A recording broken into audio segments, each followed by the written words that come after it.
Testing 1 2 1 2.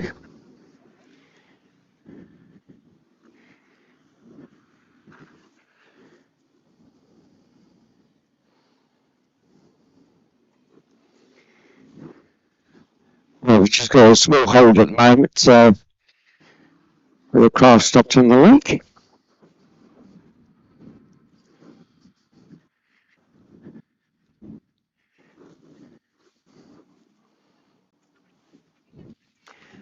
Although there's some public have come in to watch the racing here today, so welcome to Whittlebury for the day 2 of the racing here. The wind caused a few problems yesterday and we had to reduce the amount of races, but hopefully, fingers crossed, we should be on schedule to run both sets of races today. I can see the car park. Can you give me a flash of your headlights if you can hear me? Oh, lovely. Thank you very much. It's always nice to know that I'm speaking to somebody. Right, so we're currently going through our practice sessions this morning, and looks as though we got a craft stopped on the lake, so we'll get that recovered. We are on schedule at the moment, tyre-wise.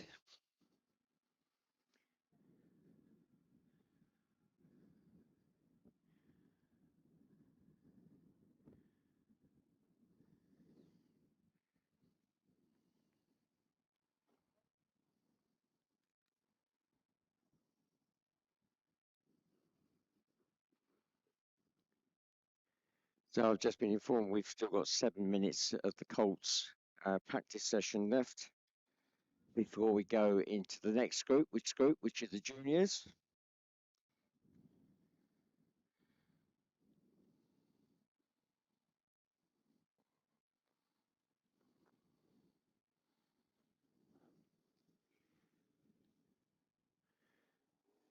So if you've ever been to the to watch the racing here or anywhere else in the country, I'll just give you a rough idea of what's going on with the particular formulas. So the Colts, aged 10 to 13 years of age, they are restricted in what they can run.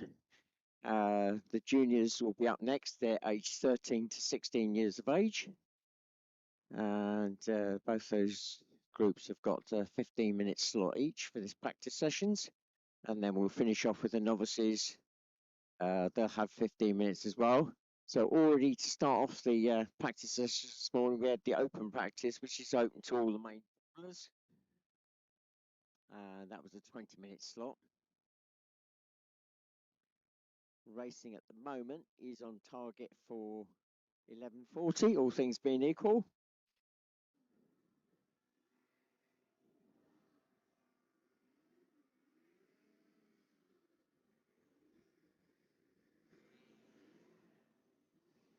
So the two paddock open sessions that we have today, if things go according to plan time-wise, we will be opening up the paddock for members of the public to come in and have a look around. So feel free to do that. I'll give you a heads up when that happens. Where you are down in the main car park there, diagonally opposite the lake, there is another viewing area, which gives you obviously the other view from up there, which is near the paddock. So if you do come into the paddock area, you can always stay in that area and have a look and view from there. To access that area during the racing, you can actually do that if you walk back round the lake the way you came in, follow the lake round, so bottom of our campsite, you will actually then pass a food vendor, which is useful to know. They've got hot and cold drinks. They've got hot food. They've got cakes, biscuits, type stuff down there. So if you're fancying a hot drink or anything like that, then there's a food vendor down there. They're set up in the corner there with their gazebo out of the wind. So it's by the big barn that's at the bottom of our campsite. If you go past that and then up the road, that will take you up into that public viewing area.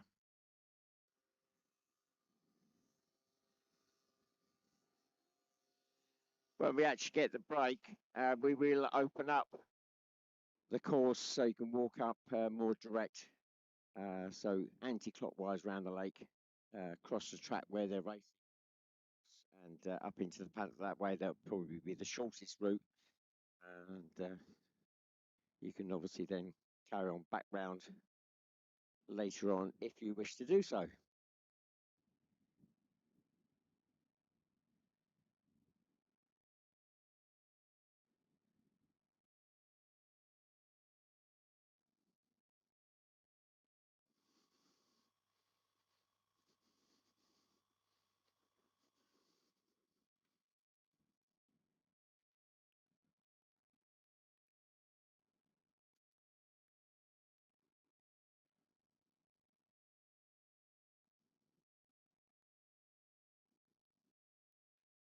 So once we get the racing underway, if you've never been before, don't worry too much. I will give you a brief overview of what the formulas are about.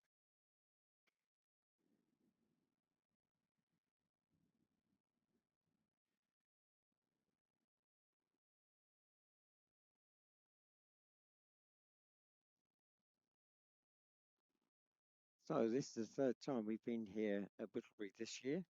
It was only planned to be 2 times, but we had to change our venue 2 weeks ago from Lillingston, Darrell, which was a new site, which unfortunately circumstances were such, nobody's fault, it just didn't happen, so we had to switch to here. So we were here 2 weeks ago. We switched things around a little bit, so if you were here 2 weeks ago, there's a slight change up in the top section here with the paddock and the public viewing area switching around, trying to give the public a bit of a better viewing area up in this top section.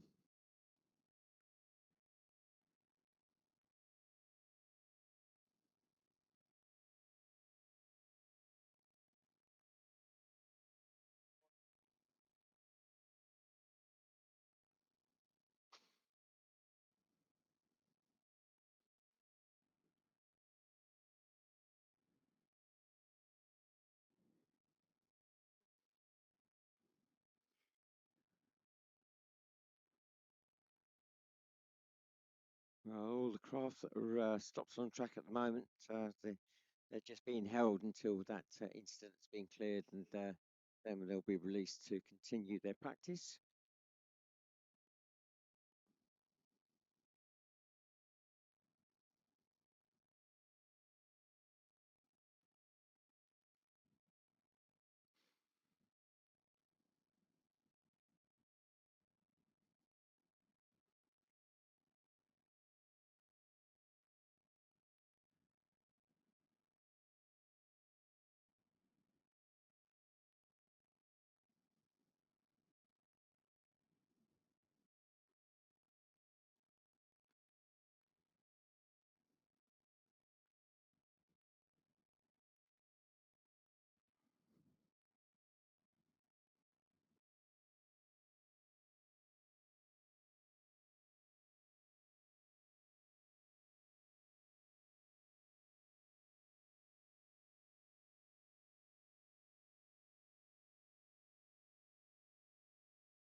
So just to let you know, we are putting out a live feed today.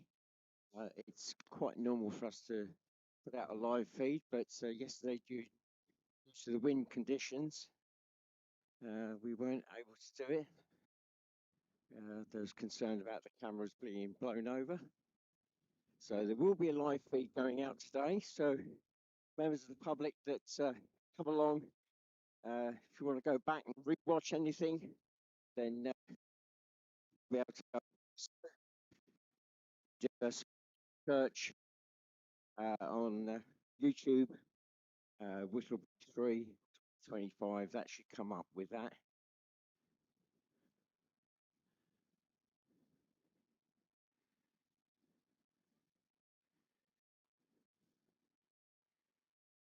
And if you want to look at other race sites that we go to, then you'll be able to do that as well. So other race sites we've been at this year are Allerton, which is up north, Gangwerley, place called Gangwerley, so that's a Fareham, so way down south. And then we got middle part of the country, sort of Sheffield area, Rother Valley Country Park. So each site is different. They will have their individual challenges. We always race a combination of land and water, but the combination of the two varies considerably, dependent on the site itself.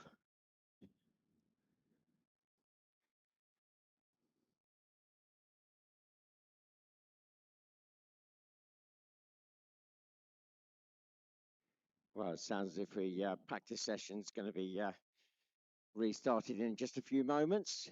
Our Chief Marshal's just given the heads up to the marshals that they can get their drivers up and running again.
So I've just heard over the radio this session is coming to a close now. So checker flag is out. So the Colts will be coming back into the paddock, and the next group out will be the juniors. So juniors aged 13, 16 years of age.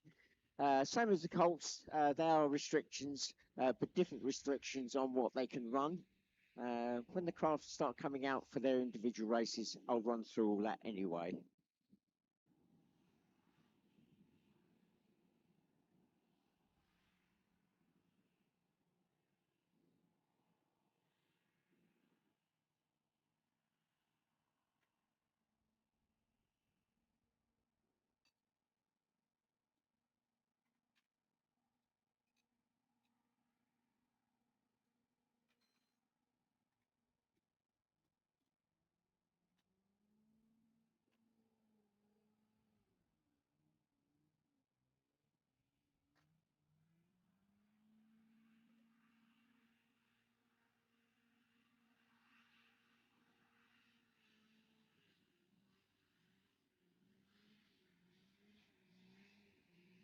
Did I say?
So, having mentioned, we do put out a live feed. If you do want to go and just look at video clips, short clips, or interviews, then a good place to go and do that is that if you look on Facebook or Instagram, then look for Hovercraft Racing Reels. You might see it as HRR. There's lots of clips on there from the World Championships last year that we had in Germany, interviews as well. So, yeah, if you want to look at just short clips, that's a good place to go. The main club website should have that on your program. That's for further information about the club as a whole and to keep up to date with our racing for next year. The calendar's not set yet, but the main club website at www.hovercraft.org.uk.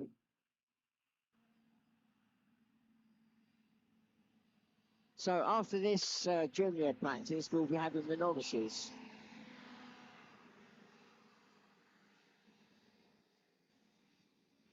Now, as part of that novice group, we do have a couple of craft that have been actually hired for the weekend. And if you fancy the thought of actually racing but don't want to have that initial outlay, then we have that facility available now.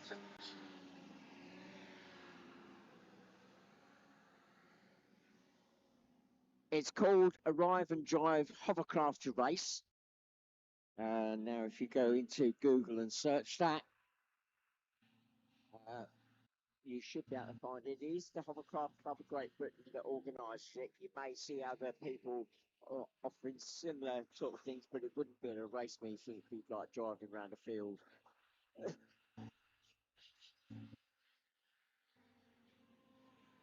And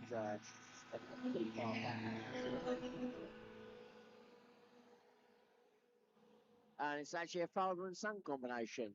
And it's a Formula 50 craft, so single engine, single fan. If you want to hire it, it's 250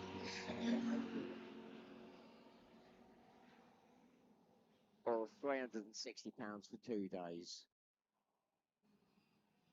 Obviously, we're at the end of the season now, so no more options for this year.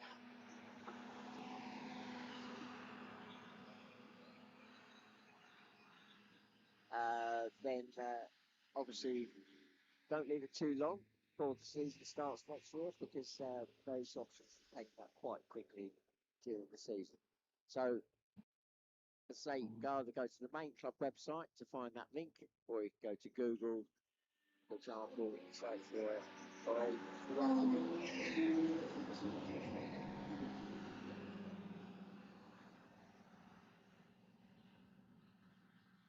Just wait for those crafts to go past. You can direct email to info@hovercraft.org.uk and make an inquiry through that.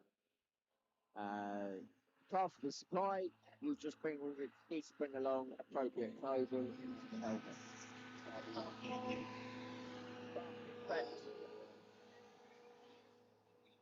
Craft will be prepped and ready for you. And obviously, you'll have some practice before you actually go out into the racing.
Just over 3 minutes.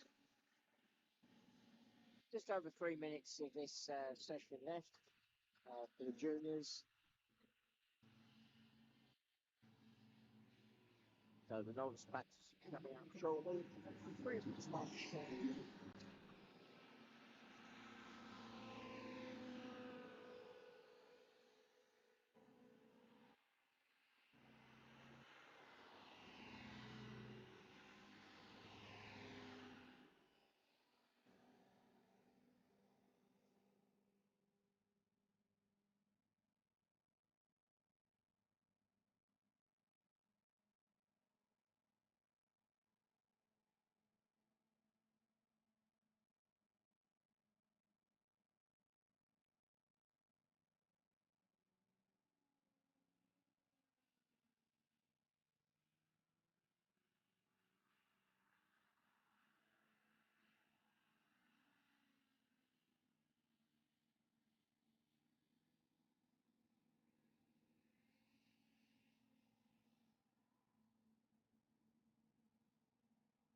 So check that's all done out. Calf now peeling back to the paddock. Next group will be coming up very shortly now. So novices, relatively straightforward. These are either new drivers or relatively new drivers that are going through their qualification period. They have to do 15 races before they can qualify up. It's usually spread over a season or a few race meetings, depending on number of races at a meeting and also how the craft goes, etc., etc. Um, and the novices are allowed to use any of the main Formula craft. They can use the Formula One, however, there is a restriction on the amount of thrust they can actually produce out the back.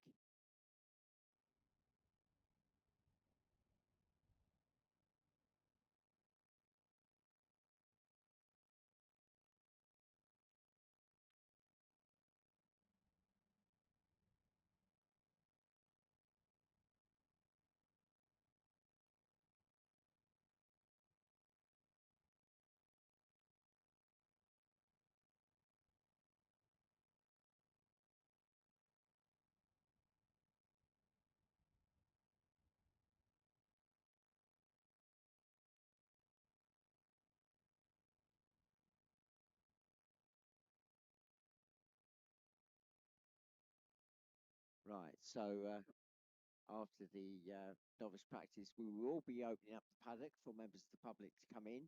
Obviously, whilst the practice sessions are going on and the racing itself, we do ask members of the public to stay behind the ropes, and so we can keep the course safe. So at the end of this novice session, which is 15 minutes, I will give you a heads up on the break and how long that'll be. Find out whether there's any delay on the start of racing or whether we're sticking to program.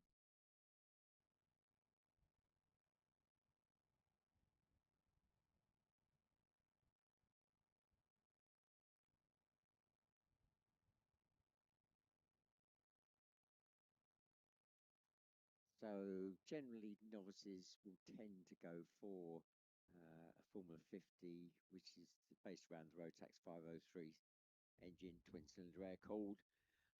It's an engine that's been around for many, many years, and that's one of the options for a novice. Formula 3 also, which is if you're running a two-stroke, then it's under 450cc air-cooled or under 250cc water-cooled. You've obviously got the four-stroke as well, so that's under 500cc. Generally, people come in at that level. There's some will come in at the Formula 2 level. We do have one that's actually arrived today. He wasn't here yesterday, and that is a Formula 2 craft, and that is Oliver McIntosh, number 60. So he's running a Formula 2 spec craft. That was a craft that was around a few years ago being raced, but driver stopped racing, and so that was picked up on the second-hand market. So yes, there are craft that are available second-hand, especially at this time period in the year when drivers are possibly thinking about building new craft for next season, especially with the Worlds in mind. The World Championships will be here at Whittlebury next August. They're held every 2 years. So with the second-hand market, if you don't want to go down that route, then obviously there are manufacturers that can supply either the parts for the craft, which quite a lot of them are sort of bespoke to our sport, and not sort of generally available, such as B&Q or motorbike shops or places like that. There are obviously some parts that are readily available, but there are some parts where you need to go to a bespoke manufacturer or supplier, and we do have those in the club. Obviously, you can go and just buy the parts, or you can go and buy a kit, or you can go and buy a whole craft ready to race. It really depends on the size of your pocket and also what skills you've got and equipment available at home, really, at the end of the day.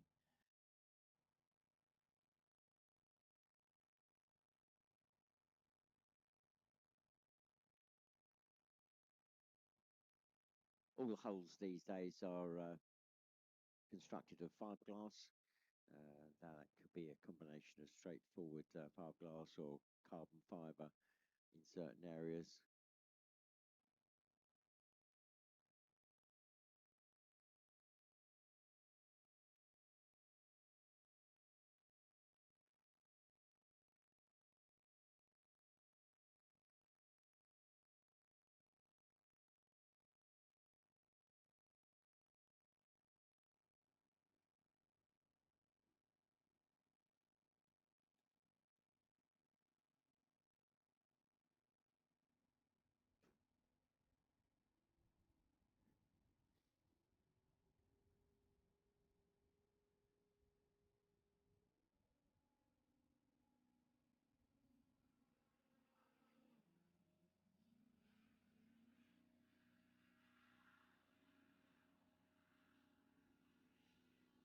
So number 37 that's gone out first is actually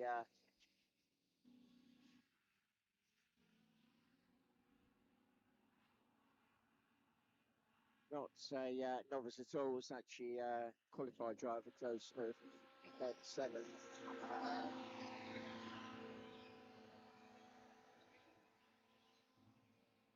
I suspect he's missed his own practice slot, or they've had issues. And they've got permission from the race director to go out with the novices. But that's great on the place there.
Testing 1 2 1 2.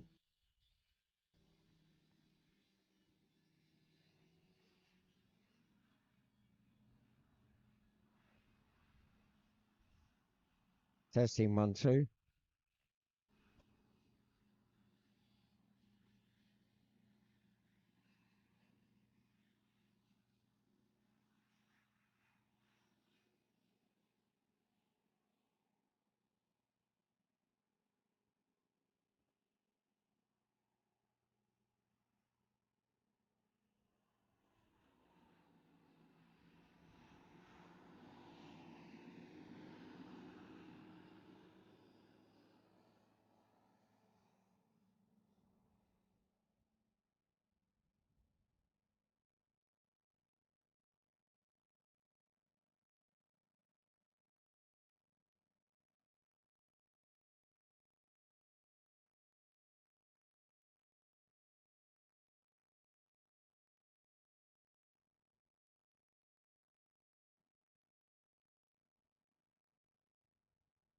Right, so for those of you that have spotted the green hovercraft down at the water exit, just to give you a heads up on that, that is an all-electric hovercraft. It's still a development craft, and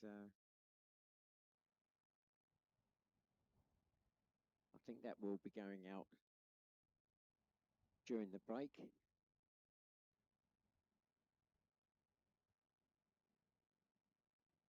Right, sounds as if this no, novice practice session is coming to an end now.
Well, I'm just waiting for an update on our how long our break will be. So I'll get back to you in a moment. But the practice sessions are now complete.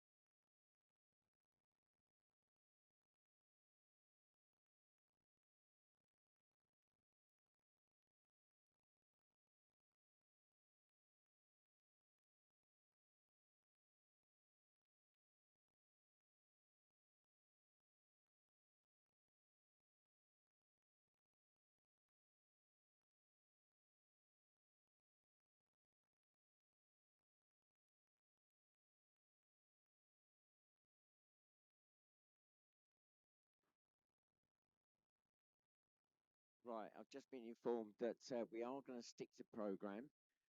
So 11:40 will be the start of the first race. So all drivers, we are sticking to program.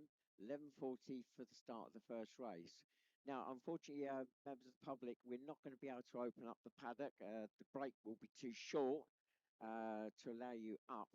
Um, we've currently got a craft going to do a couple of laps to do the course in the opposite direction. This is a trial for next year for our World Championships. So we're just testing some options for our Worlds next year. We're hoping to run a slightly different version of what we got here. So we still got a craft operating on the track. That's a Formula 2 craft.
Well, George was only supposed to be doing a couple of laps, but he seems to be thoroughly enjoying himself.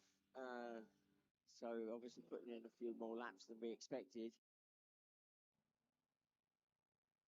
So we're definitely not going to have time for members of the public to come in, up into the paddock area to have a look around.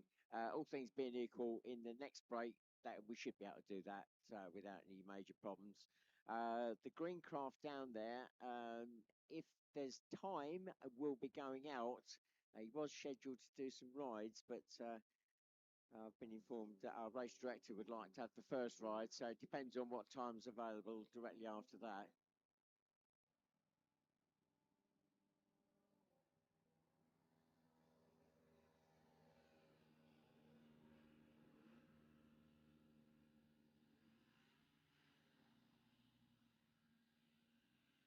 Well, George Farley's winding down the power, so it looks like it might be coming back in.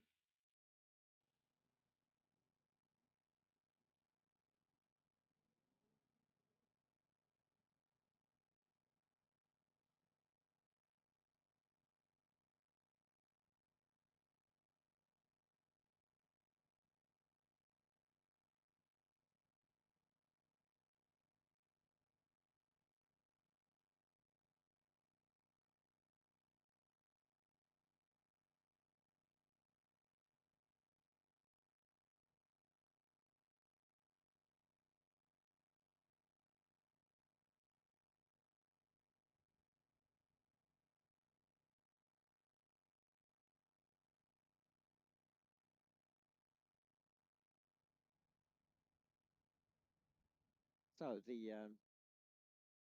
talking about the craft down there, the green craft, it's all electric. It is very much a development craft. It's the I would say hand on heart, it's probably the most advanced electric hovercraft in the world.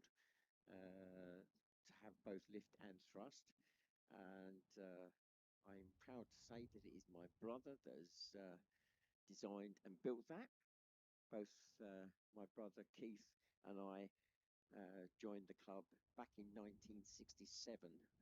Uh, Very much the pioneering days of hovercraft. There was no racing then. You turned up to a field and tried to make it work. So Keith has well, not gone quite full circle, but he's on that new phase now of the electric side of things. I'm not sure that it'll ever be a racing craft. There's still obviously a lot more development to go. But the one thing he's testing this weekend is for the World Championships next year here at Whittlebury.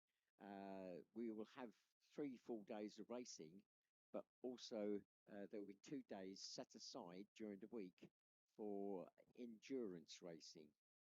So completely different type of craft, one that's built for fuel economy, low level noise, etc., etc.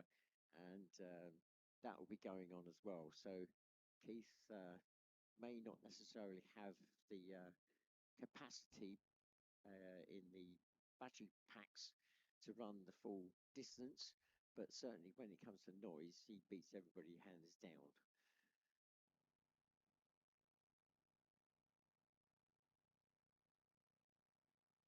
So it looks as though he is going to go out on the lake. He's taking our race director, Tim Shaw, out for a spin.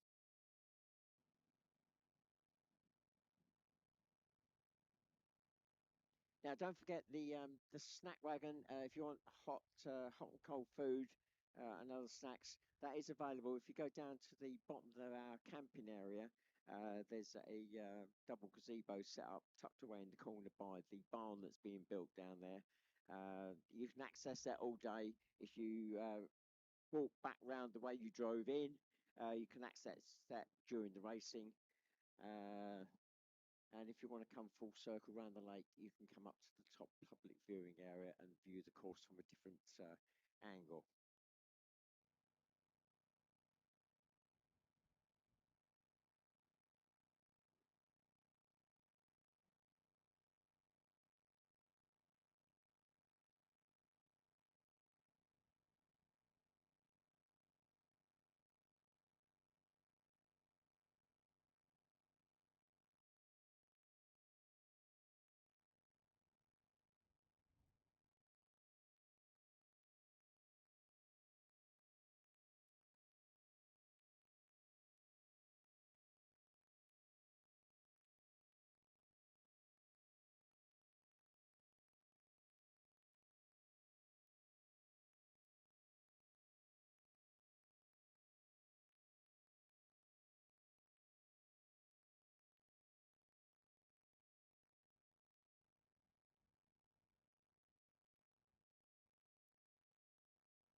So if you've come in fairly recently, then welcome to Whittlebury. This is day 2 of our racing. It's the final race meeting of the season, so still points up for grabs, titles still to be won, and it's also the third time we've been here this year. We were only scheduled to be here twice this season, but due to circumstances beyond our control, uh, we were here 2 weeks ago as well.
Well, I just had some feedback regarding George's test runs around the course, going the opposite direction.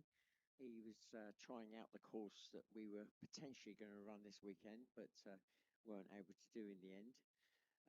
But yeah, it appears that it works very well. So next year, if you're here, we will be running the course in the opposite direction.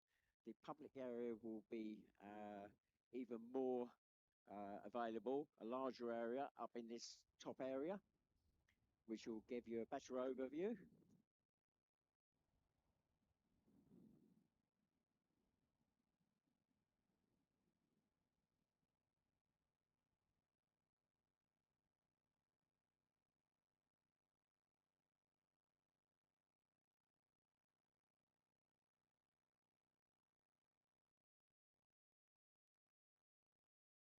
Well, looking at the time, the 10-minute board will be going up in a few minutes, so we're not that far away from getting the craft onto the grid for the first race. That is the Formula 50s, Formula 3s, and Formula 35s.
craft start coming to the grid for the first race. I say it'll be the Formula 3s, Formula F50 and F35s. So, Formula 3s, we'll start off with them first.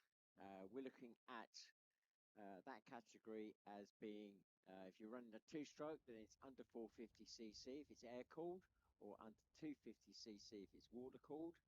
And if you're going for the four-stroke option, then it's got to be under 500cc. Formula 50, that will be the group that will be taking up the majority of the front row of the grid. They will be running an engine, the Rotax 503 engines, twin-cylinder air-cooled. It's an engine that's been around for many, many years. It's 50 horsepower.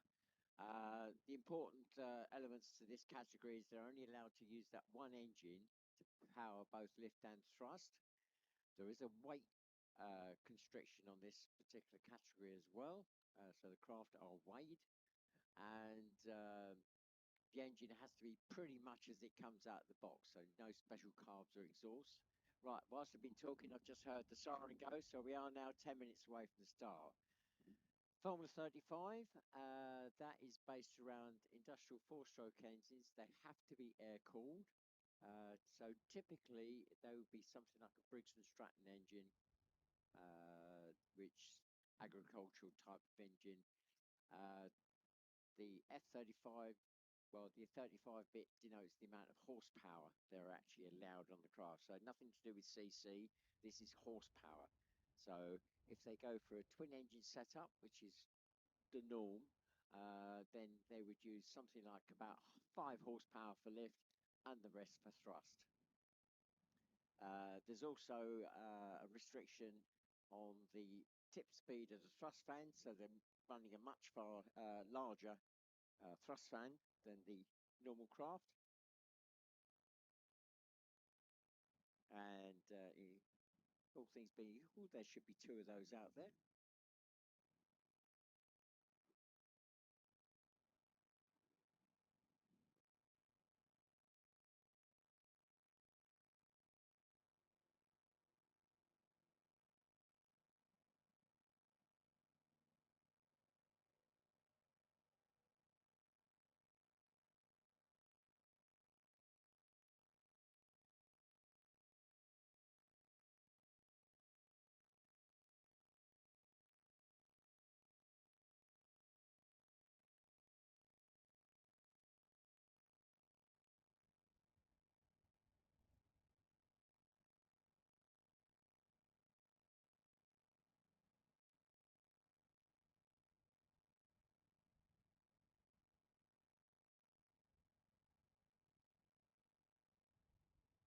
So the grid is set up on a 5-4-5-4 formation.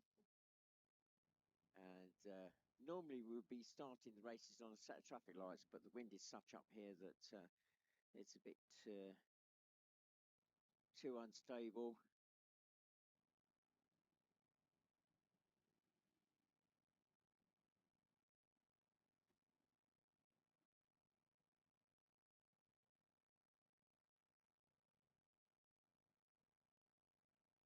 So we're going to get the racing underway now. The crafts are coming onto the grid. Formula 3, F35 and Formula 50. I've just realised that I'd switched off the public area speakers, so I'm going to have to run through this again. We've got some members of the public. It looks as though they're wandering up here, so come and have a look from the top viewing area.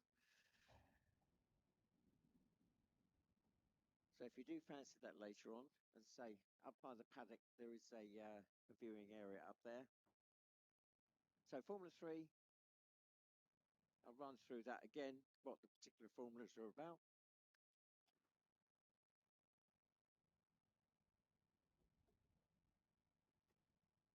Formula 3, up to 250cc water-cooled, up to 450cc air-cooled, and if it's a four-stroke, then it's up to 500cc. Formula 50s, designed around the Rotax 503 engine, twin-cylinder air-cooled, 50 horsepower. It's been an engine that's been around for many, many years. They're only allowed to use this single fan to provide both lift and thrust, and there is a weight restriction on that category as well. So, in theory, a level playing field. The Formula 35s. They're allowed to use industrial four-stroke engines, air-cooled, but a total onboard capacity of 35 horsepower. I'm going to start walking down to the grid now and start running through.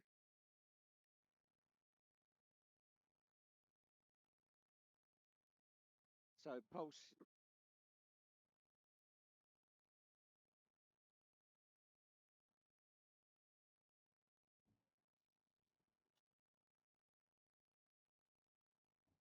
So pole sitter for this this race for the Formula 50s is number 43, Josh Morales.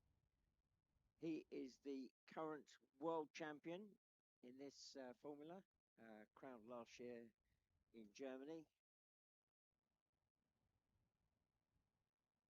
So the 2 weeks ago, they had a mixed weekend reliability issues, and that allowed Nick Drew, number 81, who should be there on second spot, to he took the weekend. But Josh, by the looks of it, is getting the better hand. So Josh back in pole position. 81 Nick Drew was still waiting for him to turn up. Then 48 Josh Trussler, he's already there. And then we got 95. That's going to be Dan Turnbull. And then Elliot Follen 117 completes the front row. So they're all Formula 50s.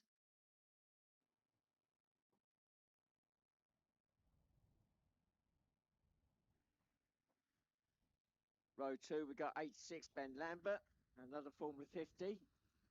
And then we got a Formula 3. Howard Ash. No, not Howard Ash. This is son Ash.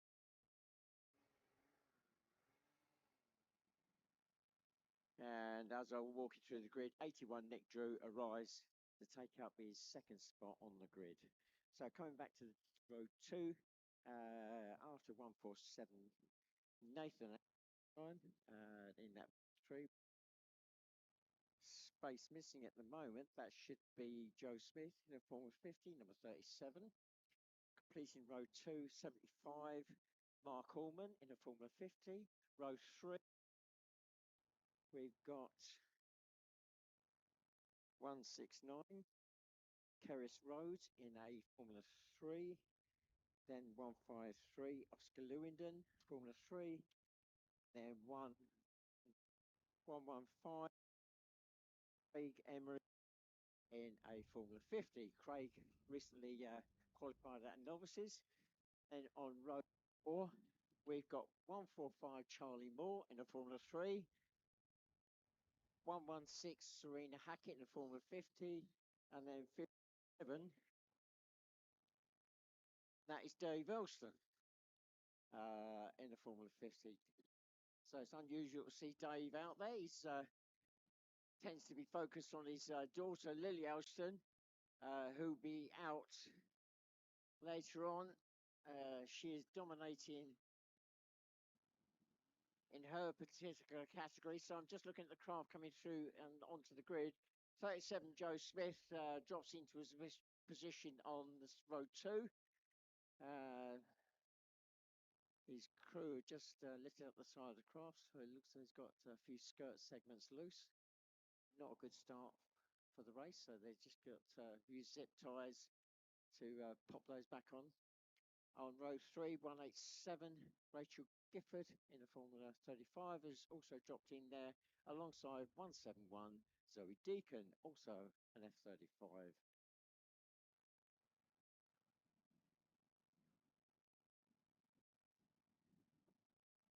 I've counted right. We've got 17 craft in this race, and the 2-minute board has just gone up. So 7 laps.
Right, so we're less than 1 minute away from the start now.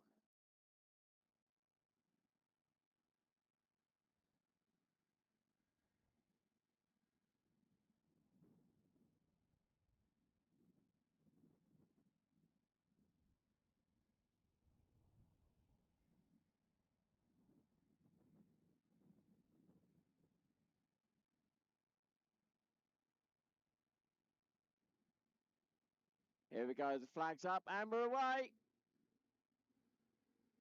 Well, it's dip and tuck for the first turn, but it is going to be, I thought it was going to be 43 Josh Morris, but it's not. It's 81 Nick Drew at the moment, followed by 43 Josh Morris. Now I think it's 48. I'll pick them up as they come through. They've disappeared from my view at the moment as they drop onto the lake.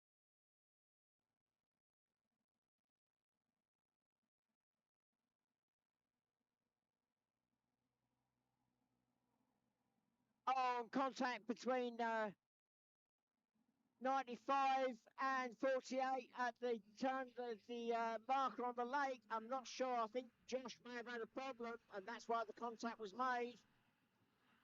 So as they come up the hill, and 81 Nick Drew is the leader, but Josh Morales 43 closing down rapidly as they go into the hairpin turn to run through the line to complete that one.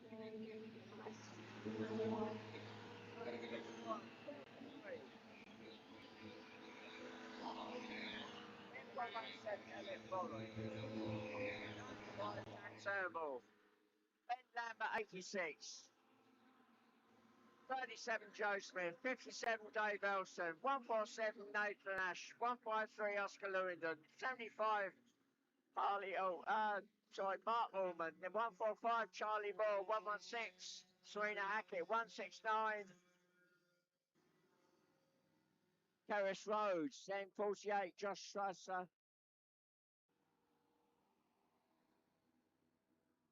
Looks like Josh may have had a problem. He went past, but he was looking back as something behind him. So I think Josh Trussell, who I expected to be one of the front runners, definitely got a problem. Meanwhile, off the lake and coming up the hill past me, we have a new leader. So Josh Morales, 43, has retaken the lead. He was the pole sitter. He lost that lead very quickly as they went into the turn, but he's now retaken it. At the end of lap 2, goes through first spot. Then it's 81 Nick Drew. Then Elliot Fulham 117. Then Dan Turnbull 95. That's the first 4 through.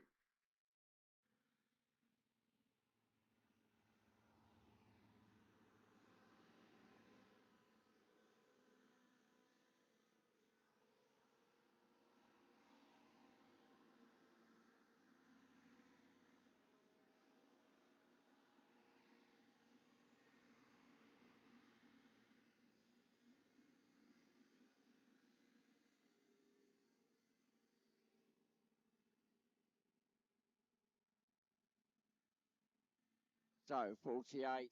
Josh Trusser, as I say, expecting him to be out the front runners. Clearly something not quite right because he's going to be approached by the leader very shortly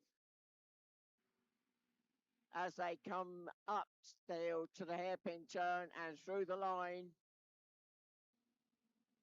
Josh is going to go a lap down fairly soon.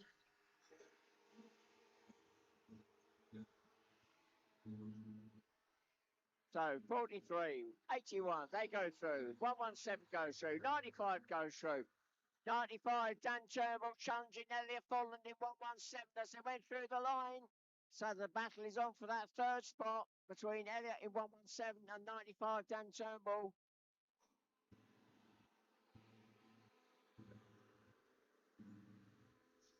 And going past me, Ben Lambert, 86, and Dave Elson, 57. Having battle there for, where are we? 5th and 6th spot.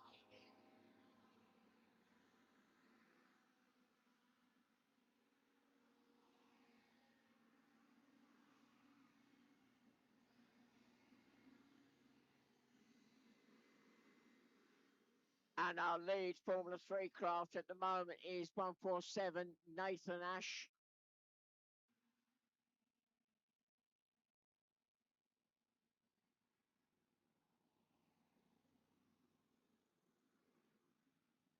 And the Formula 3s, the Formula 35s. That's going to be Rachel Gifford at 187. That is the lead craft in that group. With 4 laps completed, we're midpoint in the race.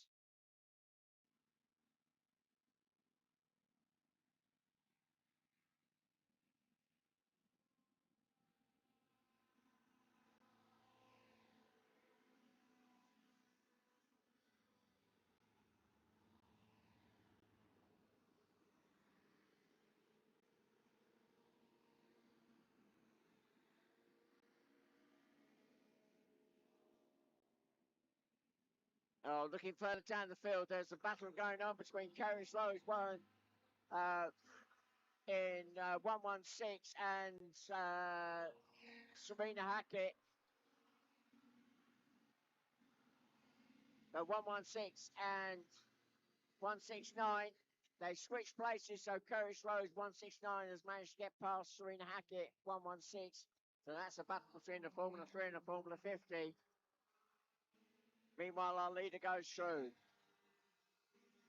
Opening up the lead now, Josh Morales, 5 laps completed. I'm looking back for second. Where's second gone? I've lost Nick Drew somewhere on track. So our second spot is now 117, Elliot Folland. Nick Drew comes past. And he's got a problem. His hand is up. He comes past me, but then stops. Oh! He's got major damage. Under the rear left corner of the hull has come away. I'm just actually so close I could walk over.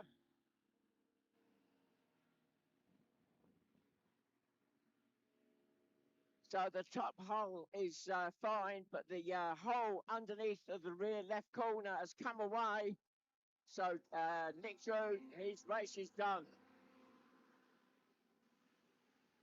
The last lap board is now out.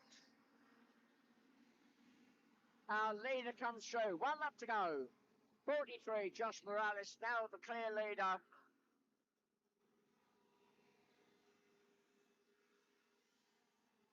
Still waiting for second to come through. That's Elliot Folland, 117. He's now being chased by Dan Turnbull, 95.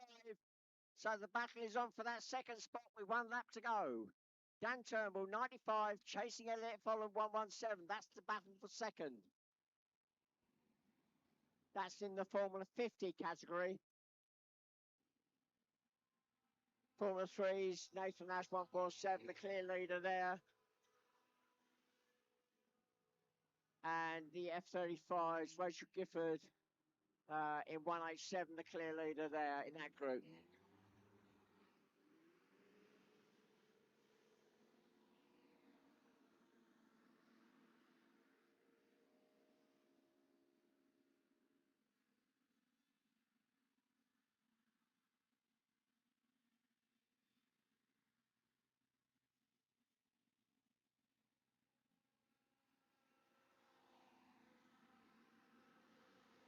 Right, the checkered flag is up. And crossing the line in first place is Josh Morales, 43. He takes second. First place. And second is Dan Turnbull. Where did Elliot Folland go? So I've lost Elliot Folland somewhere. Oh, there he comes through now. So somewhere something has happened. Elliot dropping way back. So Elliot in 117 takes third for the Formula 50s.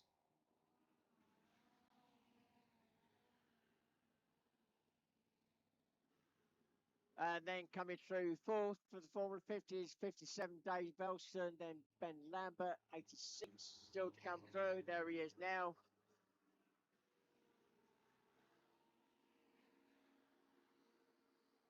And then taking first for the Formula 3s, 147, Nathan Ash.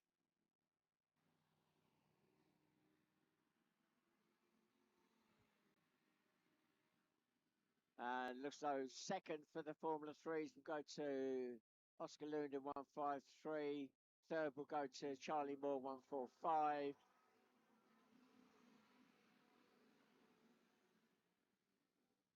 And then it'd be 169 Paris Roads.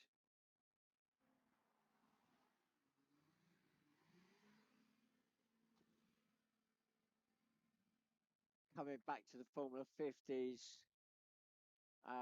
After fifth place, sixth will go to Joe Smith, number 37. Then it's Mark Allman, 75. 48, Josh Trussler. 116, Serena Hackett. 115, Craig Emery. Then Nick Drew, disaster for Nick with that rear corner breaking away from underneath his craft. So that's those three groups finished.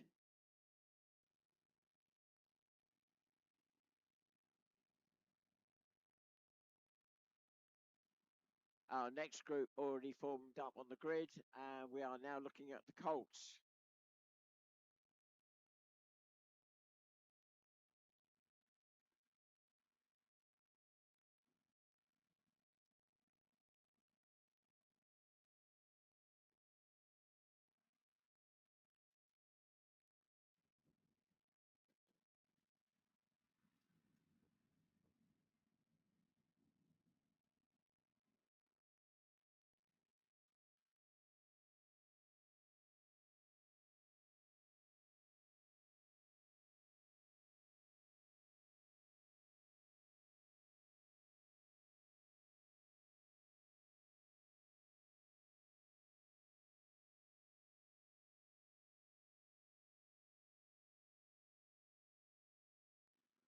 Right, so the Colts, aged 10 to 13 years of age, they are restricted in what they can run, and there are certain engines they're allowed to use, but ultimately they are only allowed to produce a certain amount of thrust out of the back. So it's no good in getting one of those engines and tuning it to its max, because ultimately you're only allowed to use a set amount of thrust out the back. So you will see on some of the crafts, you may see it in the juniors as well, a blanking piece on the top of the thrust fan, in front of the fan, to reduce the air going in, and that brings them within the limit they're allowed to produce. So, okay, we're on 2.5. So, I think there might be some course construction needed on the course, so that allows me now to go through the grid. So, no pressure. Right, I'll go through, I'll qualify that in a moment. So, 132 was in pole position. The Phoenix Racing Colts A team with Rudy Dorman. Then in second spot, 133, the Phoenix Racing Colts B team, Digby Dorman. No pressure between the two boys. And then in third spot, we've got 95, and that is Dylan Clark. And in fourth spot, Theo Spedding. And completing the front row, number 17. Oh, hang on. Oh, it is 79. I was reading it as 75. 79, Hayden Norman. So 5 laps for this group. They're doing exactly the same course.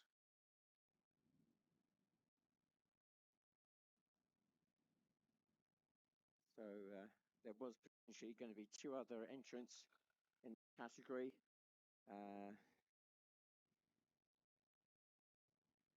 That was going to be number 98, Philip Charnek, but he was out in practice this morning. Unfortunately, he went for a swim, and I think that's,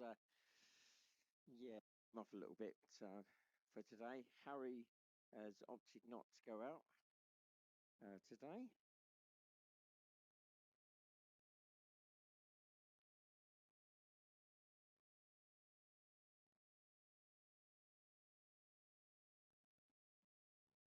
Obviously, the wind conditions are such that there is a high risk of drivers going swimming. We had few yesterday. Not as many as we expected with the wind conditions that were such.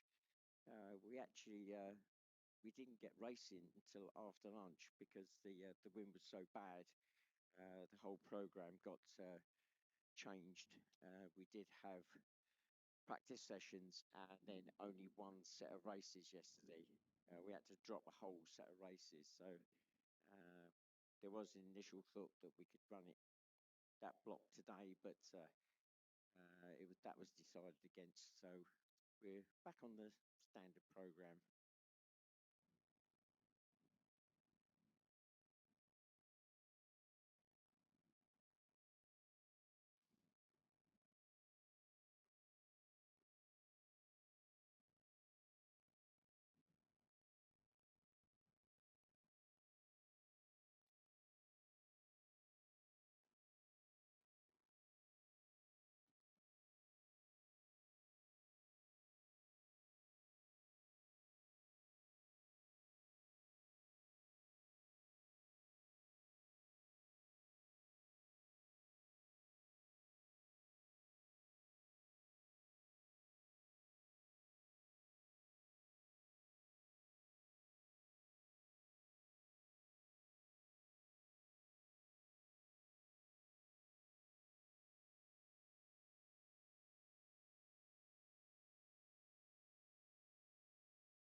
Right, so just a reminder, don't forget we are putting out a live feed today. Our camera's still up in the air. It's wobbling a bit, but we are putting out a live feed. That didn't happen yesterday. The wind strength was too much of a risk to have our camera up in the air there. So if you do get home tonight and you want to see some of the action back again, then you'll be able to do so. The easy way for to support is go on YouTube, look for Whittlebury3. So Whittlebury3, because it's the third time we're here this year, probably 2025, and that should give you the link for our action today.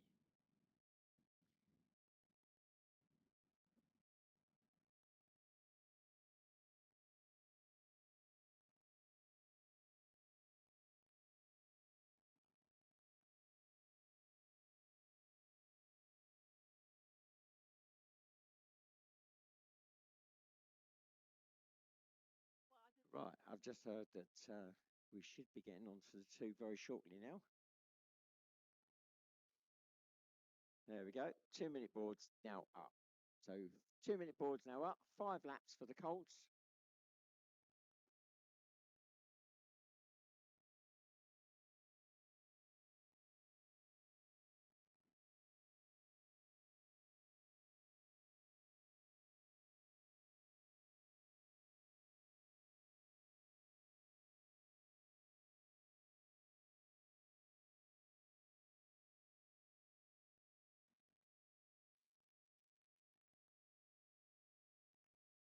So I said first and second spot. No pressure, but the Phoenix Racing Colts have got 2 drivers on the front row in first and second spot. The B team and the A team. 1 minute away from the start now.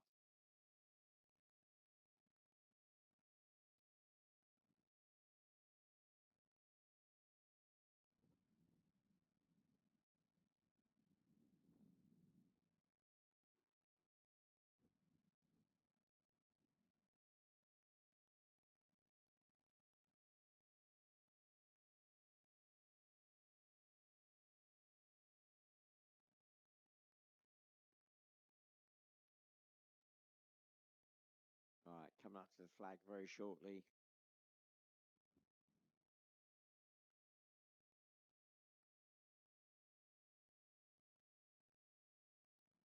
Here we go, and we're away. Well, off to a great start. Number 2, Theo Spedding, drops into second spot. So it's 132, 2, 9, no, 133, 95, and then 79. But I think by the time they drop to the water, I suspect that order may have changed.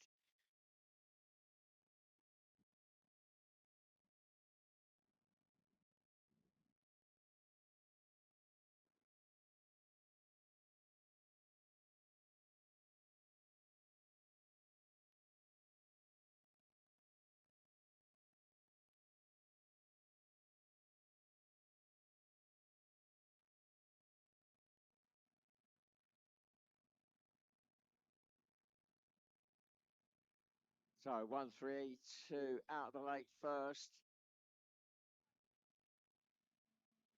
And that is the A team. Then Theo Spedding number 2. Then 95 in third. Then 133. And further back, number 79.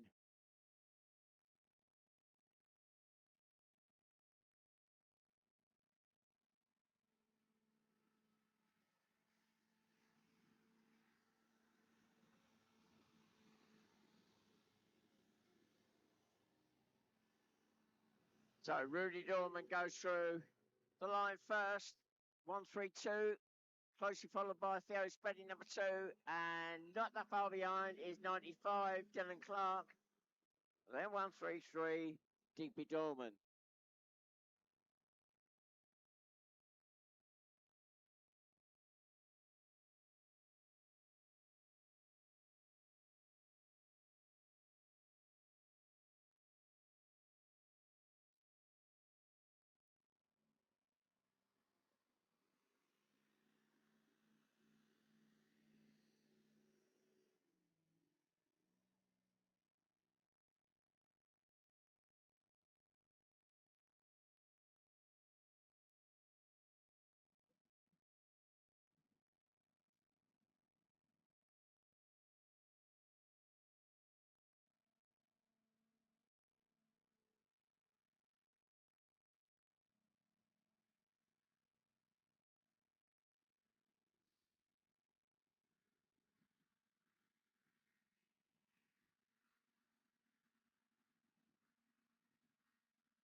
So coming up the hill to the hairpin turn, still 132, 2, 95. Those three still very much in touch. Then 133.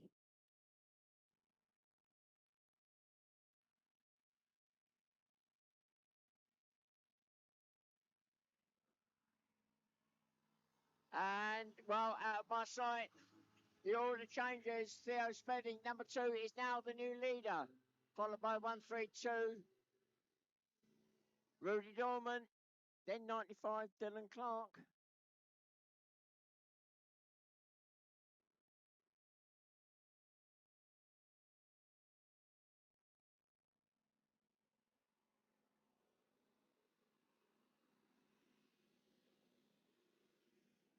Then coming through the line in fourth is 133, and that's the other Phoenix Racing team, Colt, and that's the B team, Rigby Dorman. And the race has been stopped.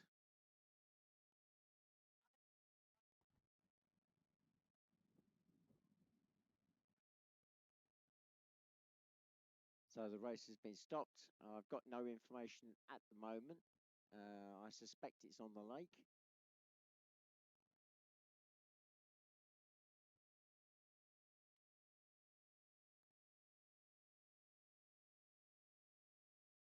So I will, they've only done 2 laps, so I'll need to get that qualified as to whether that's a race finish or a race rerun. So I'll just get somebody to check that for me.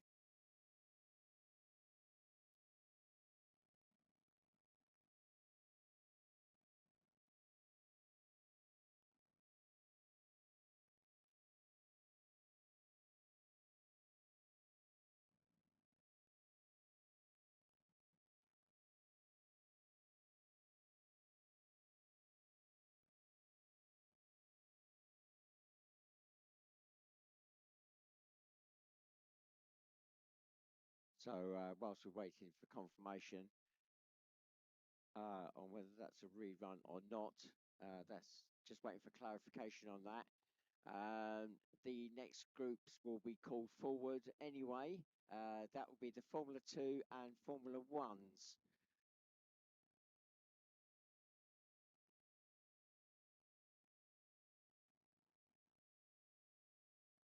Okay, I've just had it confirmed, which is what I suspected. There was not enough laps on the chart, so it will be a rerun.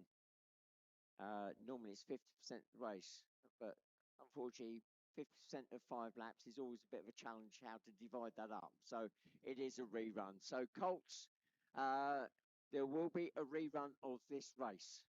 That'll be directly after the F2 F1 race.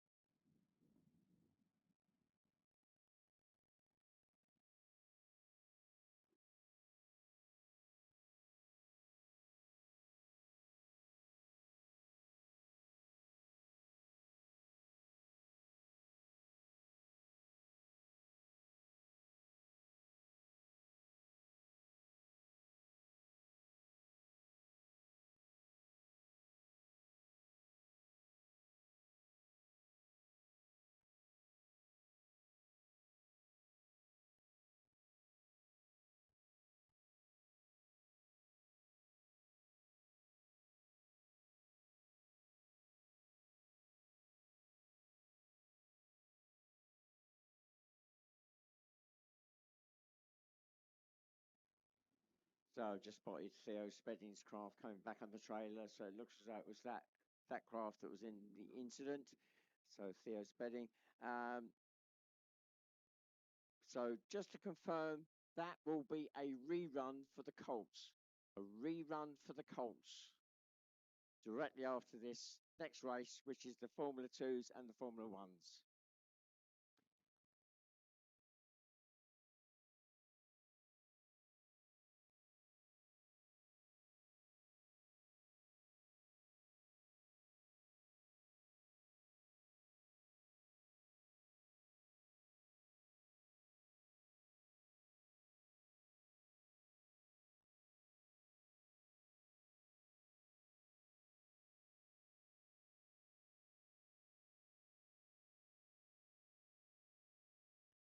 So the Formula 2s up to 600cc 2-stroke, 750cc 4-stroke. I don't think we got any 4-strokes here this weekend, so all 2-strokes.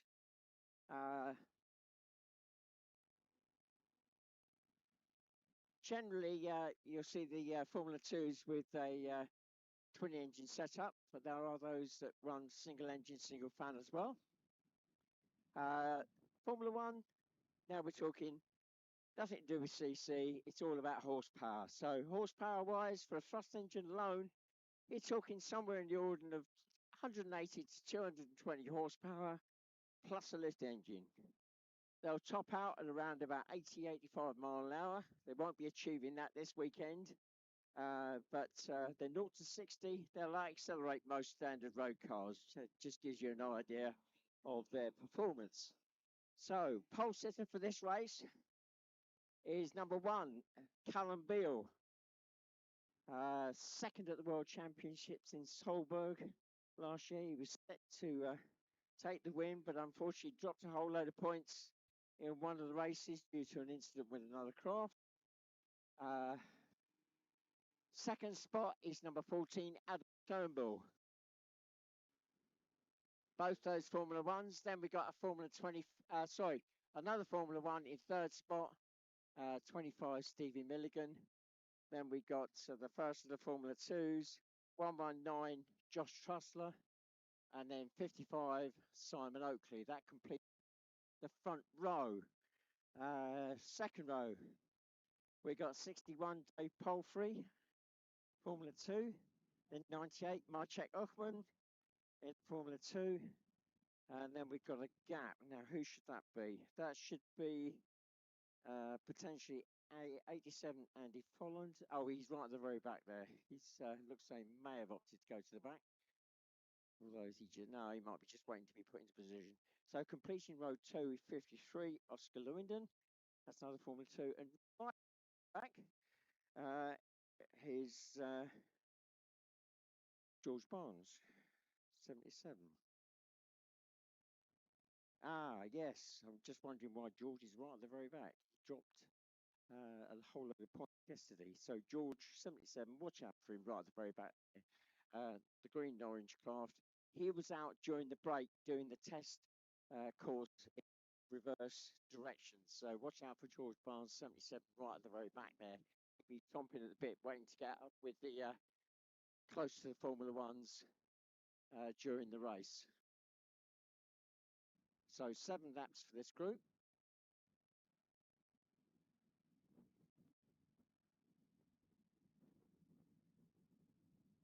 Ah, right, okay. So 9 craft on the grid. Number 87, Andy Folland.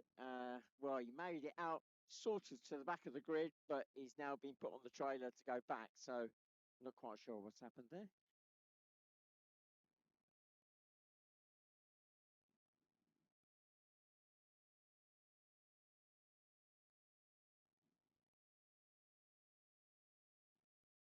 So just a small delay at the for construction team to mark us back into place, I think.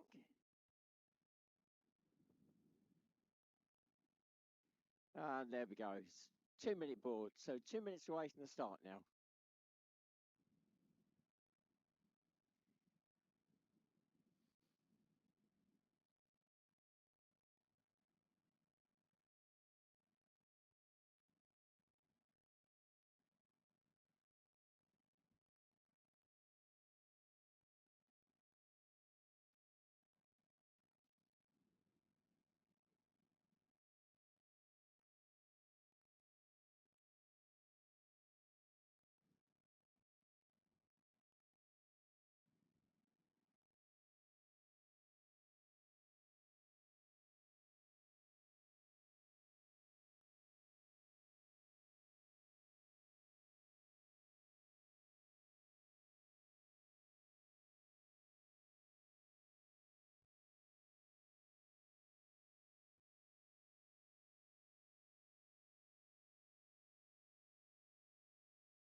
Right, drivers are now on the 1-minute board. 1 minute away from the start.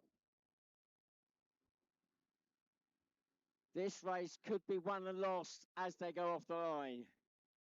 Adam Turnbull, number 14, in second spot there, has got the quicker reaction or sprint off the line.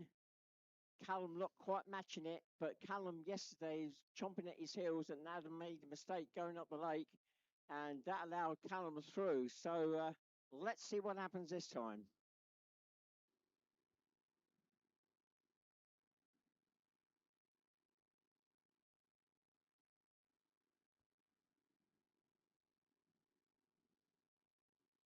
The flag is now going up. Here we go. And away. Oh, great start by Adam Turnbull. Number 14 is into the tail first. Followed by 119, 55, 61, 25, 53, 98, 77.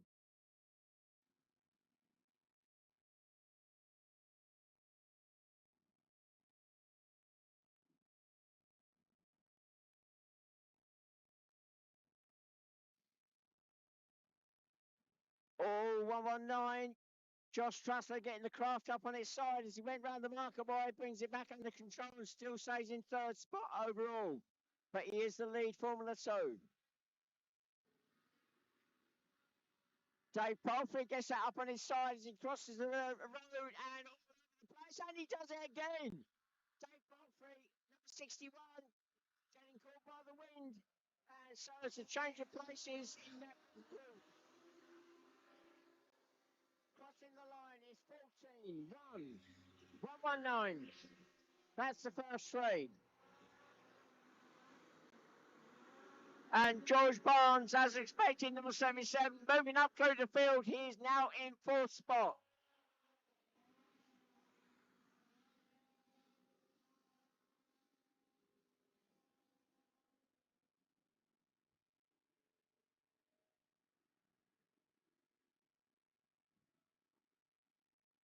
So out of the lake, it's still 14, followed by 1. Callum Beale so close, but Callum says this course is very difficult to overtake. So he's trying to force Adam into making a mistake somewhere on the track. That happened yesterday, so let's see what happens.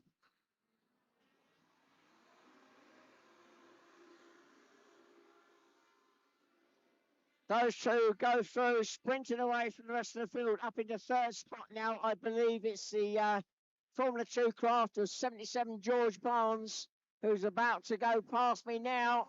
There we go. There's Josh Russo, 119, 61 Dave Palfrey. At 55, Simon Oakley. 25, Stevie Milligan. And 98, Maciek Uckman coming through. I think that's the last one to come through. No, it's 53, Oscar Lundon.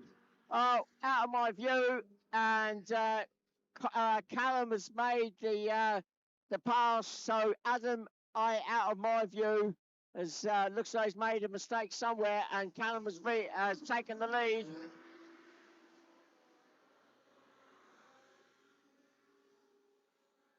So, 2 lead craft is now Callum Beale, number 1, that is the leader. 14, Adam Turnbull is in second.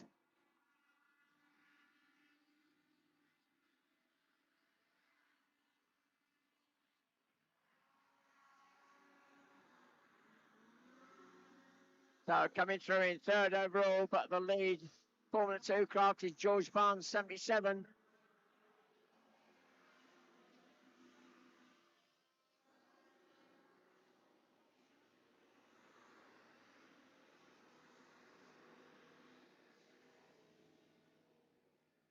So Oscar Lundon, 53, sees the 2 front runners behind him. He moves to one side, lets them through.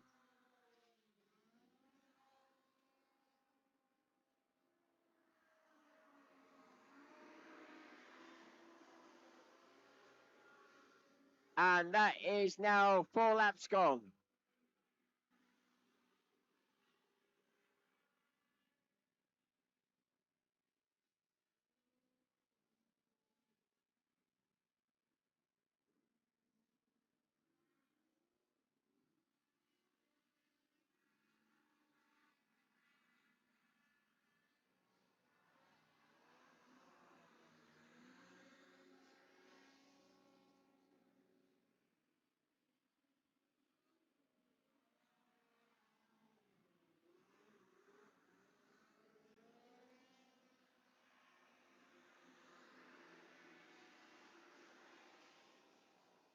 Well, our leader, Callum Beale, number 1, still holding on to that lead.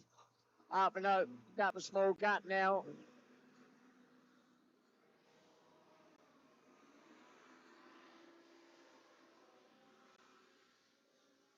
Right, the 2 front runners now are coming into traffic. That is 55, Simon Oakley, I think, and they may well get caught up in that battle for the lead. So 2 back markers there dropping down to the water. Could influence the outcome of the lead. No, it still stays the same. It's still 1 Callum Beale, followed by 14 Adam Turnbull. Oh, and we got a driver out of the craft.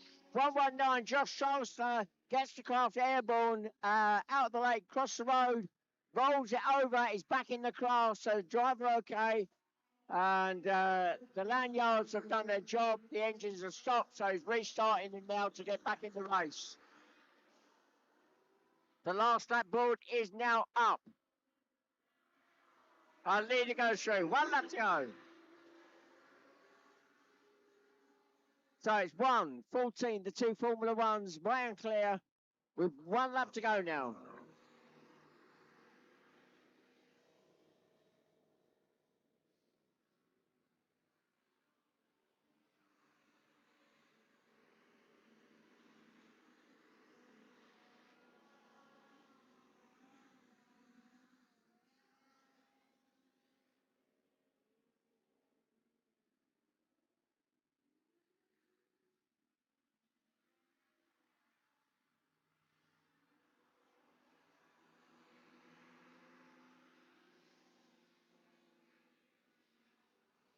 So as the leader runs up the hill to do the hairpin turn to run to the line, he's got enough of a gap to hold on to that first place. He's going to run to the line, and Callum Bill takes the win. Number one. Number 14, Adam Turnbull takes second. That's the Formula One's.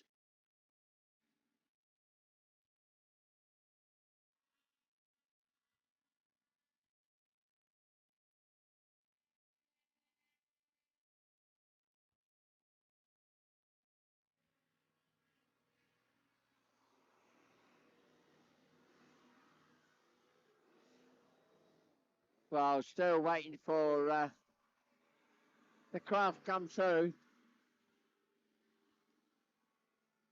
Looks as though third overall will be George Barnes, 77, but he takes the win for the Formula 2s. He's crossing the line now. So George, starting right from the very back, comes through to take an easy win in the end. Second for the Formula 2s will be 61 Dave Palfrey. Then third will go to 55 Simon Oakley.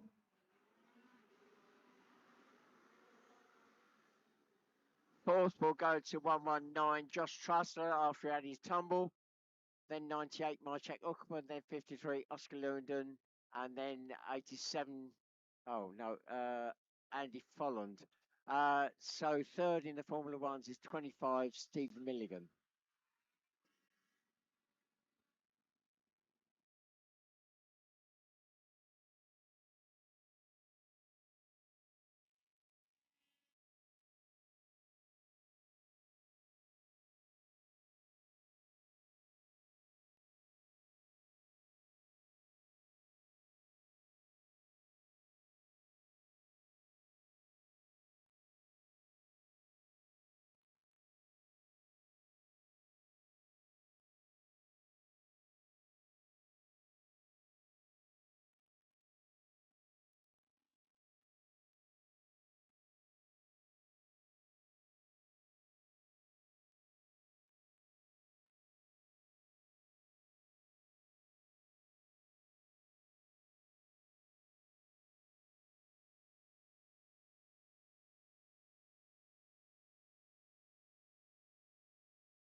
So next up are our juniors.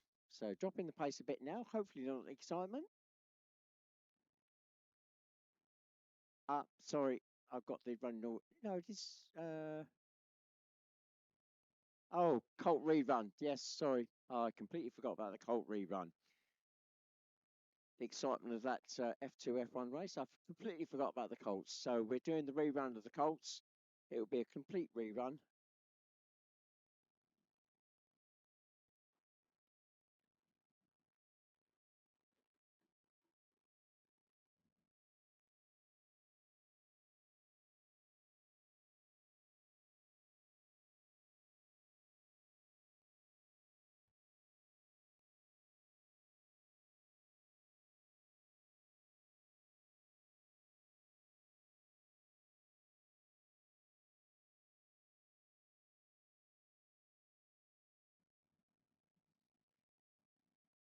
Right, coming up to the 2-minute board very shortly now.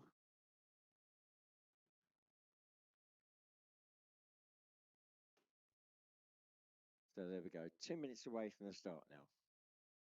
Complete rerun for these Colts. I'm just looking down the grid. Have we got them all there? Yes. Theo Spedding, who was involved in that incident, is back on the grid. So that's good news.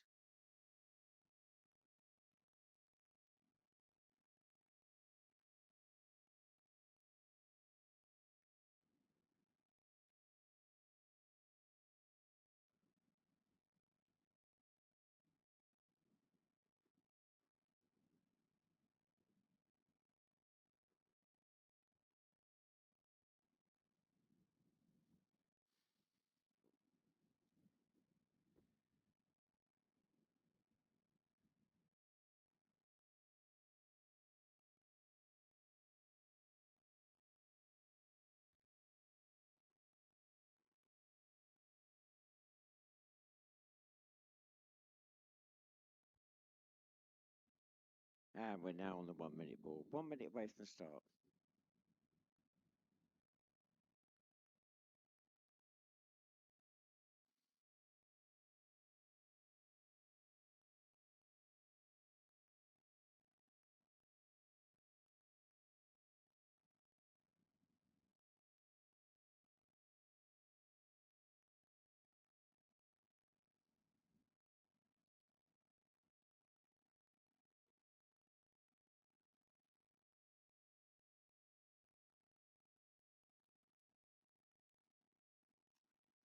Right, coming up to the flag very shortly now.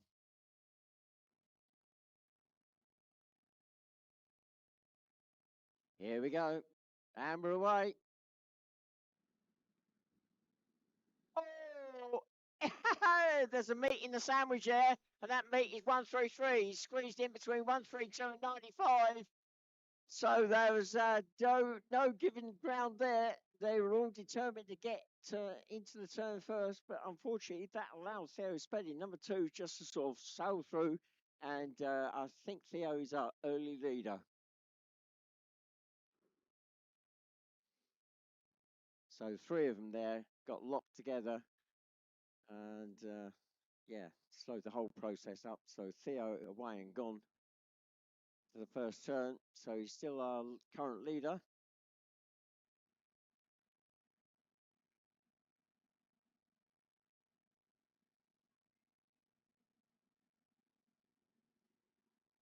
Followed by 132, 95.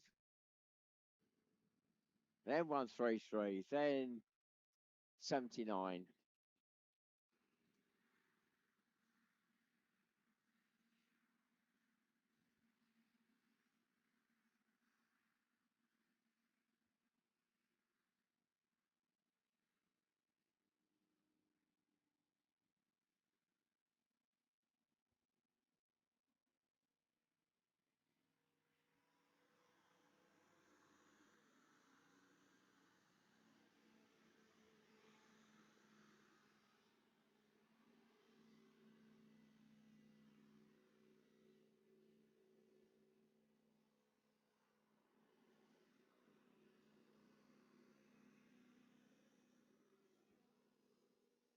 So the running order leader is still Theo Spedding, number two.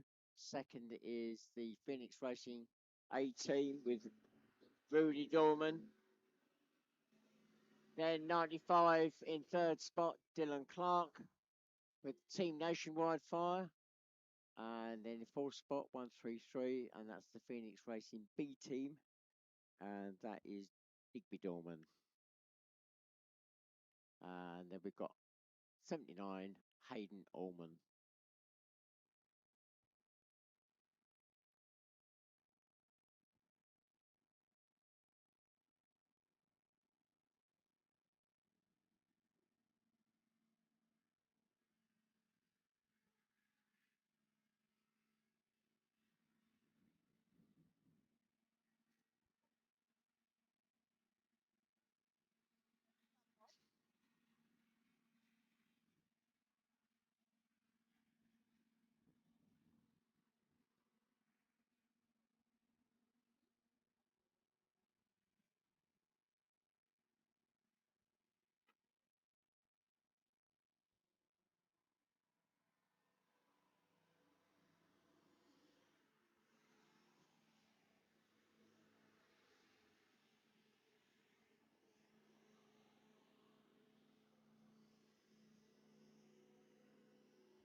Well, as they exit the lake.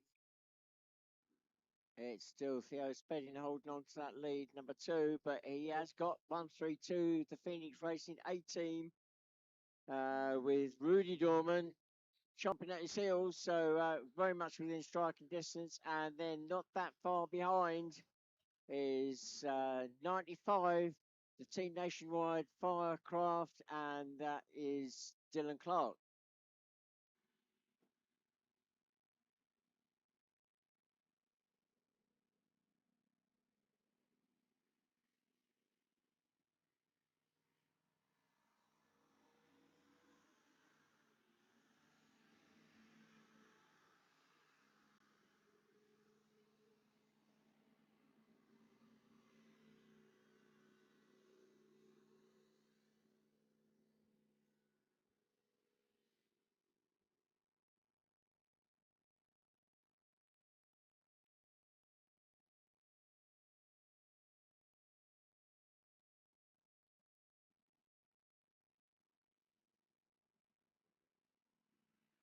So with 3 laps gone, just 2 laps to go now. 133 goes through in 4th. That's the Phoenix Racing B team.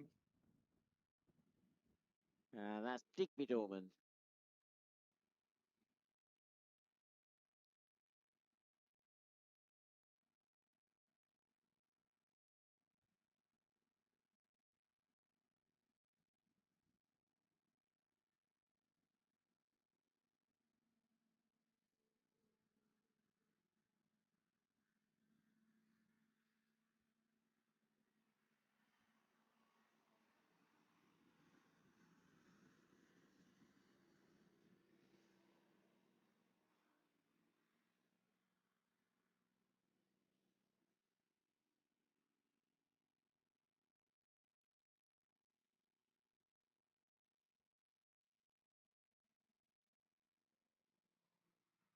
Right, last lap board is now up. 1 lap to go. Theo Spedding, number 2, still our leader. Still being chased by 132, Rudy Dorman. Then 95 goes through. Dylan Clark in 3rd.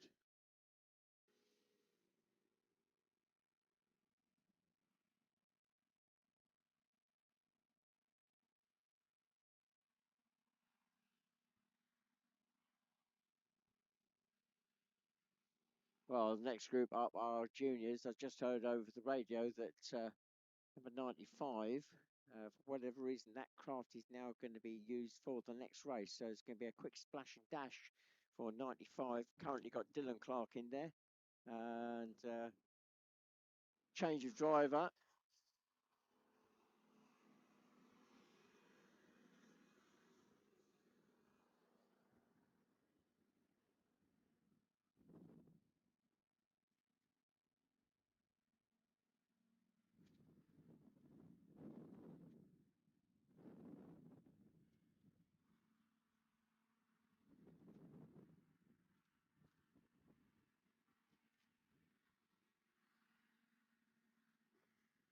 So up the hill for the last time, and there is a back marker in the way in the last sort of 50 metres. So Theo Spedding's going to have to be very careful as he passes that back marker because 132 is there very much within striking distance. And across the line, and Theo Spedding hold on to the win and closing down rapidly, but not close enough. 132 takes second. So Theo Spedding takes first. Rudy Norman takes second. Third goes to 95, Dylan Clark.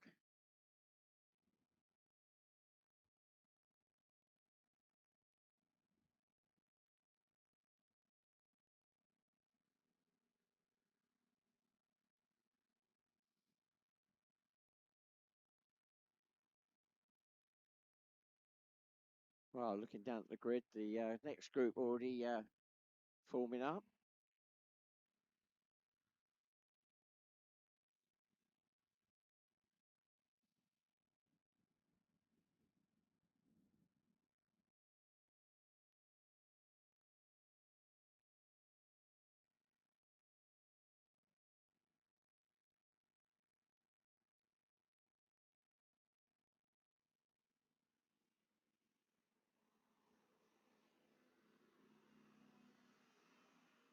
And coming through in fourth spot is 133, the Phoenix Racing B team, and that is Digby Dorman.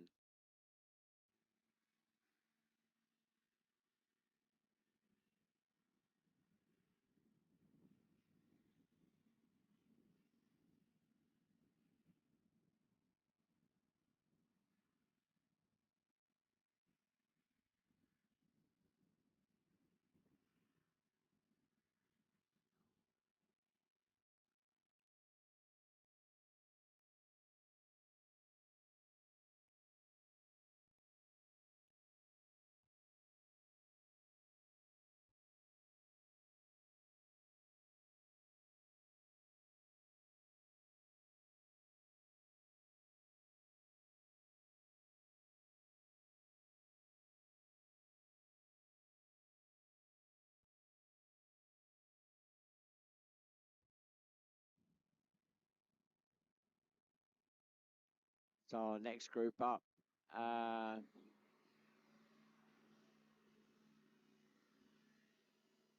As Hayden Norman, 79, crosses the line, so he's the last one back to the paddock.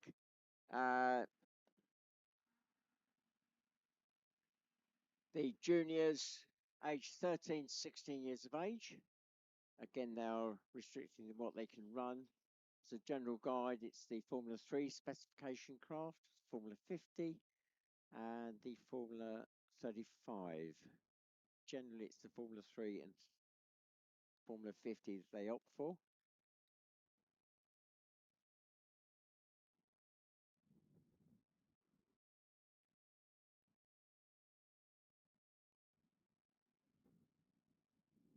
Pole sitter for this race is number 44, Lily Elston. Lily was in the Colts last year. She actually came third at the World Championships in Germany the end of last year.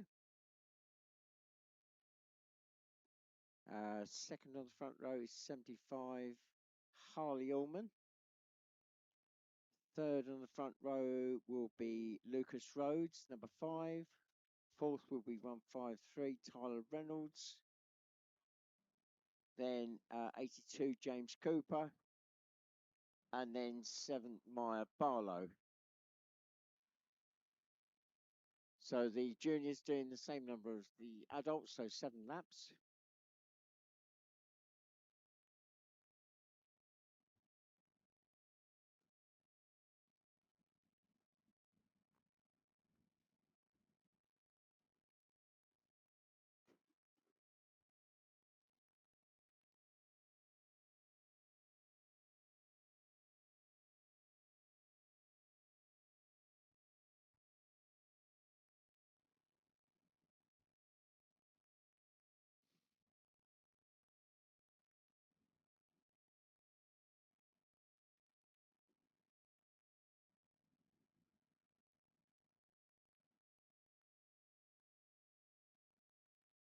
So the last craft coming onto the grid, that was the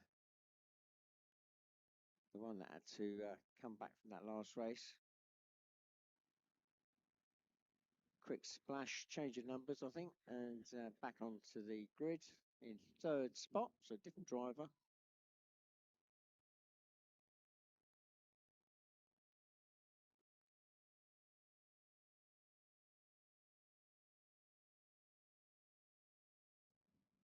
And we're coming up to the 2-minute board night now.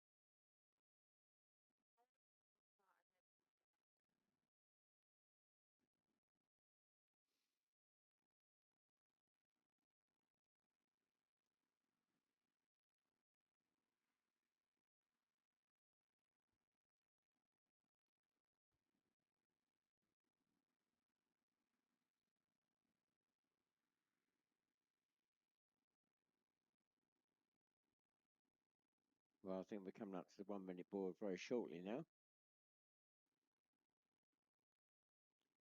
There we go, 1 minute away from the start.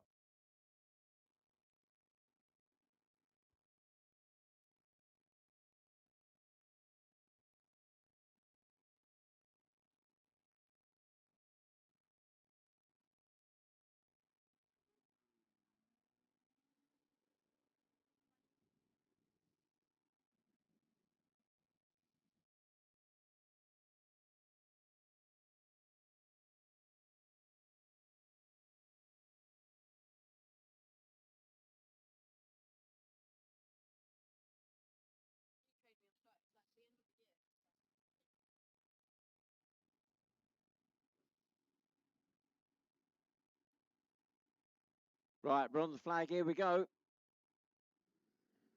7 laps, first one off the line. Oh, it's close, but it is Lily Olsen, 44.75, Harley Allman tucking in there. Then 153.5, 82.7, the grid is cleared.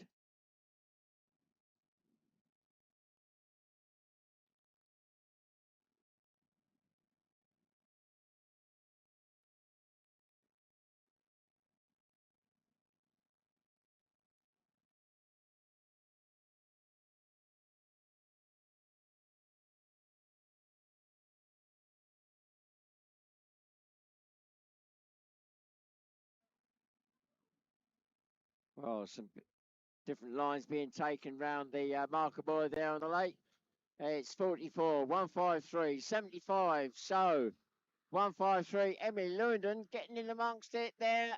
She is up into second spot. So passing Harley Allman 75.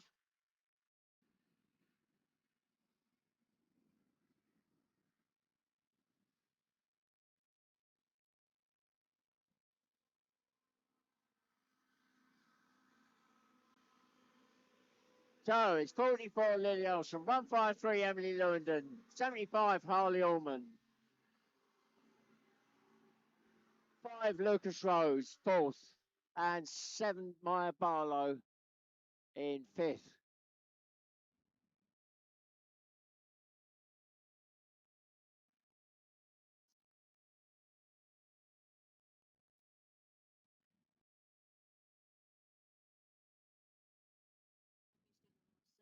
Right, I've just been informed it's not Emily Lewington 153, it's actually Tyler Reynolds, her teammate. So they've obviously switched it around for this race, and Tyler is our new leader. Look down to the lake. So Tyler is our new leader, 153. Then 44 by a whisker, because Harley Allman 75 is there looking to try and make the move. So Emily, so Lily Olsen, I'm wondering whether she's got a problem. She still seems to be, her pace seems to be still good, but she is currently back in second, and Harley Allman 75 looking to try and make a move. So Tyler Reynolds 153 goes through in first. Lily Olsen's 44 in second. Harley Allman 75 in third. Fourth is Lucas Rhodes in number 5. Then Maya Barlow coming through in fifth spot, number 7.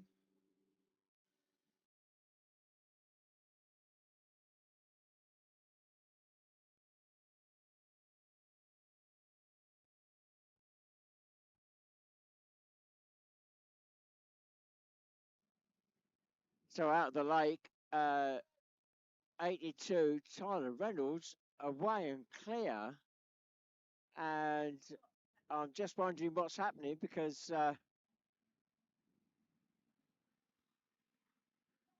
they picked up on the wrong craft. So Tyler Reynolds just coming out of the lake now. I got mixed up with James Cooper there, number 82, same colour scheme. Oh, and we've got a roll craft. Our leader, 153. 153, Tyler Reynolds, our leader, has rolled the craft.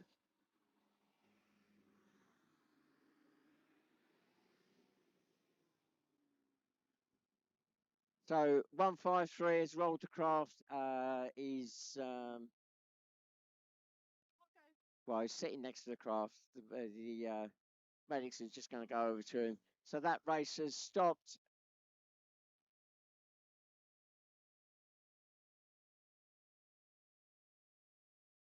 So I've just been informed there will be a rerun of that race.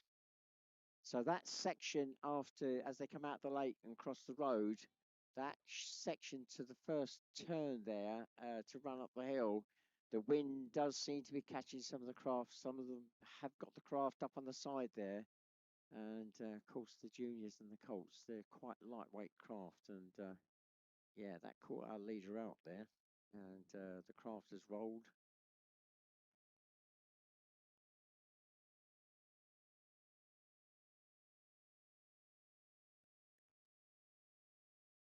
So for those of you involved in the paddock with the juniors, there will be a rerun of that race. That will happen directly after the next race, which will be the novice race.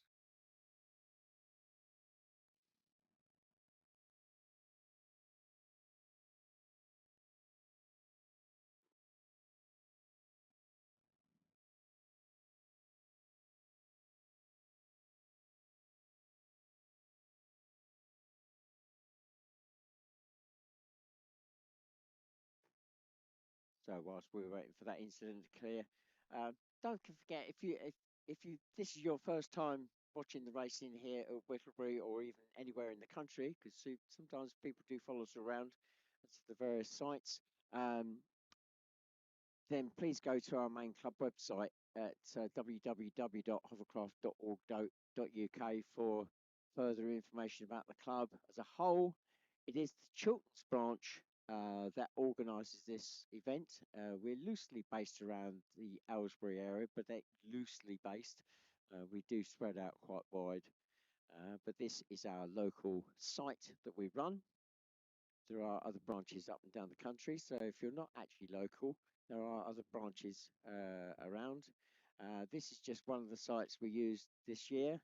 We've been here 3 times this year now. We also raced at Allerton Park, which is up north, and then Rother Valley Country Park, which is near Sheffield, and down a place called Gangwerley, which is at Fareham, down on the south coast.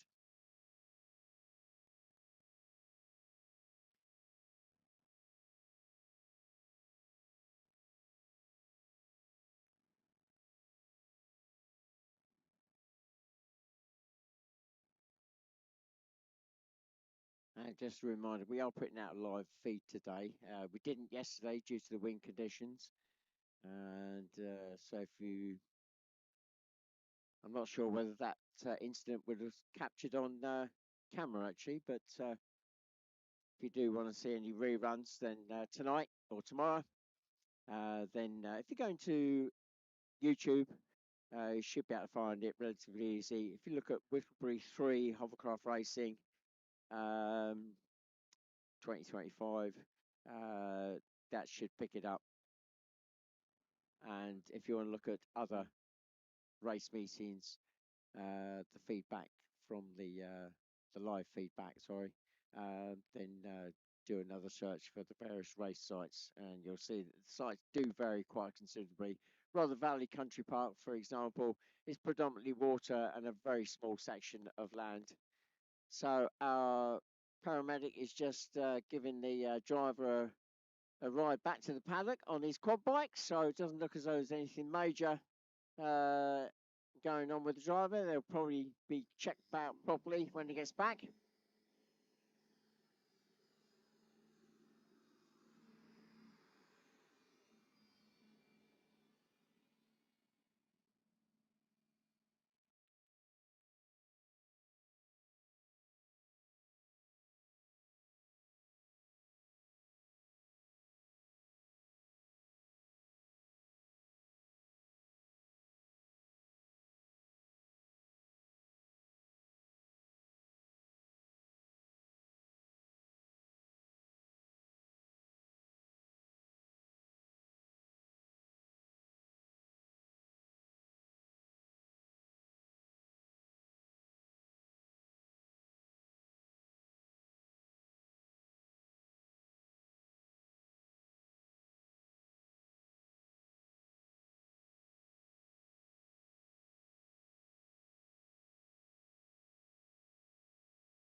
So our group coming up now are the novices.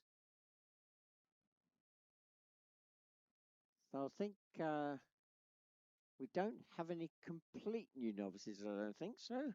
I think we got we could have definitely got a couple that started their novices yesterday, and they took up the option of the arrive and drive facility. You may have been handed out a leaflet when you came in. If you didn't, then obviously you can find out about that. So if it's something that you think, oh, I mind having a go at this, well, before you jump in at the deep end and commit money, etc., you can now take up that option. It's a Formula 50 craft, and it's £215 for 1 day, £360 for 2 days. If you Google it, it's the Arrive and Drive Hovercraft to Race. It's the Hovercraft Club of Great Britain that organises it. Or you can go to our main club website at www.hovercraft.org.uk and you'll find the information there. You can also email direct to info@hovercraft.org.uk. So we've actually got two craft out there this weekend because father and son have taken up the option. And so we've got a father and son out there. And I'm going to drop down to the grid now and just see what we got. So 38, Tom Richards. And I think that's a son. Make sure I get that right. Oh, I've not gone long, so 2 minutes away from the start. Oh, we've only got one of the Richards out there. So it looks like son might be out there, 38. Dad's not out there for whatever reason. And we've got number 40, David Worsdell. And he's there on the grid. Oliver McIntosh wasn't out yesterday. I think he's turned up today, but I was expecting him on the grid, but he's not there.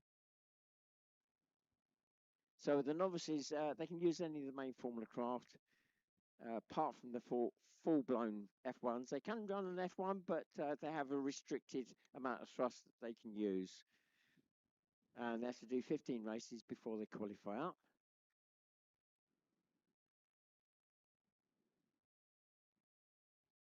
And we're on the 1 minute board. So they're doing 7 laps, just the two craft. We will have a rerun directly after this of that red flag race.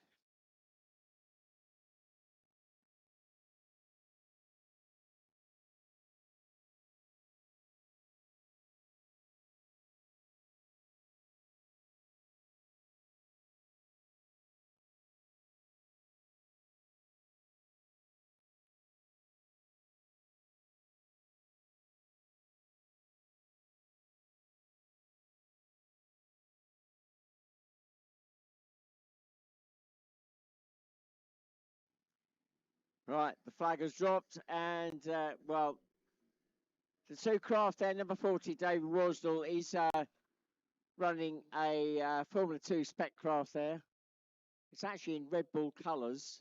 It's not been sponsored by Red Bull, but the original owner of that craft, who's now our Chief Marshal, works for Red Bull, and he got special permission to do the craft in the Red Bull colours. So that's an F2 craft.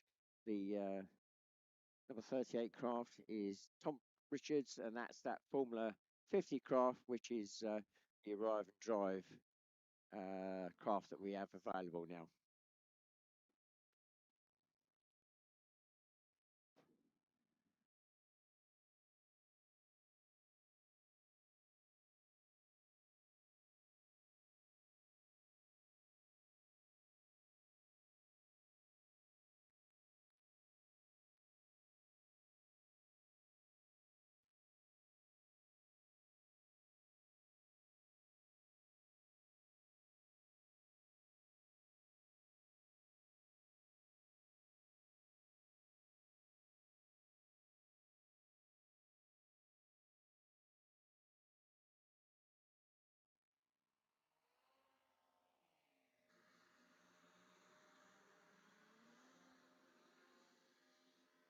So David Worsdell Number 40 goes through, the clear leader.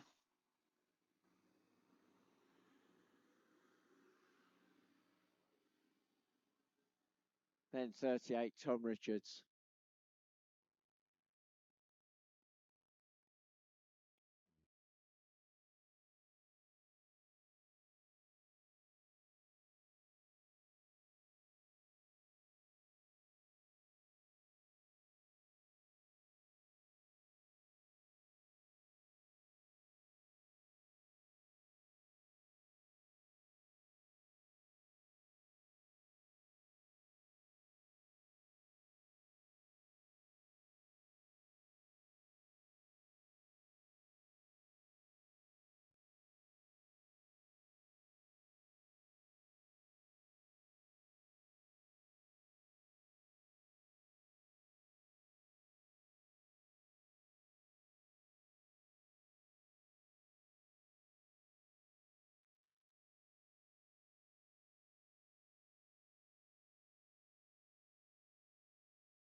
Well, 2 laps gone. Number 40, David Worsdale, very much in cruise mode there. Not anywhere near on full power with that Formula 2 craft.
Well, our leader out of the lake, crossed the road and has pulled over to one side. Now, unfortunately, he broke down the last the race yesterday, or was that in practice this morning? Exactly, pretty much exactly the same place. We've got a late starter coming out, number 60, Oliver McIntosh. So Oliver's well into his qualification period. Well, he's out there. He doesn't seem to be on a very good pace, so I'm not quite sure what Oliver is, whether he's got an issue there that's dropping him down to slow. But our original leader may be the leader still. Yeah, there he goes. David Worsdale gets the craft going again, and he's come through the line by Whisker, still in first place. And then it's 38, Tom Richards, and then Oliver McIntosh. Oliver not on the pace I expected him to be, so he came out as a very late starter, and yeah, quite clearly not on the pace he should be.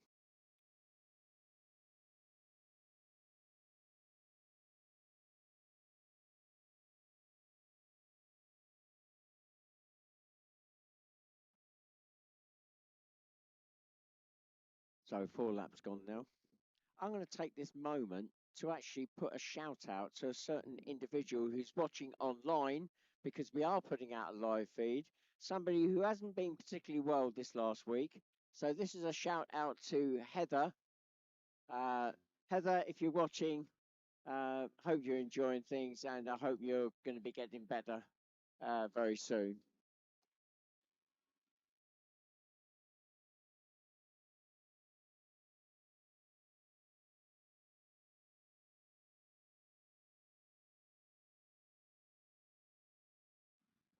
Just to qualify, that is Heather Moore.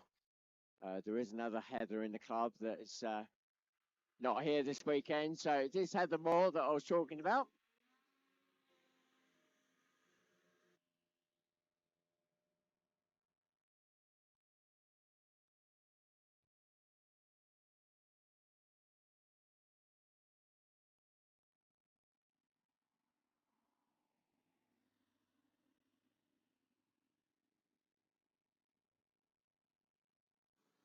So 5 laps gone. 2 laps to go now.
So last lap board now out. 1 lap to go.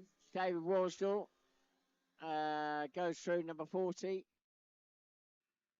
Keeps looking down, so he's obviously not totally confident that things are right. So I know on Friday night there was he had a problem with the throttle cable, which was all seized up. So whether that's reared its ugly head again, I'm not quite sure.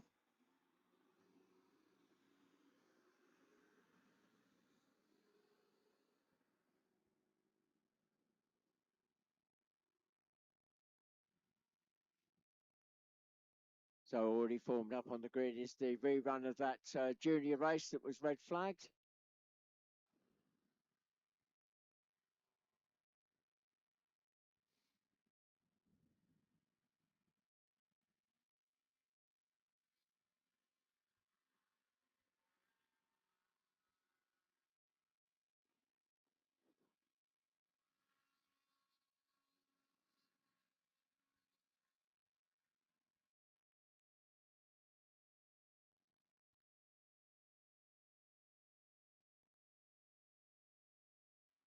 Right, here we go, the run to the line. And it is David Worsdale finishes the race and takes the win.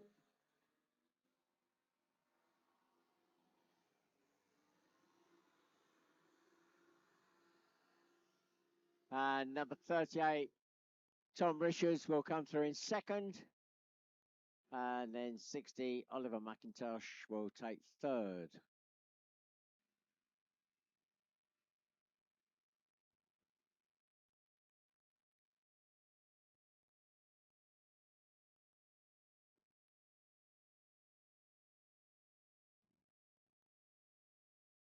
So with the red flags that we've had, that is going to push our program back a little bit, but I'll try and find out how that'll impact on our paddock open.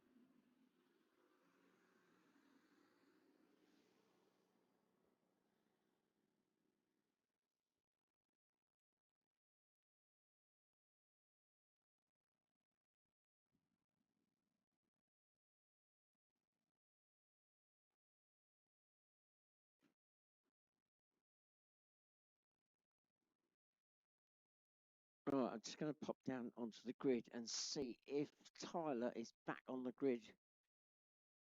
It was Tyler that. Oh,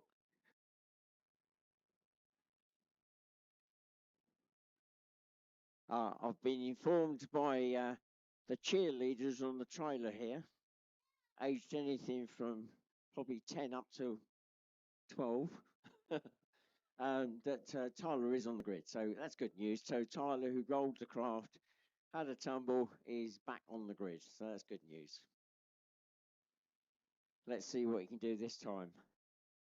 That was an unexpected lead that he took there from Lily Elston, who's normally our leader.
Right, just going to wander onto the grid. It looks as though there may be a small delay there. Start Marshall's holding the 2-minute board, but also a board with a H on it, which means that there's a hold. There might be some coursework being done.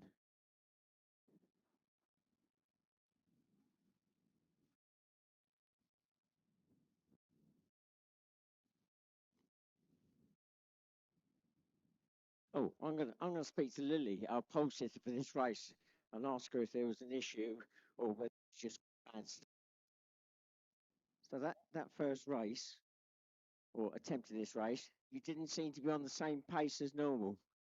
Something quite not a wind, just purely wind. Okay. Yeah. Okay. So Lily being cautious there with the wind, and obviously Tyler in 153 may, well, looks at push it that little bit too hard, hence why it.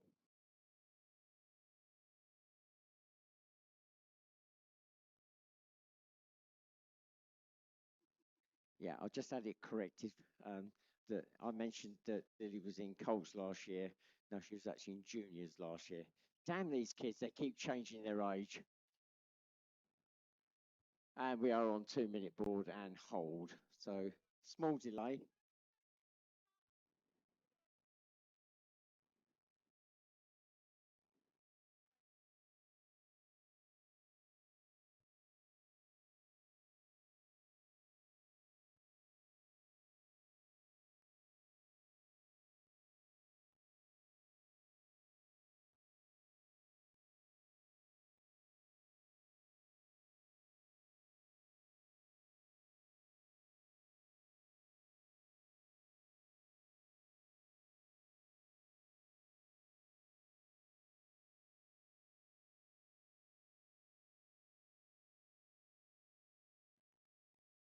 Right, just heard over the radio that the 2 minute board is about to go up. So we're going on to the 2 minute board at the moment. So a full rerun of that race, the full 7 laps.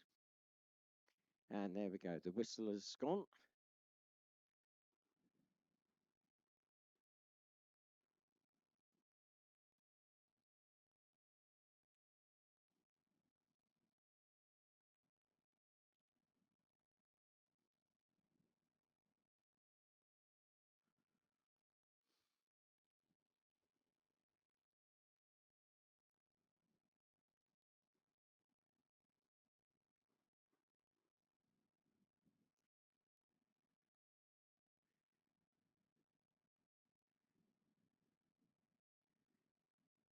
So the wind conditions this weekend have been extremely tricky for all the craft, but probably a little bit more so for the Colts and the juniors, purely because of their size and weight being a bit more susceptible to the wind. And we're on the 1 minute board now, 1 minute away from the start.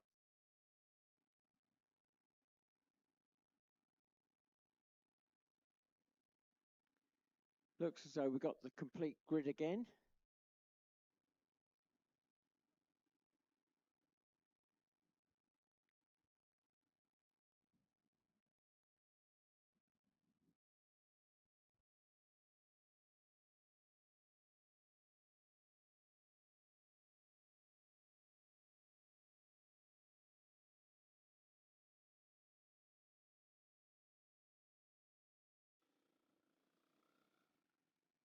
Right, our start marshal is on the podium. The flag is now going up and we are off. Here we go. Let's see what happens this time.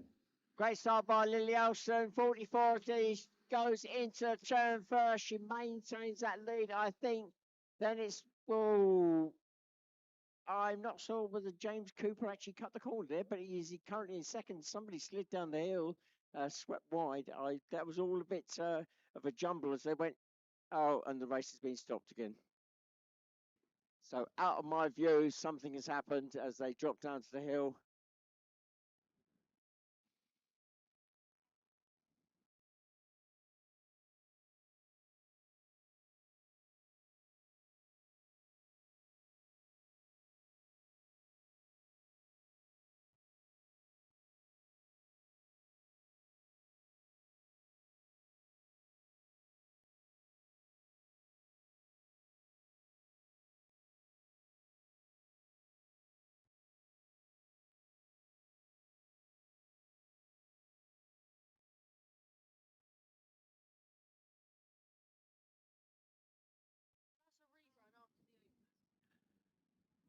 Well, clearly that will be a rerun again, but the race director does have discretion as to how many reruns are going to be done. So we just have to wait and see what happens with that. So I won't 100% say there will be a rerun.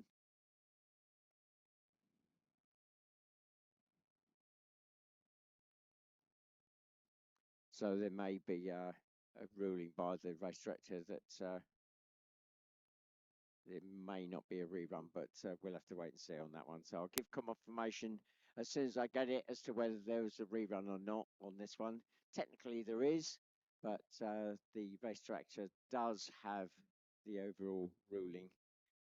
Usually there's 2 or 3 attempts, but with the conditions as such, I'm not quite sure what came into play with that incident. It was out of my view. So the next group is being called forward anyway, and that is for the open race. So the open race now, open to all the main formulas, they'll be called forward now, I believe. And so we'll get a complete mixed bag of Formula 1s, Formula 2s, Formula 3s, Formula 50s, and F35s.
Well, I haven't had any clarification yet as to who that was involved in that incident.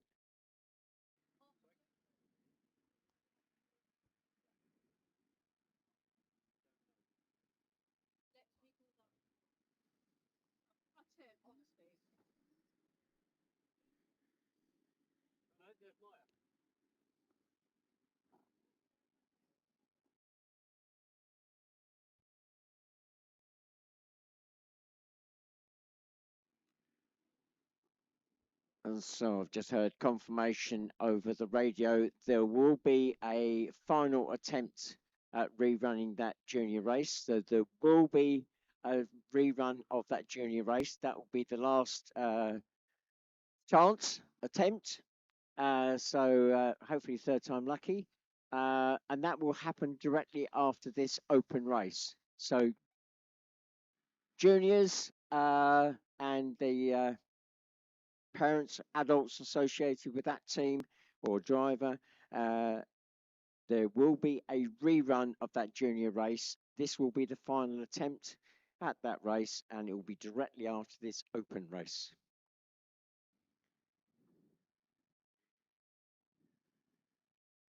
So this is pushing our program back. So we're going to slip time-wise. So I'm going to wait for information from our race director as to what the plan is regarding a break.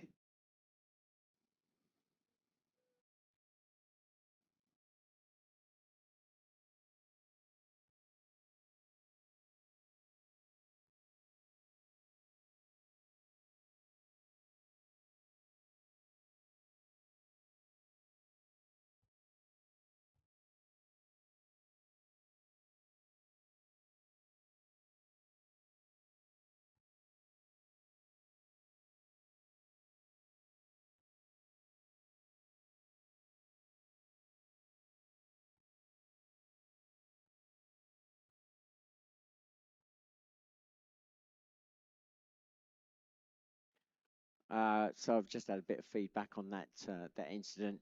All the drivers were fine.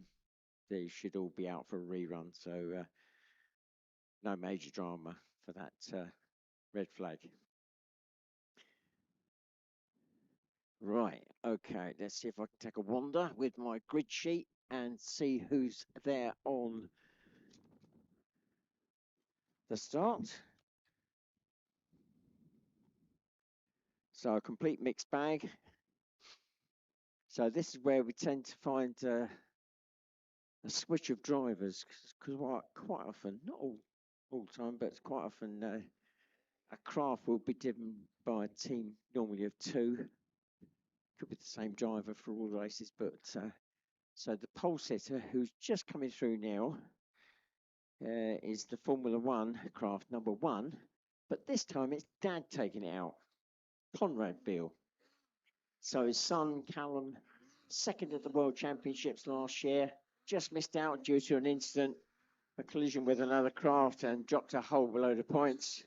But his dad, Conrad Beale, a former UK World Champion.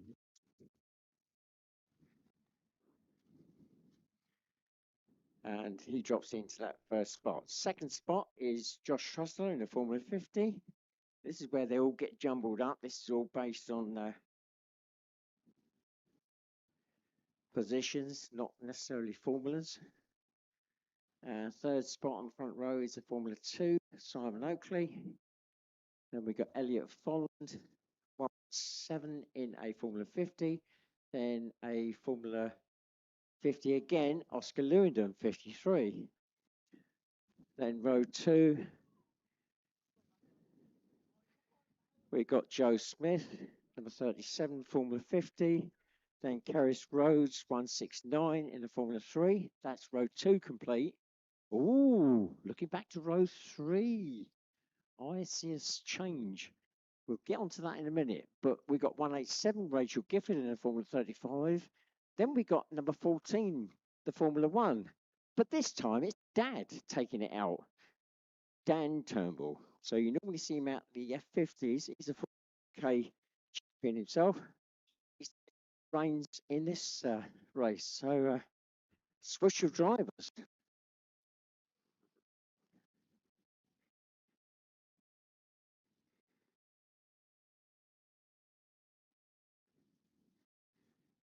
Right, so the course has been cleared, and the start marshal has been given the all clear for the 2-minute board. There we go, the whistle's up. 2 minutes away from the start. 7 laps. Don't forget there will be a third attempt at the rerun of that junior race directly after this one, and then we'll be looking at hopefully a break. But I'll give you a heads up on that one once I've spoken to the race director as to how long that break will be.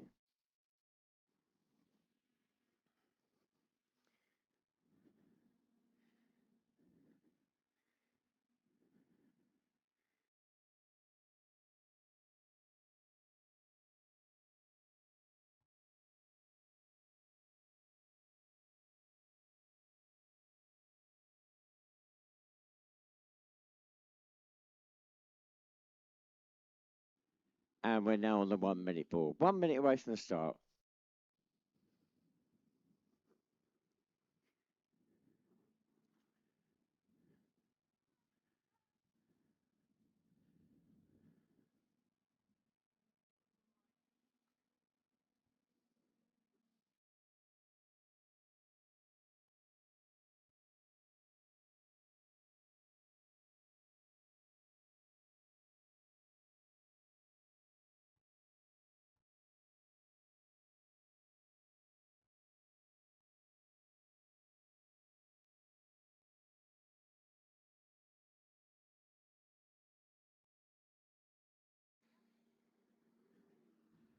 Right, we're coming up to the start flag very shortly now. Start marshal is there. The flag is up, and we are away.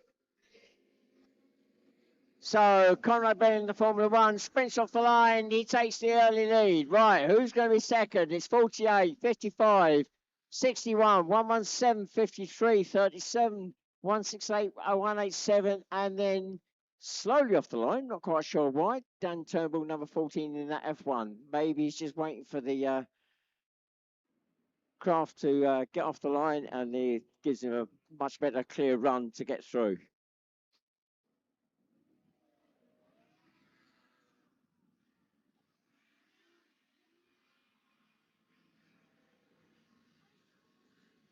So over the road, up the hill, the Formula One sprints away. Conrad Bill now away and gone.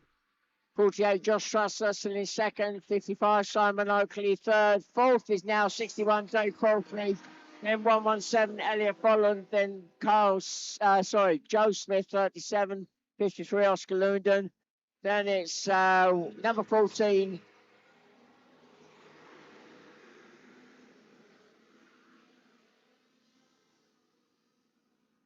Also at the back there was 187.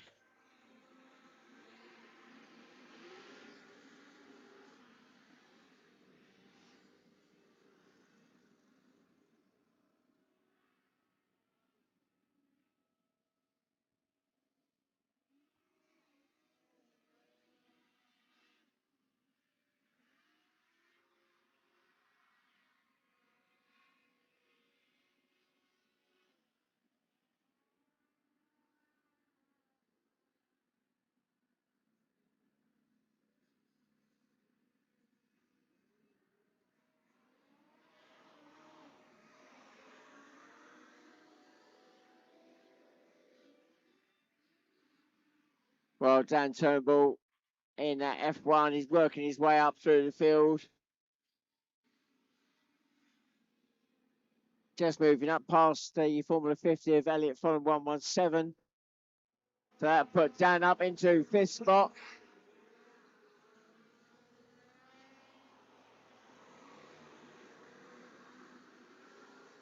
And he's just now switched past Simon Oakley in that Formula 255. So Dan Turnbull, number 14 in that Formula 1, now up into 4th spot.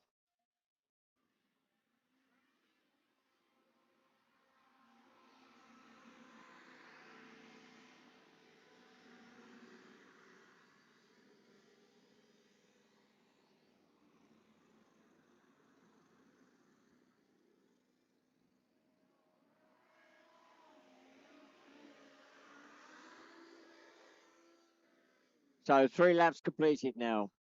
Leader way and gone.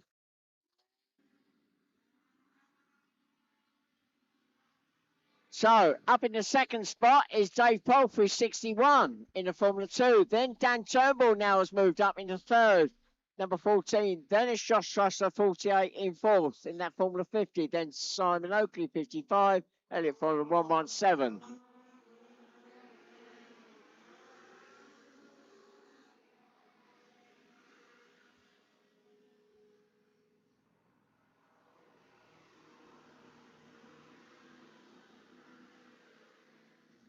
So, the Formula 1, number 14, Dan Turnbull looking to pass Dave Palfrey, number 61. That will put Dan Turnbull in that Formula 1 up into second spot. He's a long way back from the leader, though.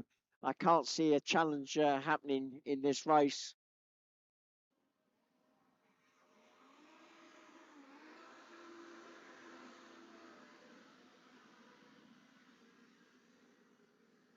So as the leader goes through, he's now putting Kraft a lap down. 187, 169, 53. Those have all gone a lap down by the looks of it now.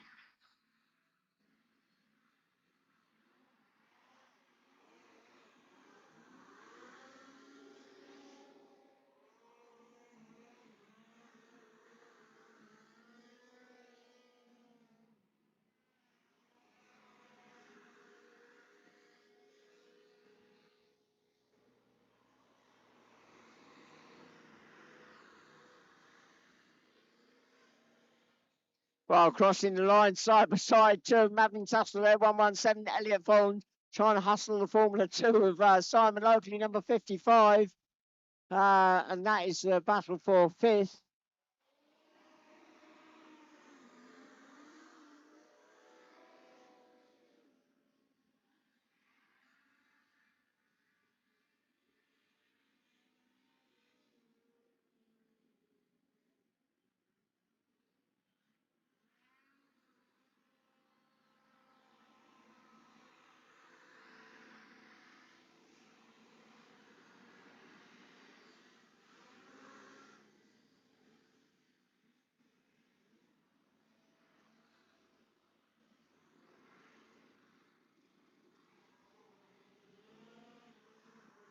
So as our leader exits the lake, it's still number one, Conrad Beale. The last lap board is now waiting for him to run up the hill to take that hairpin turn, then the run to the line with 1 lap to go. And that battle's still going on between Elliot Folland in the Formula 50, 117, and Simon Oakley, 55 in that Formula 2. There we go. Our leader goes through. 1 lap to go now.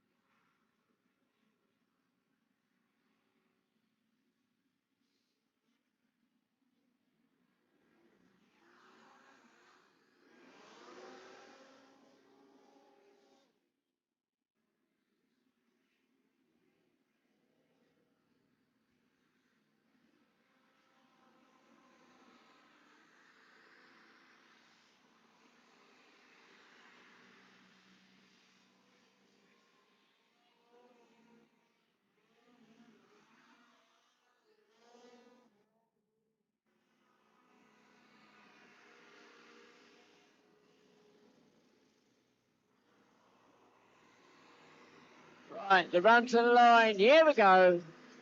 Conrad Bill, number one, takes the win. An easy win in that F1. Still to come through in second spot. Number 14, Dan Turnbull, to run up the hill to make that hairpin turn to the line. Comfortable second. He started right at the very back of the grid. Took it very easy at the start. Didn't want to get involved in any tussles in that first turn. Just took his time. Worked his way up in the second spot.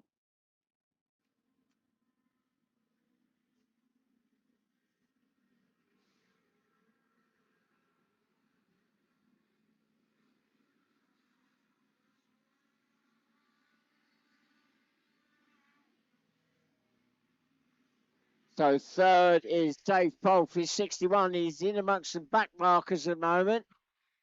Should be okay, but with definitely within striking distance is Josh Trussler, number 48, in fourth. But it is Dave Belfry, 61 that takes third. Josh Trussler, 48, takes fourth.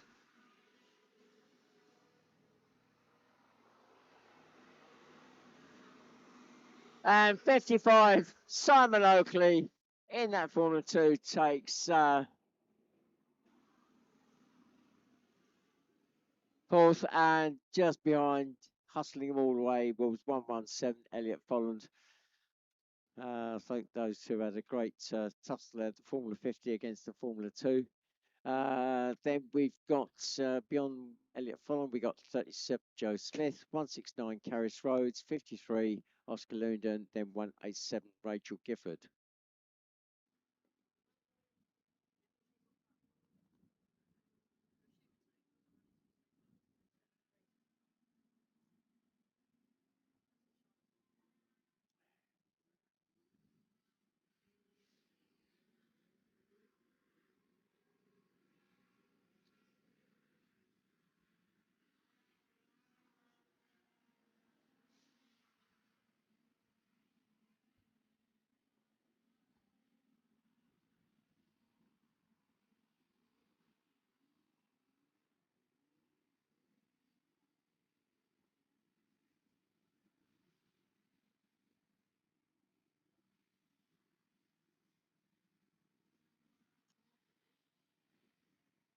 Right, so I'm just going to pop down to the grid now and see what's occurring, because there is a space on the front row at the moment. I'm just going to find out whether that space is going to be filled or not.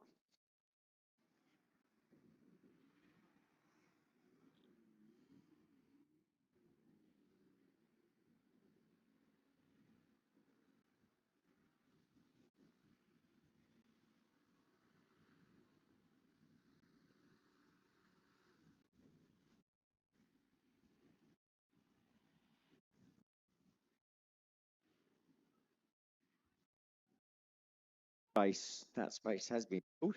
Quick change of numbers. So 153, Tyler Reynolds is on the grid. There's lots of drivers here. I'm trying to work who's who. So okay, we're all good. Same drivers, same craft as the last attempt. So nobody missing.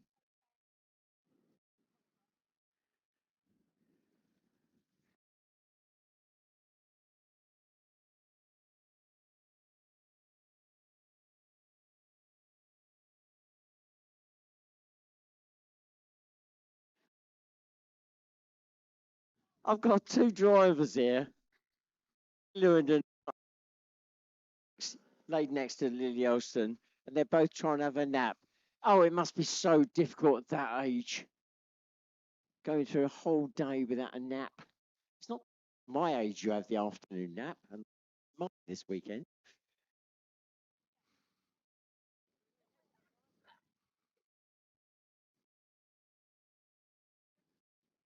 I come up to the 2 minute very shortly.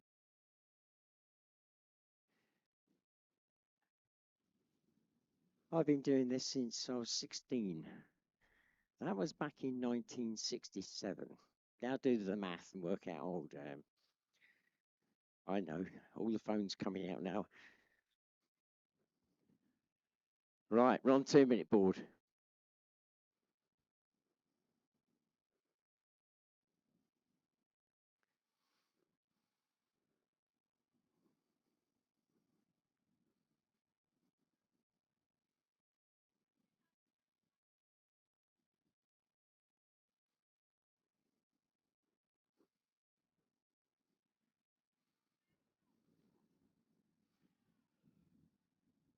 Right, so this is the final attempt. No more attempts after this one. If it goes wrong, then that'll be it. The race will be scrubbed. So fingers crossed we get a clean race.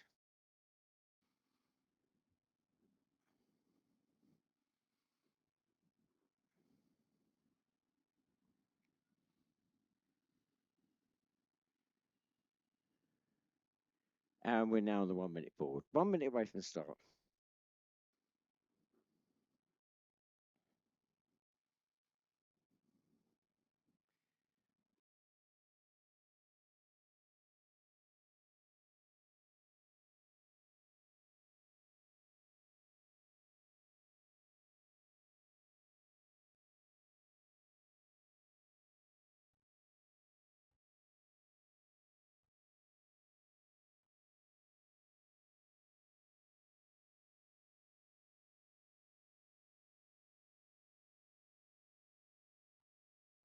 Right, we're on the flag. Here we go, and we're away.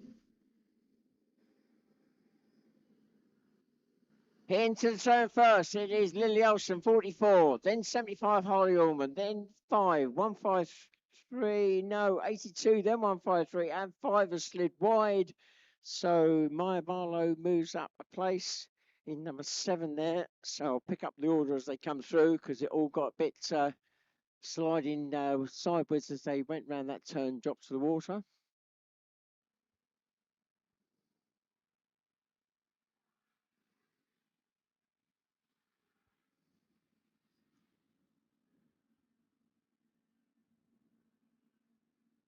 So we lost.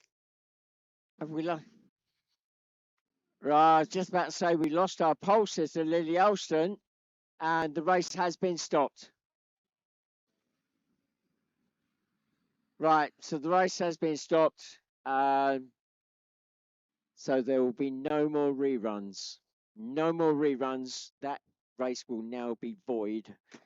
Race director's decision before the race started. This was the last chance. Great shame for the juniors.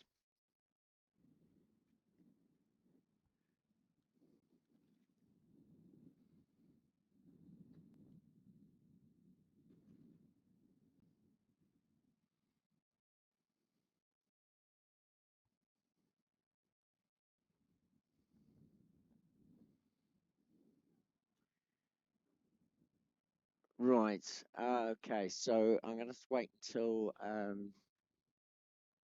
I can get some information from our race director once he's cleared this incident and find out what's happening about our break. So we are, in theory, going for a break now, but we are running behind schedule time-wise. So I'm going to wait for that information before I can start announcing whether the paddock is open to the public or not.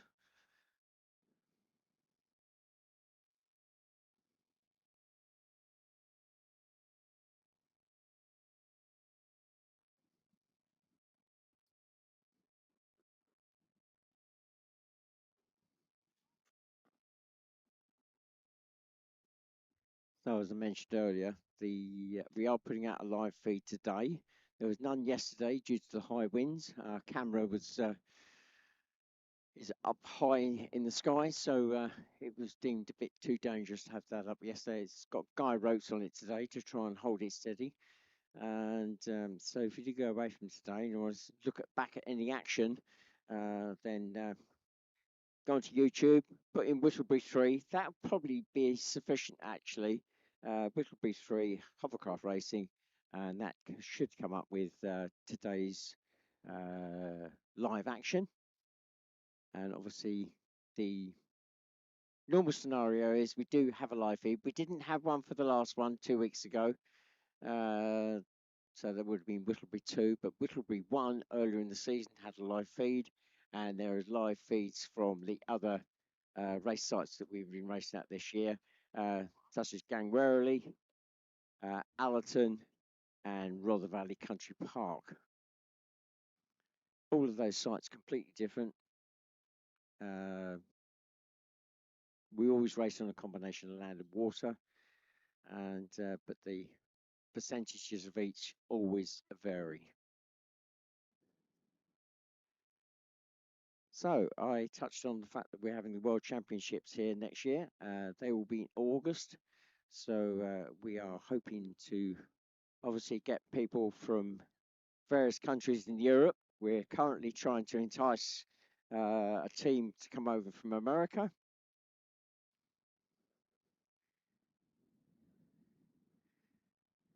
Right, I'm just listening to a conversation at the moment to find out what's happening now with the break.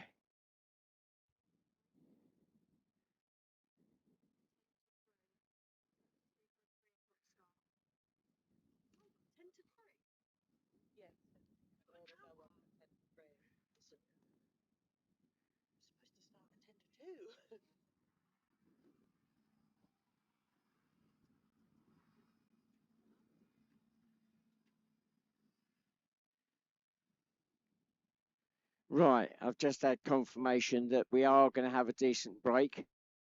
So we're just going to get the craft back to the paddock. Our next race will start at 3 o'clock. So the craft will be coming out onto the grid at 10 to 3. So if you want to come up into the paddock fairly soon, we'll be opening the paddock until 2:45. So let's just get these craft back in, settled down. So if you are coming up into the paddock area, uh, just a few pointers. It is strictly a no smoking zone. That includes e-cigarettes as well. If you've got any small children with you, please make sure they don't clamber on the craft, as some of them are built rather lightweight. And yeah, watch out for those hot exhausts. They could be anywhere on the craft, especially if you've got little ones with you. Now, normally the drivers are fairly amenable to answering questions. So if you've got anything technical you want to ask, they're usually quite happy to answer any questions, unless they've got bits of engine flying here, there, and everywhere.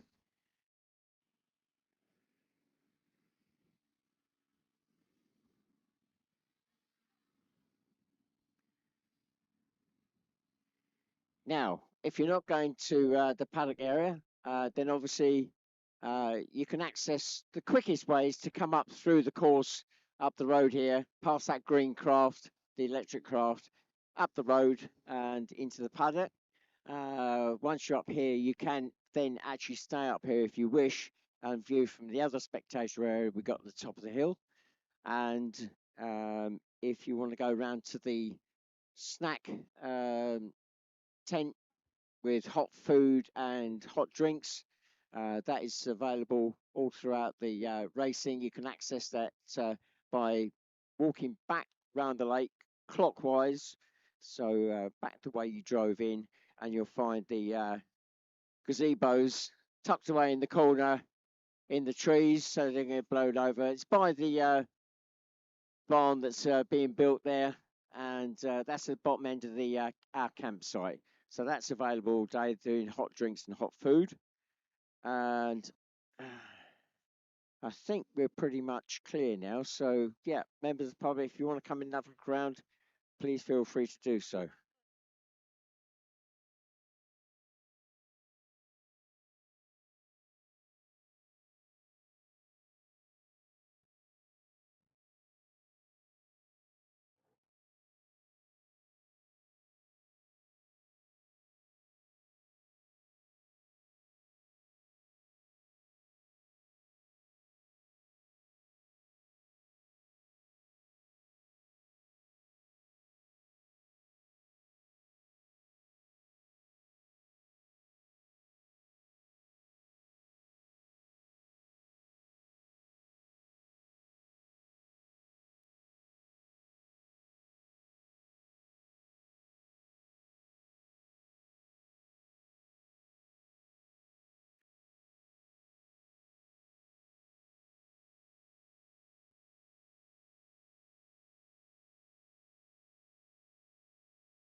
For the drivers, just a heads up, if you didn't hear it earlier, the next race start will be at 3 p.m. So 3 p.m. for the start of the next race.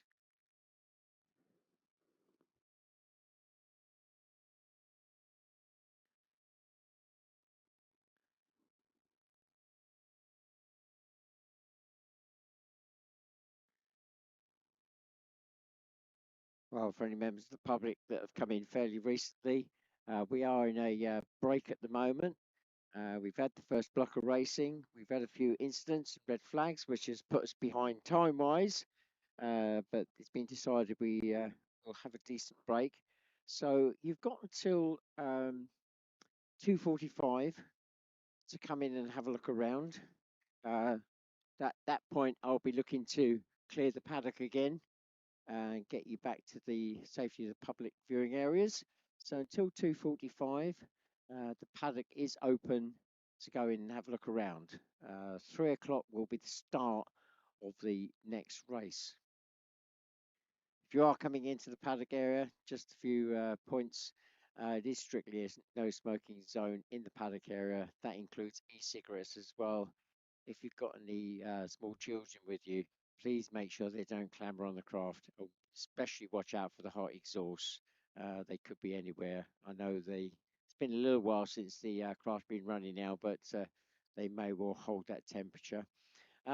If you've got any questions whilst you're up in the paddock area of if the drivers are there, they're usually fairly amenable to answer any questions, as long as they haven't got bits of engine flying everywhere.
2, 3,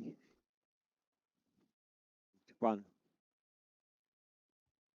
1, 1, 2, 3.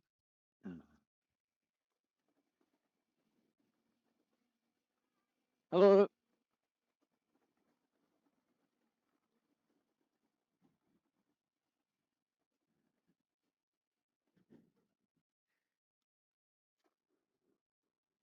Oh, sorry.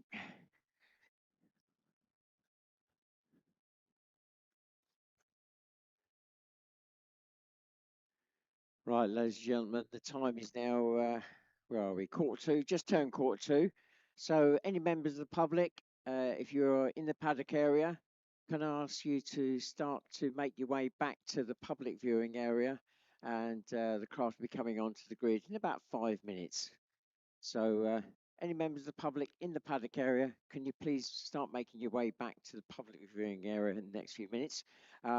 Viewing areas, you can either stay at the top end here. There's a area up here you can go into, um, or you can go back down to the car park area down there. If you do opt to go in the top section here by the paddock, and you want to change your viewing area, then you can actually do that during the racing by going out of that viewing area onto the road that's behind you, behind the trees, the bushes, and take a walk down the hill there to where the campsite area. Get to the bottom of that, turn left, and that will take you through and back round the bottom of the lake to the car park, and you'll be able to do that during the racing.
Right, this is the final call for any members of the public in the paddock area. Can you now please make your way back to one of the public viewing areas?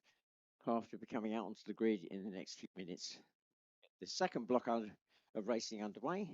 If you're looking at your program, yes, we are down time wise. So it's a 3 o'clock start instead of 1:55. That's due to the red flags we had earlier in the day.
1, 2, 3. Right, there we go. That's the 10.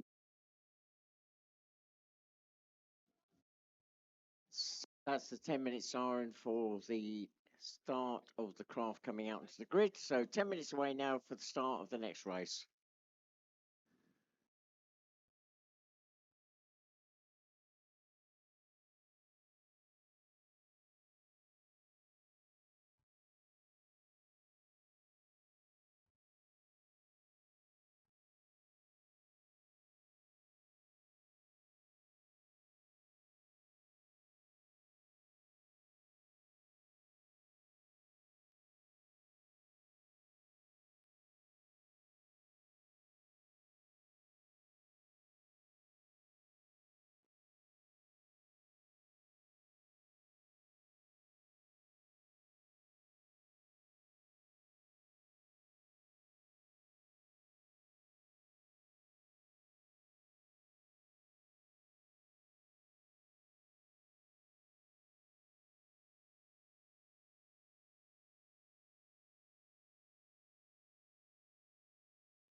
Right, this is a reminder to all drivers. All drivers, can you please return your tags at the end of today?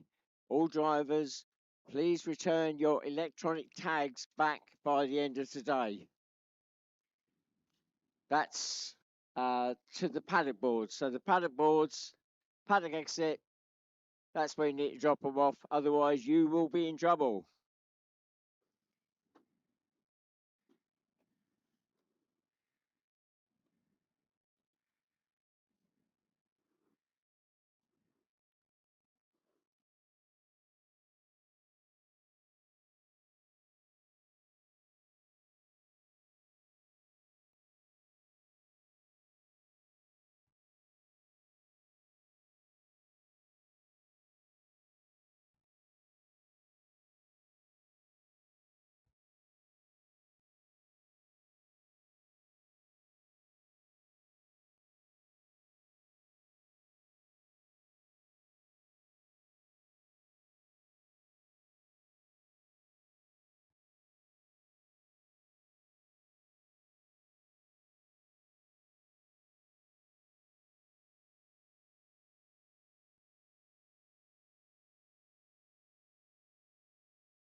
So we have 3 groups on the grid for this race.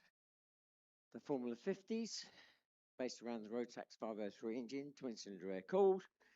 Then we got the Formula 3s, and they're allowed to use 2 strokes and 4 strokes. And then we got the F35s, and the F3s. If you're using a 4-stroke, it's up to 500cc. If you're using 2 strokes, depending on whether it's water cooled or not, as to the cc. The F-35s, they're using industrial four-stroke engines, air-cooled, with a maximum onboard capacity of all the engines totaling 35 horsepower. So pole sitter for this race is our world champion, Josh Morales, number 40.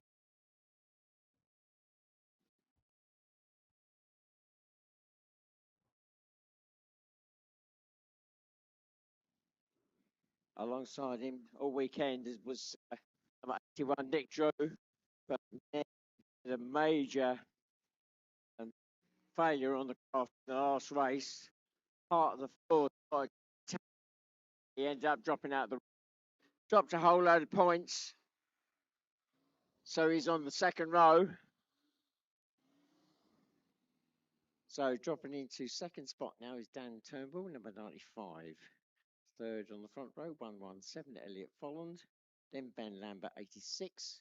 And then completing the front row, Josh Trussler, 8. All Formula 50s. And then we go to row 2.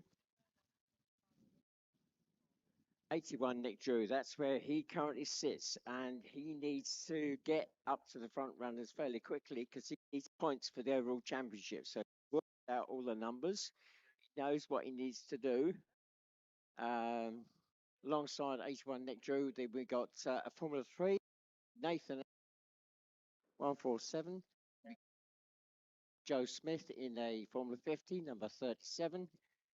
Then Mark Allman, 75, in another Formula 50. That's row 2 complete. Row 3, we got a 153, Oscar Lewingdon in a Formula 3. Then Keris Rose, 169, another Formula 3. Then Charlie Moore, 45, another Formula 3. And then we got Rachel Gifford, 187 in a Formula 35. That's row 3 complete. Row 4, we got 115, Craig Emery in a Formula 50. Then 116, Serena Hackett in the Formula 50. And then another F35, 171, Zoe Deacon. So if you weren't here earlier, it's 7 laps for all the formulas, apart from the Colts, they just do 5. So this last block of racing is just started. This is going to be the decider for the championships for many of the positions. This is the last race meeting of the season in the UK. So points still up for grabs.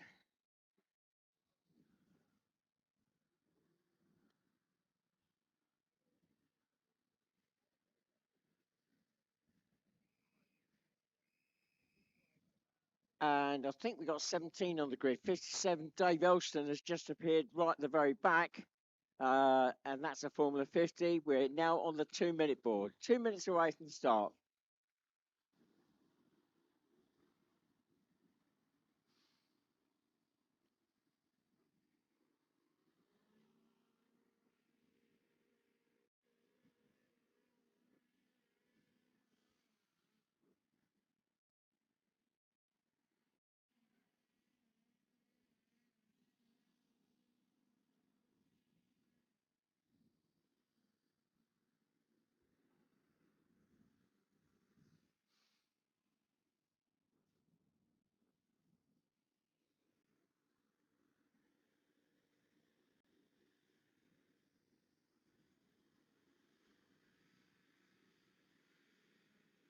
And the 1-minute board is now up. 1 minute away from the start.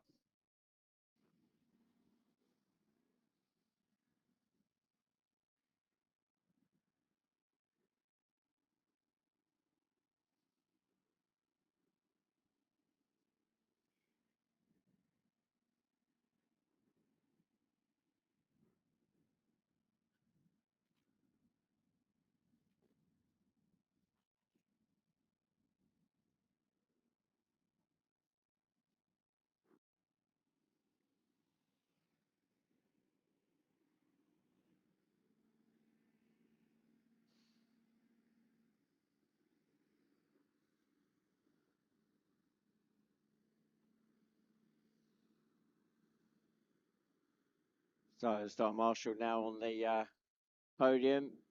Flag being used this weekend rather than lights. The flag is up. Here we go, and we're away. Great start by Josh Truss, number 48, but he has to swing wide. Who's going to go into second spot because our leader is 43, Josh Morales, then 95. And now I've lost it. They disappeared out of view. A lot of changes of places there as they went round that first marker. It looks as though the grid is cleared.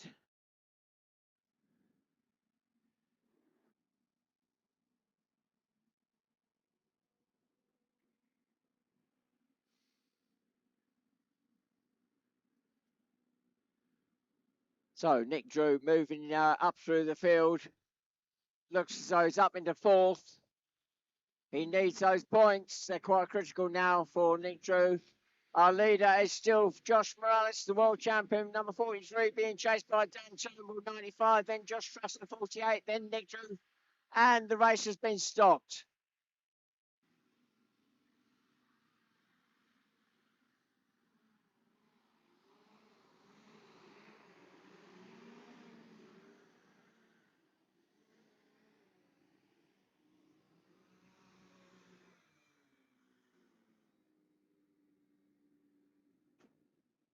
So the race has been stopped. I've got no information at the moment. Right, okay, I see a craft stopped on the lake and looks as though that craft is right on the lake racing line.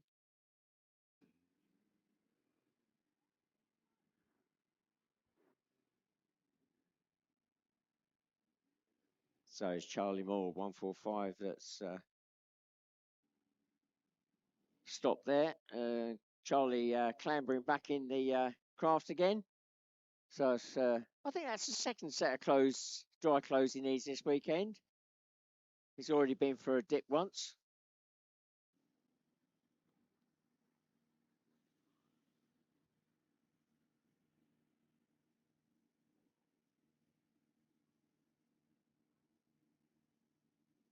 So I didn't actually see that incident happen. So I can only speculate as to how it happened.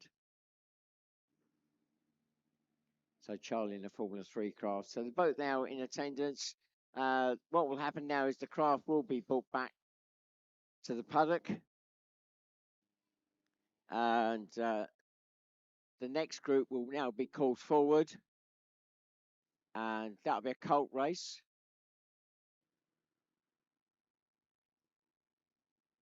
So the Colts will now be pulled forward.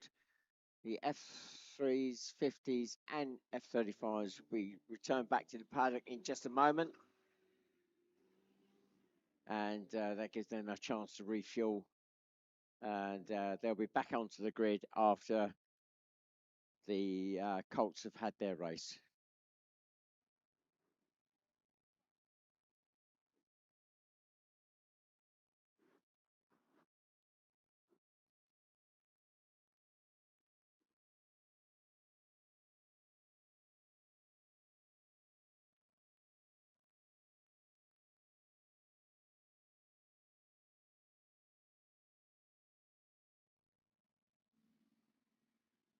So the Colts coming up next. They're aged 10 to 13 years of age.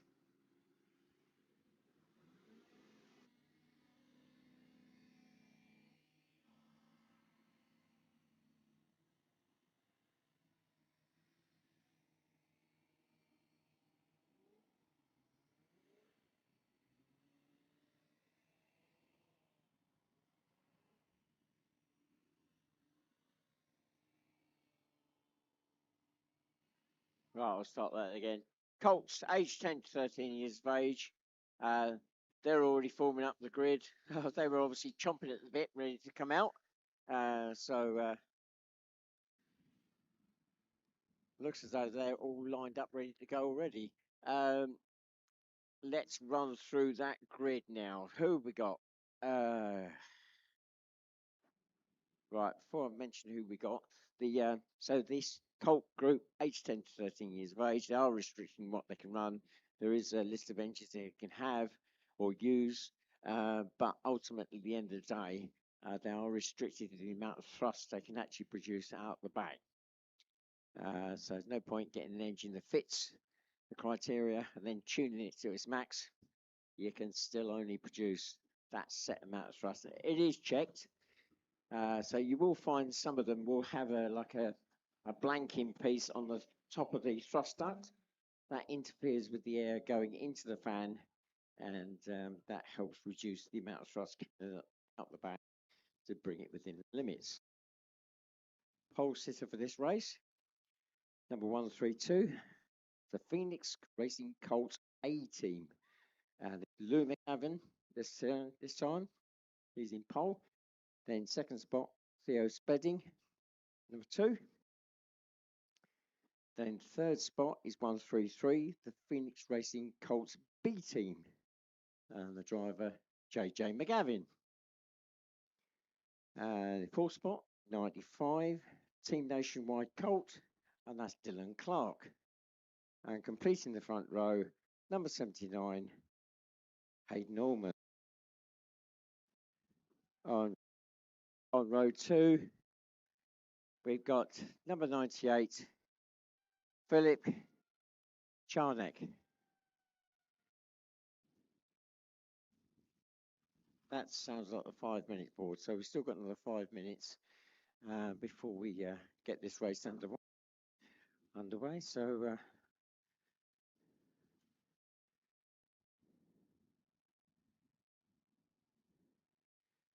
well, it sounds as if the recovery is going all right on the lake.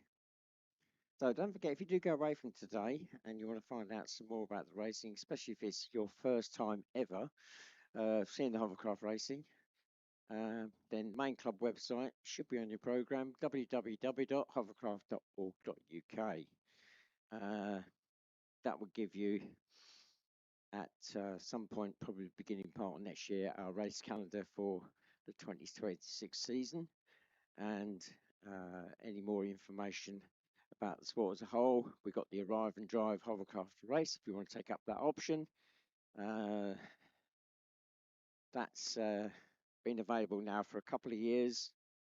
It's really to sort of give that taster of if you want to drive a racer craft, but you don't want to go for that initial outlay. We've got that now. It's a Formula 50 craft, and you can hire it for 1 day or 2. If you do it for like the 1 day, for example, that gives you the practice sessions. You'll get tuition before that, and 2 sets of races, and then obviously following day the same if you choose the 2-day option. If you want it for 1 day, it'll cost you £215. For 2 days, it's £360. Car's all prepped, ready for you, all the fuel, etc., etc. You just need to come along with the appropriate clothing and obviously a crash helmet. So it's Arrive and Drive Hovercraft to Race. You can either Google it. If you do Google it, then it's the Hovercraft Club of Great Britain that arranges that. There may be other companies that offer similar sort of things, but it wouldn't be a national race meeting. It might be sort of around a field type scenario. You can also send in an inquiry straight to the club at the email address for that is info@hovercraft.org.uk. Of course, details are on the main website. Anyway, if you are looking at that, don't leave it too long to inquire for the 2026 season. Obviously, you need to find out the calendar first. Pretty much the whole of this season was taken up. That option was taken up. So we got a father and son taking that option up this weekend. And whilst I've been talking, by the sounds of it, the drivers have been told they got 2 minutes. So it sounds as if we're already on the 2-minute board.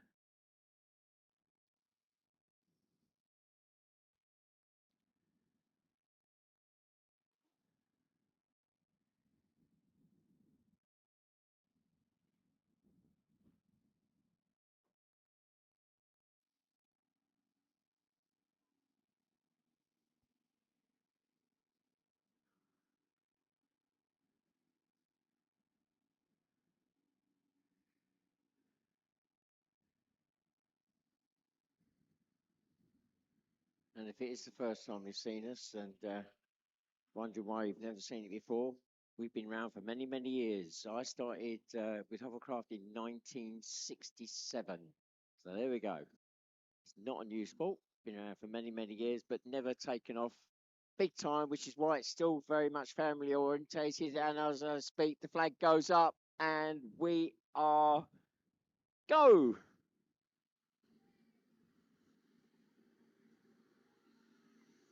Oh, and it's all getting very tight there. It's 132, 95, 2, 133, 79, 98. That's as they go off the line. Will it be the same as they drop onto the water? It could well be. They've dropped out of my view now.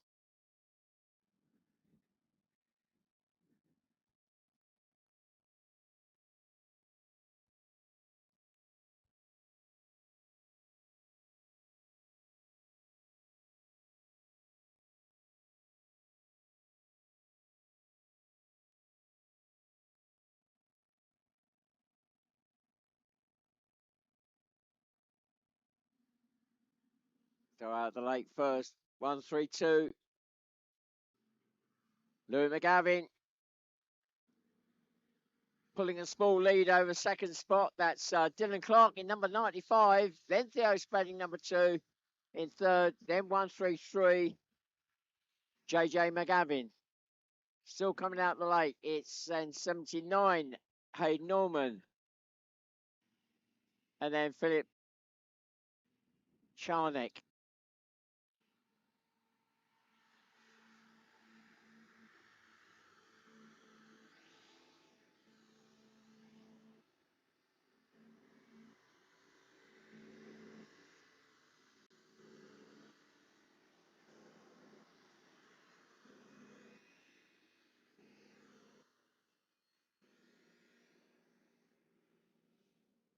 So just to remind Colts, just doing 5 laps.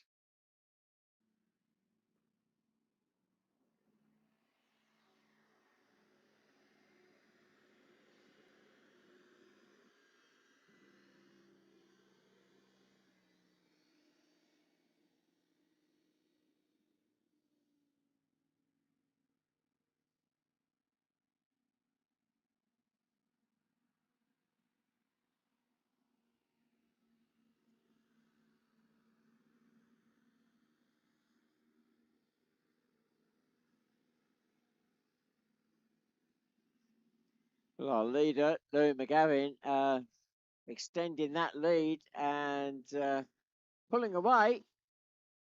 95, Dylan Clark, still in a reasonable second spot, but Theo Spedding in third, not that far away.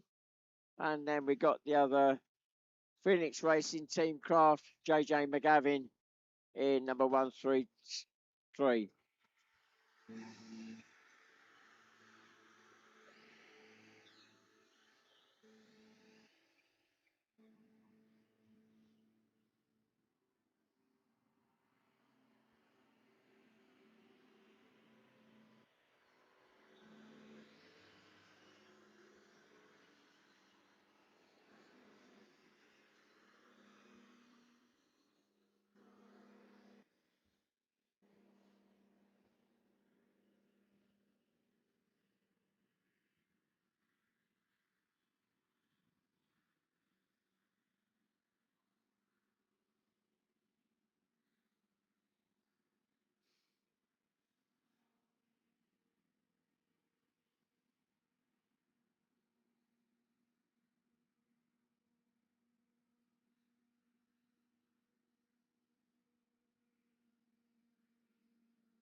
So 3 laps gone for our leader.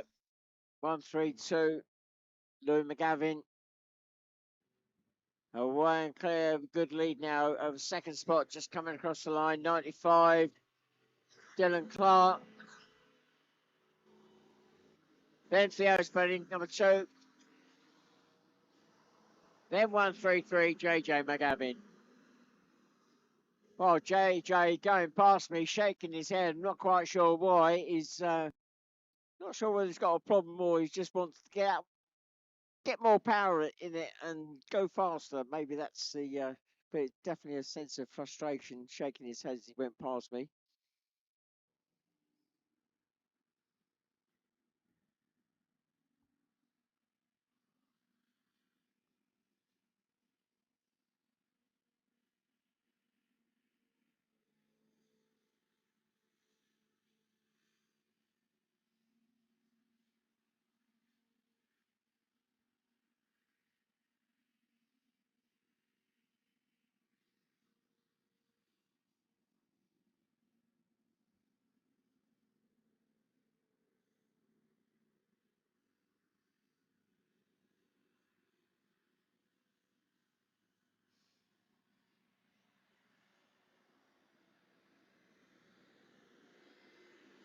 Right, last lap board is now out. 132. Louis McGavin goes through. 1 lap to go.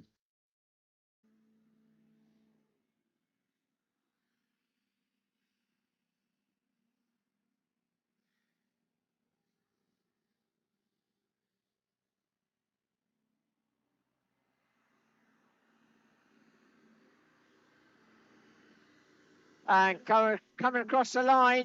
Oh, number 98 getting caught up there. He's being lapped, but number 95 and number 2 there doing battle for that second spot.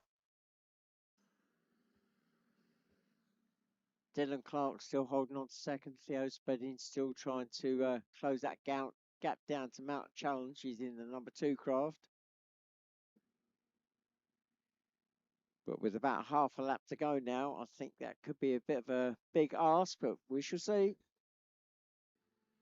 So out the lake for the last time, 132, Louis McGavin, across the road, up the hill, to the hairpin turn. The checkered flag is now waiting for Louis to come through.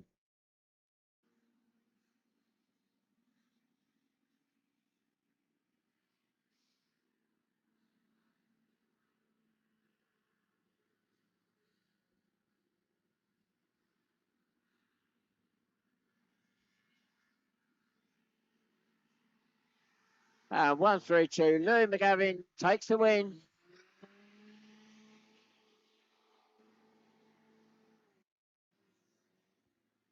And just approaching, coming up the hill, approaching that hairpin turn. At the moment is 95, Dylan Clark, followed by 2, Theo Spedding. And that's how he finishes. So Dylan very, very happy with that. Punch in the air with joy. As he crosses the line, he takes second spot. Theo Spedding, number 2, takes third.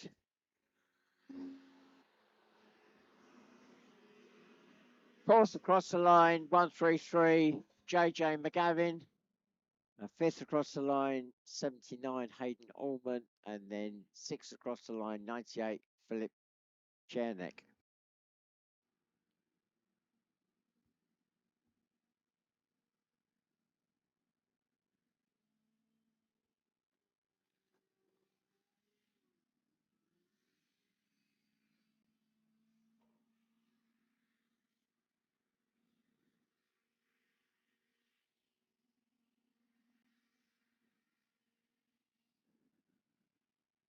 So already on the grid is the rerun of the first race in this second block of racing.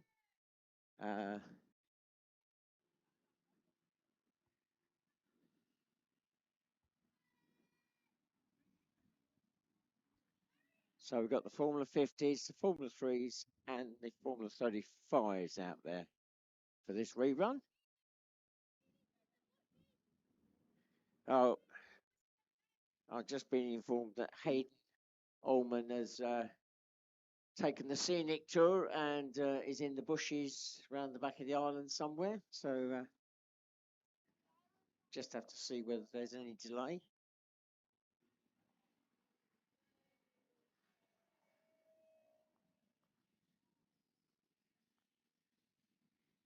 And I was just about to check on number 145, Charlie Moore.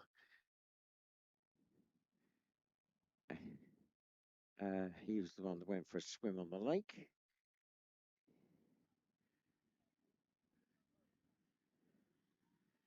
So it sounds as if he may be coming onto the grid.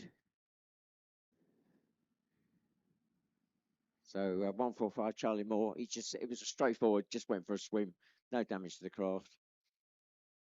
So I'm guessing that, and I didn't see it, so I am guessing that we had that scenario of the craft going at speed, the skirt collapsed, the cushion gave way, and that's when you lose that air cushion and the hull makes contact with the water. And that can happen slowly sometimes. You just pick it up again and everything's fine. But then other times, like I suspect with Charlie, it happens so quick you don't even get a warning. The hull goes down, craft stops, driver doesn't, and they go swimming. So I've just seen the 2-minute board go up, but there's on hold, so there is a hold board. Oh, looks like Hayden's actually got going again.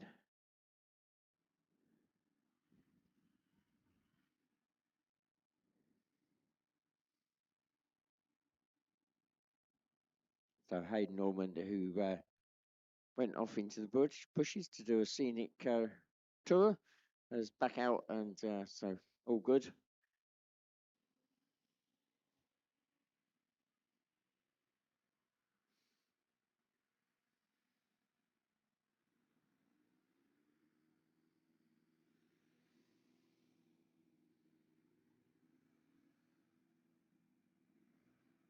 Right, we are now officially on the 2-minute board. So a full 7 laps again. The rerun, a full 7 laps. So Formula 50s, Formula 3s, F35s. This is a rerun of the first race that should have that didn't quite go according to plan in this second block of racing.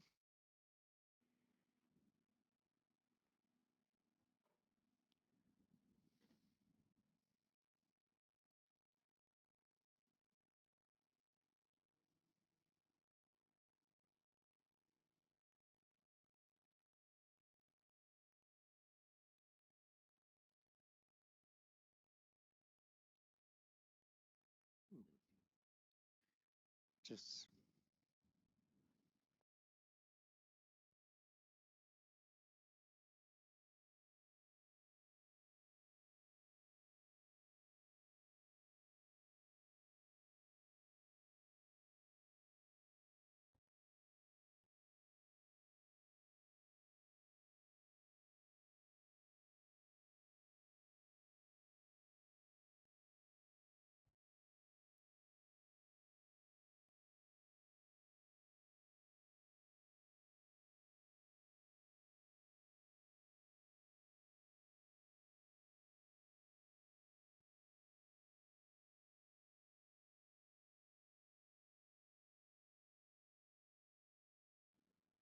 right, we're on the 1-minute board now. 1 minute away from the start.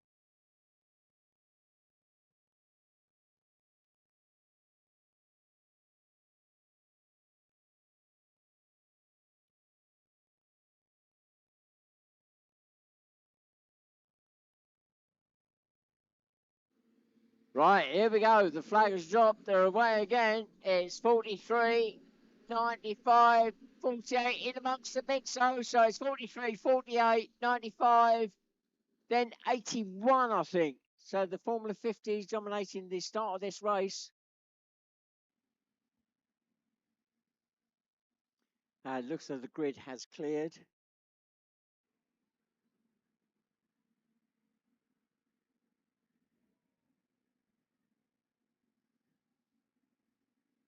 So as they come out of the lake, cross the road, it's 43, 48, 95, 81, 117, 57, 86, 75, 37, 153, 147, 145, 187, 169, 116, 115, then 171.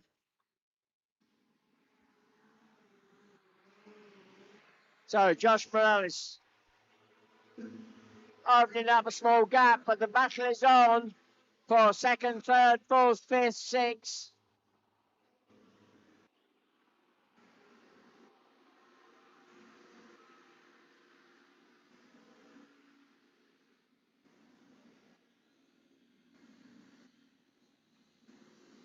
Oh, Charlie Moore with his hand up. For 145, Charlie Moore with his hand up. He's pulled off to one side, effectively where the grid is. So Charlie with an issue. And he's pulled back on track. So Charlie Moore stopping briefly, but he's back on track.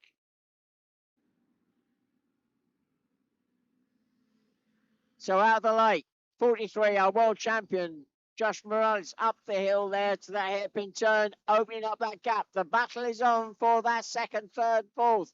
At the moment, it's Josh Trusser, 48, being chased by 95, Dan Turnbull, then 81, Nick Drew, then 117, Elliot Folland, then Dave Elson, 57.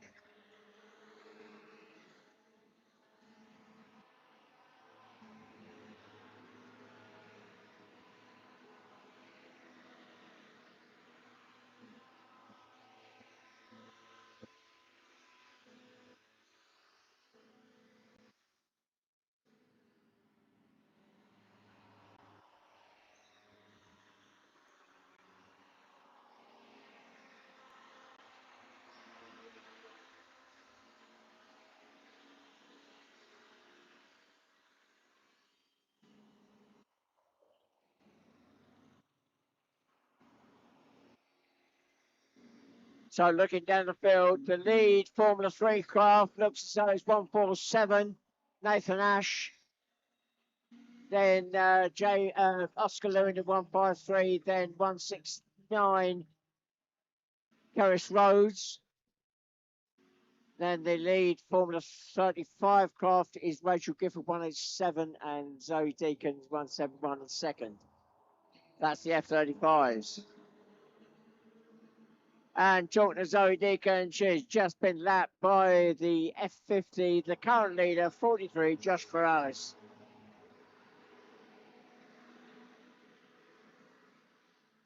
And the train of craft have just gone past again is 48, 95, 81, 117.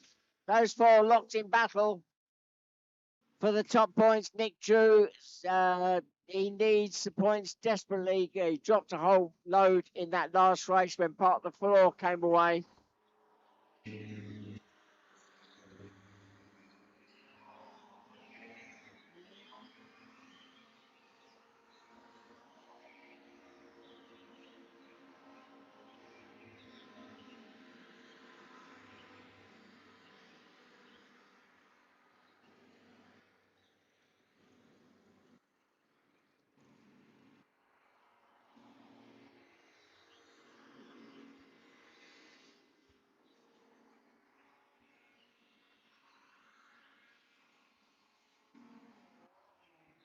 Right, our leader goes through. 43, Josh Brush, the world champion, 4 laps gone, pulling away from the rest of the field. Here comes the train of 4. It's 48, 95, 81, 117.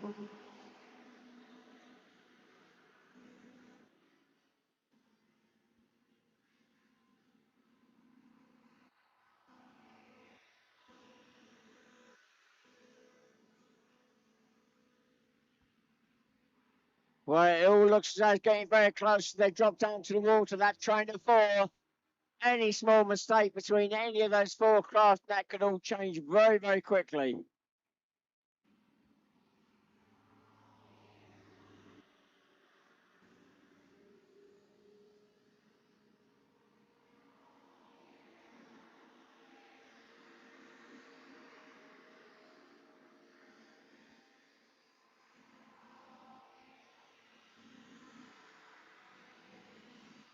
So over the road, up the hill, it's still 48, 95, 81, 117. Meanwhile, our leader about to cross the line. That is 5 laps gone now.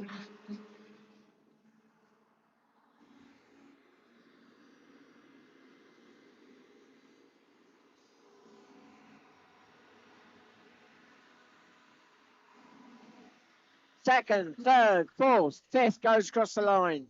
That train of four, Elliott dropping back very slightly, but there is a group of three headed by 48 Josh Strasser, then Dan Turnbull 95, then team Nick Drew 81. Those three battling for that second spot. Nick Drew desperate to get the points for the championship.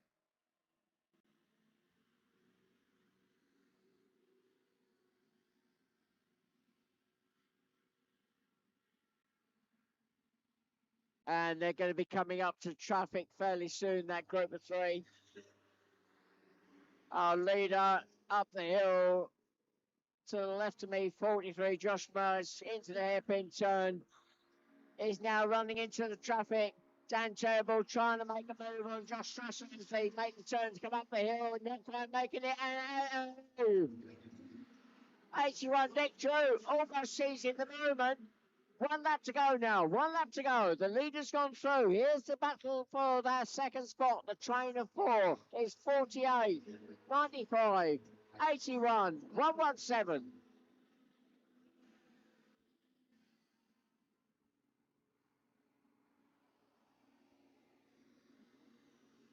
And they are going to be coming into back markers now. This is where absolutely critical they get the right line. It could all change very quickly as they go onto the lake and go up the lake. Our leader, though, away and clear, turn the far end of the lake to come up onto the land. It's still the world champion, Josh Morales. And here we go. Those four craft in amongst the back markers. Out first is 48 Josh Strasser, then 95 Dan Turnbull, 81 Nick Drew, then Elliott getting slowed up there in 117. The last run up the hill. They got a Formula 3 in front of them. I don't think Keris will interfere with this. She could come into play, but I don't think so. And the win goes to Josh Morales, 43. Second goes to 48, Josh Strasser. Third goes to 95, Dan Turnbull. Fourth goes to 81, Nick Drew. Fifth goes to 117, Elliott Holland.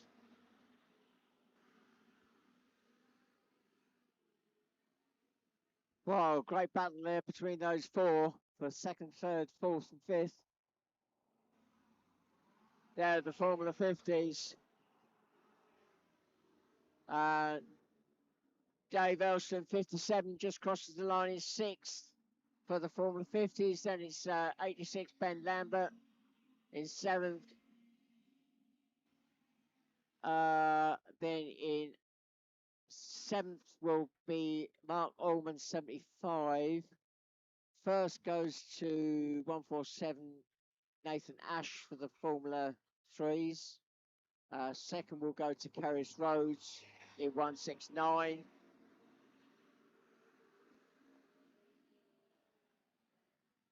And third for the Formula 3s will be 153, Oscar Lewington. For the Formula 35s, 187, Rachel Gifford takes first. And then Zoe Deacon, 171, takes second.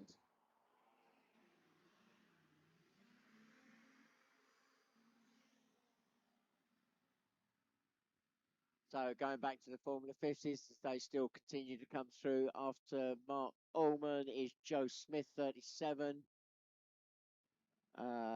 Then 115, Craig Emery. I think that's it then.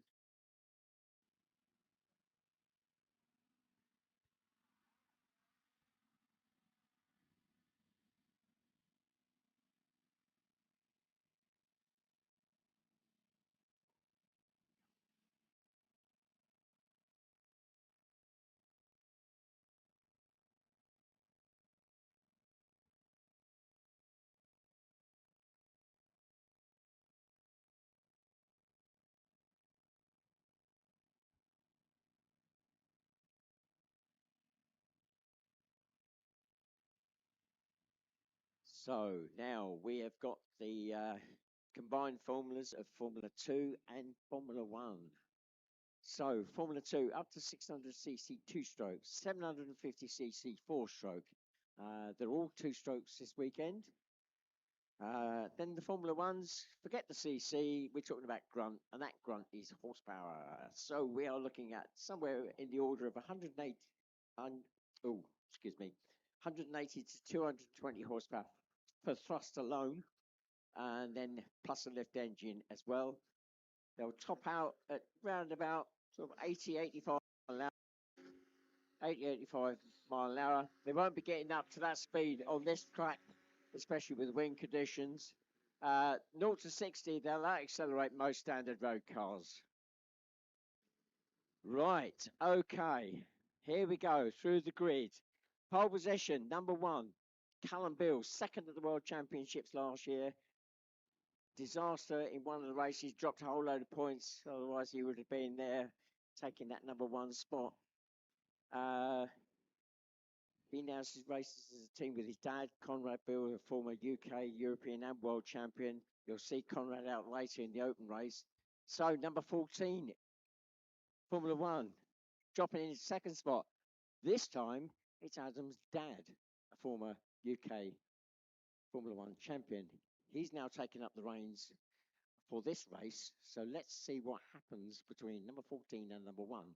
Third spot, Stevie Milligan, number 25. That's another Formula 1.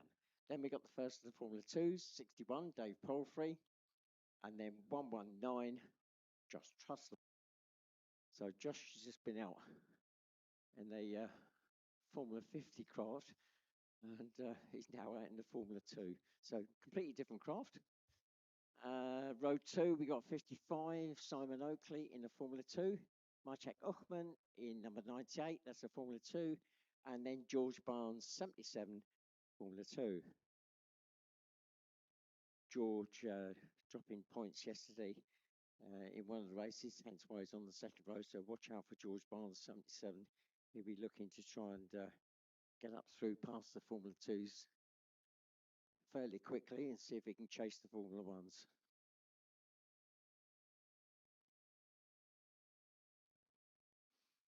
Right, looks like we're coming up to the 2-minute board in just a moment.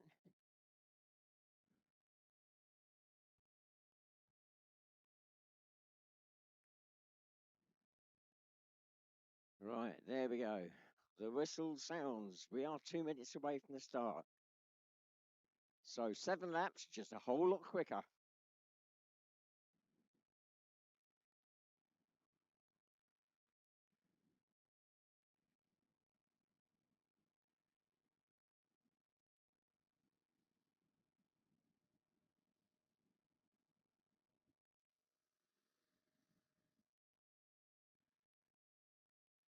So Callum Bill in that pole position. He's up against number 14, Dan Turnbull. That craft he's racing with his son does seem to have a quicker acceleration off the line. And that's where sometimes the race is won and lost for Callum in that number 1 craft with those on pole. It really is then dependent on whether that number 14 craft makes a mistake, because he's usually chomping up the heels all the way through the race. 1 minute away from the start now. 1 minute.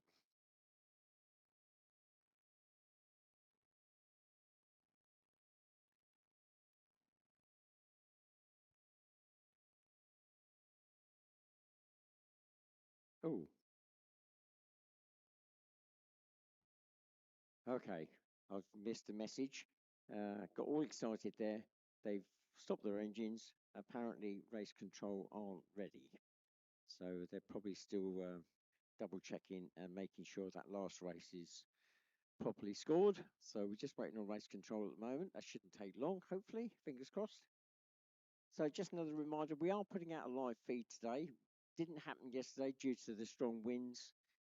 Poor camera is up in the air, I think would have been waving all over the place, and it would have been a bit blurry. So and that's if it stayed up there. So live feed today. So if you go home tonight and you want to see a rerun of any of the stuff that's gone on today, then go onto YouTube, type in Whittlebury3.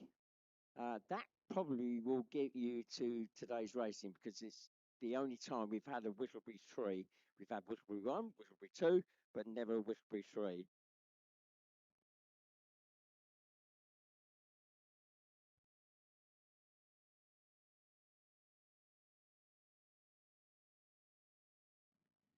So this is our final day of our race season. So no more racing now over the winter. We closed down effectively the racing side. And so still points up for grabs for the championships in all the various formulas. And preparation very much underway for the World Championships next year here at Whittlebury in August.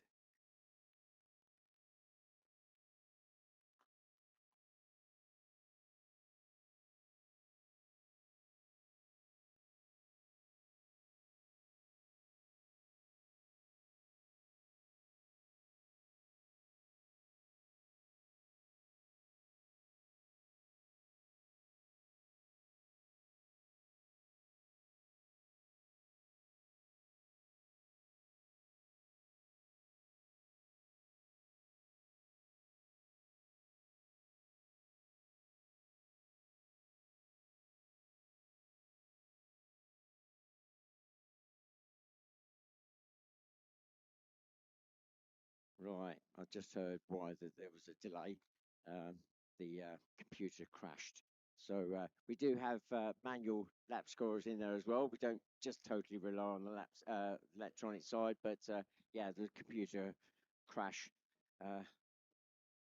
They're great when they work, but a pain in the what's it when they don't. So World Championships next year. Just give you a heads up. There is a website for that. www.WHC.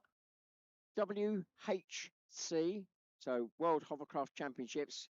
WHC.2026.com. And that'll give you the dates on there and information about the event. It's still very new, so that is constantly being updated with information, but at least that'll give you the dates and you know where it is. It's in August. It'll be a much bigger event than what we have here. Be 3 full days of racing. There'll be time trials set aside for before the 3 days. We'll also have endurance racing for that event, and that will be for a completely different type of craft than what we're racing here. So I will stop talking now because our start marshal is now on the podium. The flag is about to go up. Here we go. And the flag is down, and oh, Dan Turnbull off like a shot. So it's 14, 1, 25. 77, George Barnes already up into third spot, I think. Then it's 119. They've gone out of view, so I'll pick them up as they come off the lake.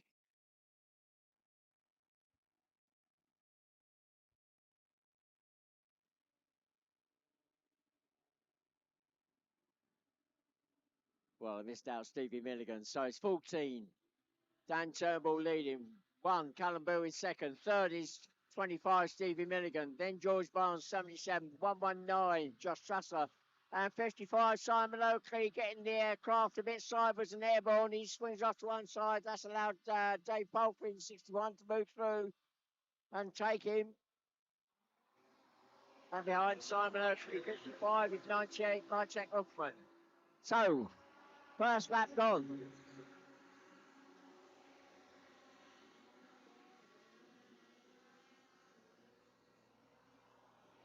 George Barnes in the Formula 2 craft, the lead F2, is challenging the Formula 1 of number 25, Stevie Milligan.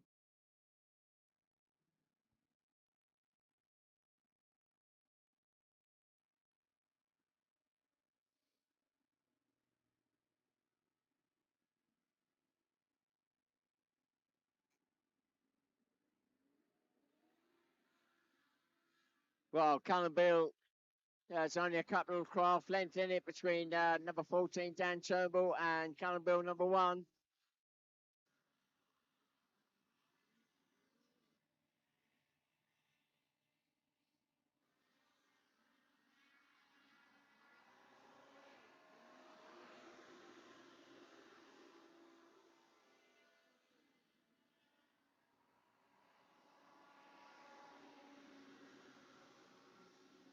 And the battle for third spot overall still goes on. Stevie Milligan in that Formula 1, number 25, still being chased by 77 George Barnes in that Formula 2. Then it's Dave Polfy, 61, 119 Josh Trussler. Then 55 Simon Oakley. Then 98 Mychek Uckman.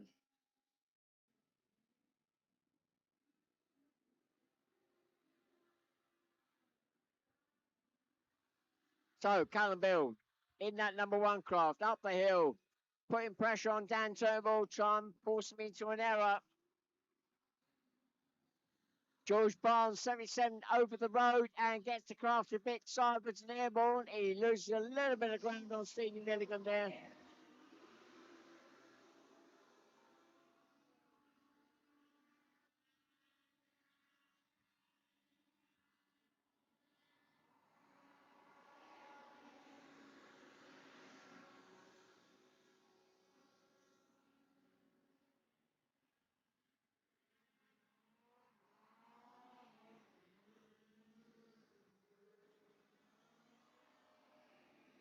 Right, on the lake.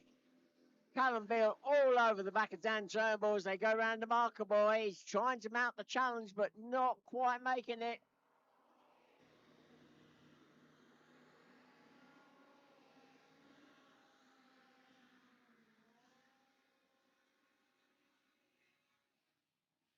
The one thing you do not do with a hovercraft is slipstream.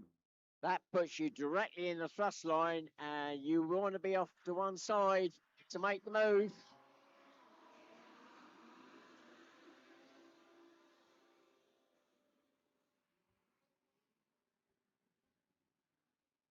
So 4 laps gone, 3 laps to go. Callum Bill, number 1, all over the back of Dan Turnbull the whole time, trying to force him into an error.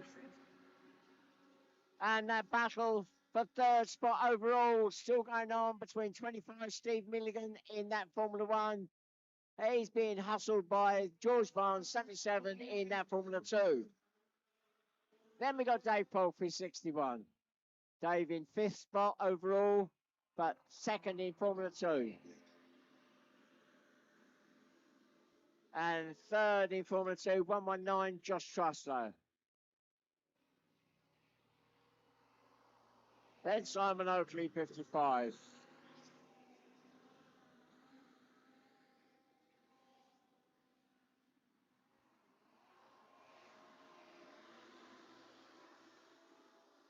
Five laps gone now.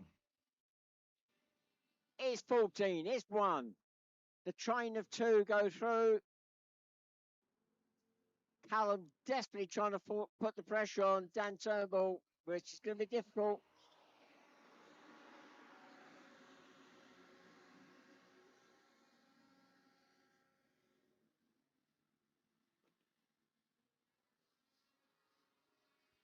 So as 2 front runners come through, the others moving to one side, let him through. Simon Oakley getting caught up in this battle.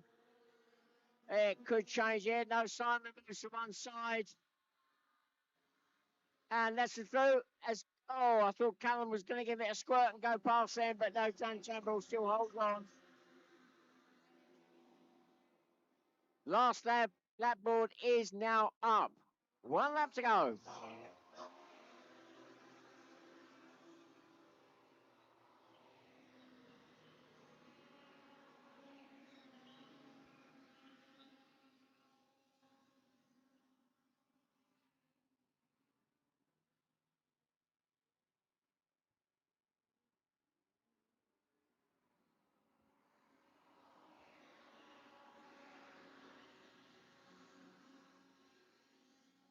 And it's getting close on the lake. Callum trying the outside line to swing wide. He's not quite made it, I don't think. No. Dan still holding on to that lead. 119. Josh Trusser is going to get caught up in this battle. He's going to swing to one side, or he going to keep his line. Callum Bill swing wide. Clark up on his side. It's now, 119. Josh Trusser, the meat and the sandwich between the two Formula Ones. They go up the hill. Dan still got the inside line. The run to the line now after that last time. Who is it going to be? Oh, it's close. 119. 1. Well, Dan Turnbull holding on to that first place. I'm not sure whether there was a craft length in it as they went across the line. Callum putting the pressure on. Has to settle for second in that number one craft.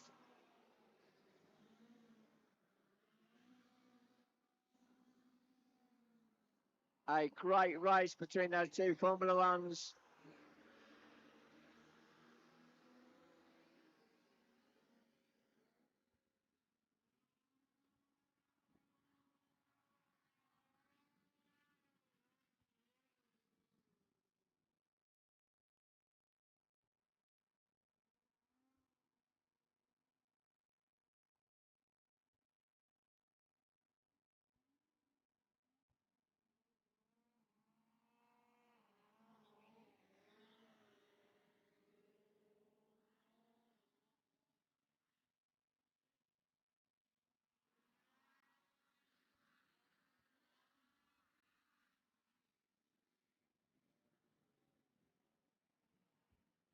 So some great racing there between those top F1s.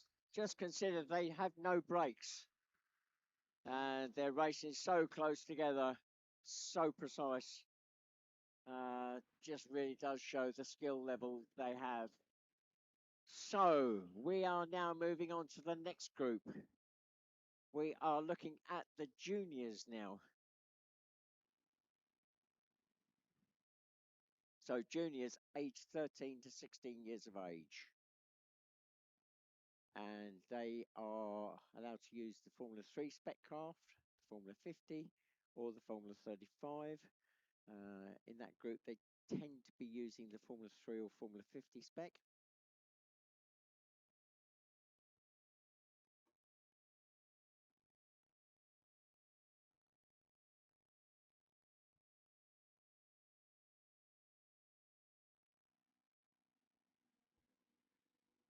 So in pole position, number 44, Lily Elston. Second spot, number 75, Harley Allman. Third spot, number 5, Lucas Rhodes. Then we got 153, Emily Lewandon this time. And then completing the front row, number 82, James Cooper. On row 2, we got number 7, Maya Barlow. So 7 laps for the juniors.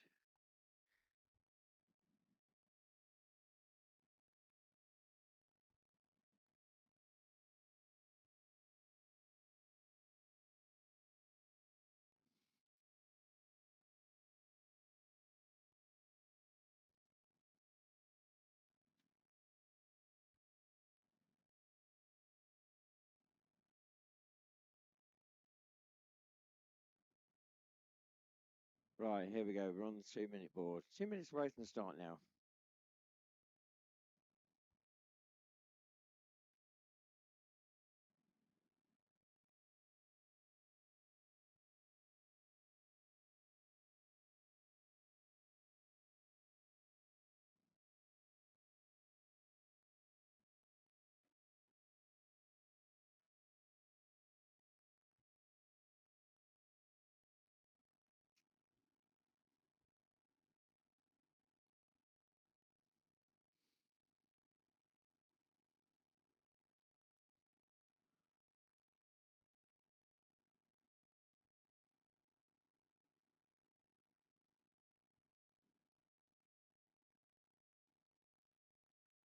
Just waiting for that 1-minute board now. There we go.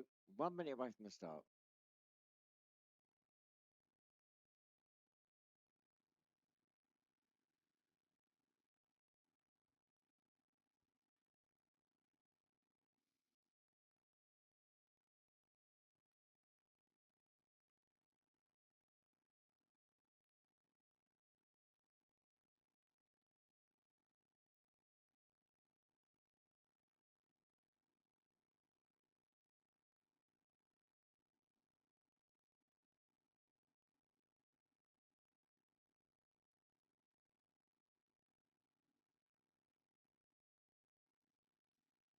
Right, I'll start Marshall up on the podium now. The flag is ready.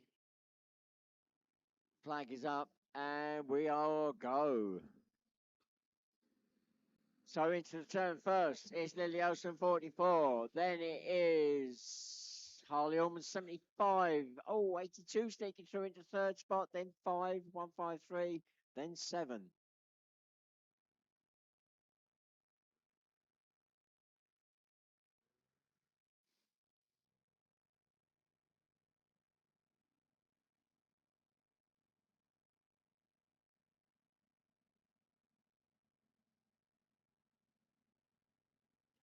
Oh, Harley Allman. Oh, what the marker boy. Puts the craft up on its side with a big spin and is blowing the fan.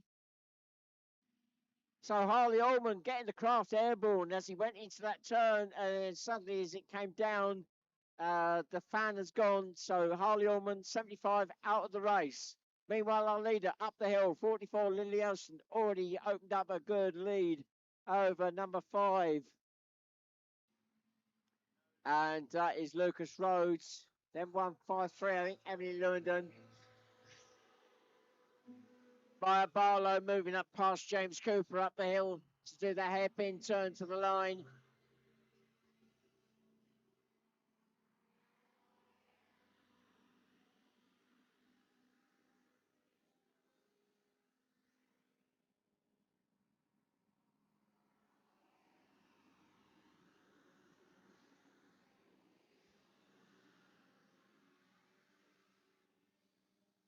So the running order now after one lap. It's Lily Elston, the clear leader, number 44. Second is Lucas Rhodes, number 5.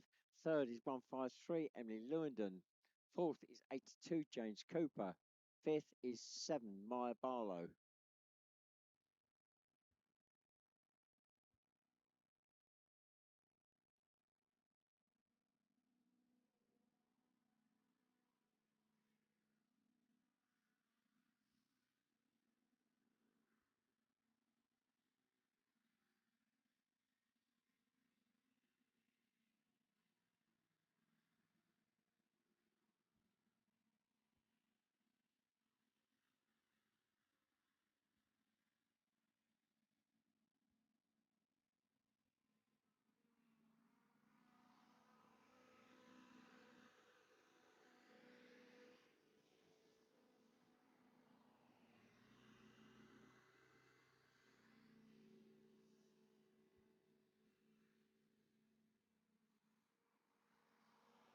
Well, coming up the hill to that hairpin turn, Maya Barlow. Moving up past James Cooper, number 82. To come into that hairpin turn to run past the line. Yeah, so Maya Barlow moves up past James Cooper.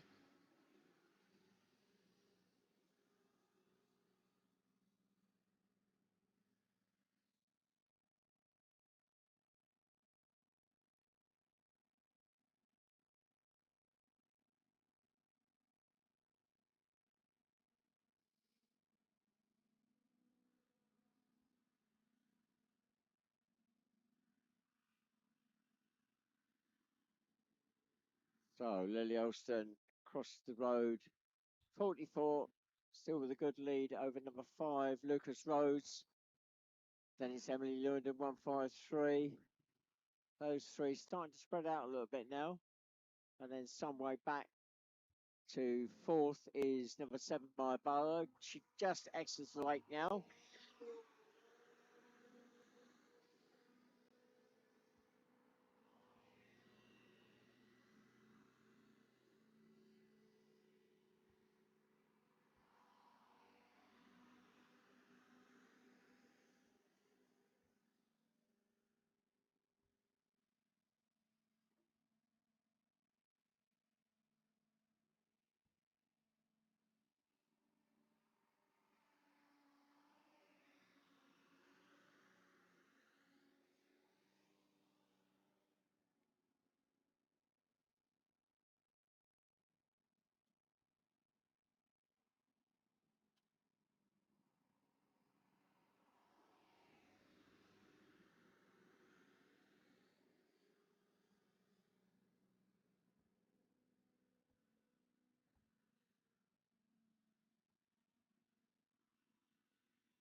So Harley Allman still floating nicely on the lake. That is a scrutineering requirement that any craft that stops on the water must be able to float.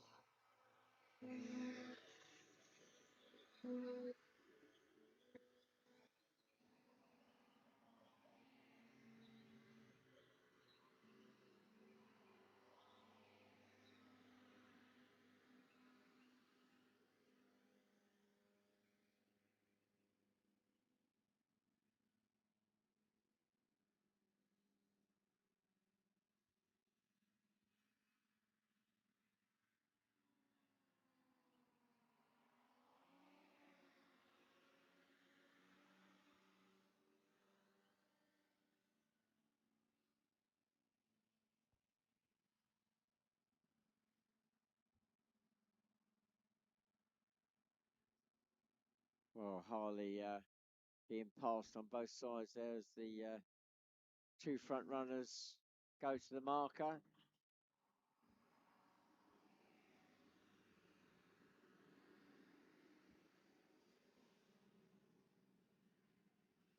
So the first three craft, the gap remained about the same up the hill to the hairpin turn to run the line. Still Lily Elson 44, followed by 5 Lucas Rose, then Emily London 153.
So as the first three craft exit the lake and run up the hill, the last lap board is now waiting for them.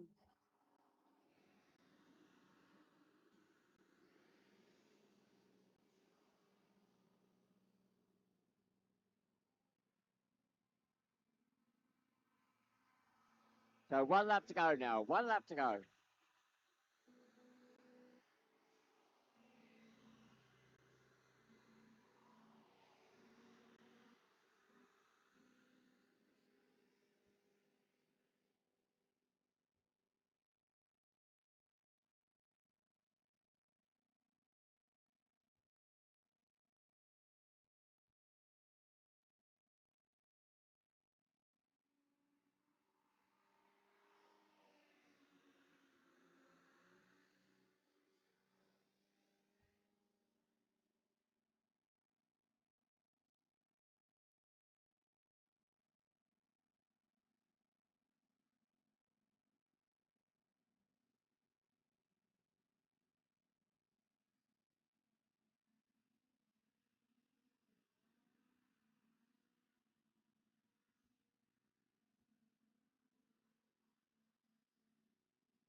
So 44, Lily Elson takes win. 5, Luke's Rose takes second. Third goes to 153, Emily Lewandon. Fourth goes to 7, Maya Barlow.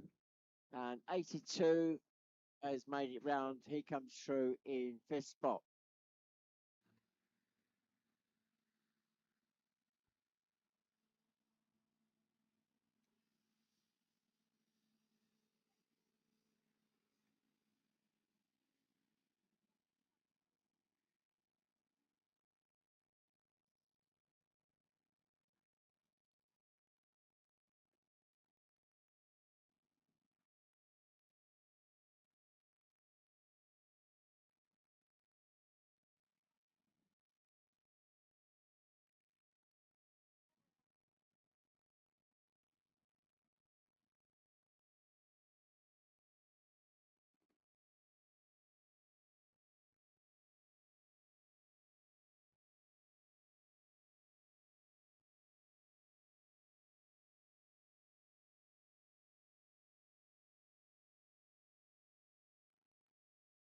Right, our next group up on the grid are the novices. So if you weren't here earlier in the day when the novices were going round, I'll just give you a quick overview about them. So novices have to do 15 races before they can qualify up.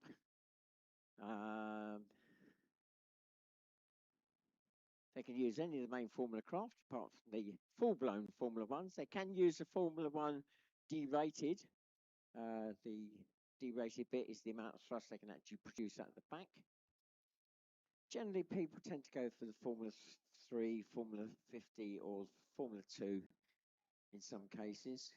So the pole sitter for this race is number 38, Tom Richards, in the Formula 50. Now, that particular craft has been hired for the weekend. You can hire it for a day, or you can hire it for a weekend. It's the arrive and drive hovercraft race.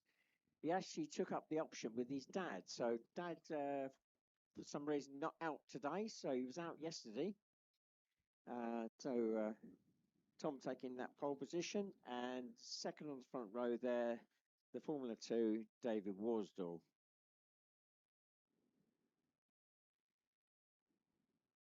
So David Worsdall, that Formula 2 craft, it was raced by Rob Heisman until Rob took over the Chief Marshal. If you're wondering about the Red Bull colour scheme on it, Rob just happens to work for Red Bull. So he got permission to actually do the craft in that colour scheme.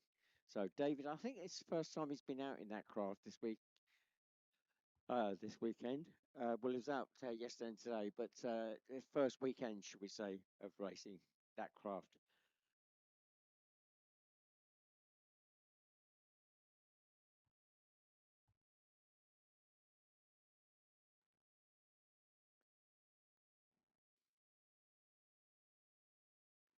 So another craft that I'm half expecting out is Oliver McIntosh, number 60, Formula 2.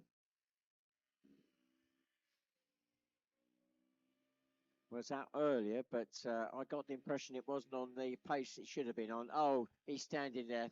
Oh dear. Thumbs down. No, he's not out. No, okay. So Oliver, sadly, not out in this race. They got all winter to fix it now. Good man. Right, so just the two crafts on the grid. We've got one more race after this, the open race, before we finish our weekend of racing.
Well, I think the delay at the moment is for Harley Allman, that recovery that was taking place.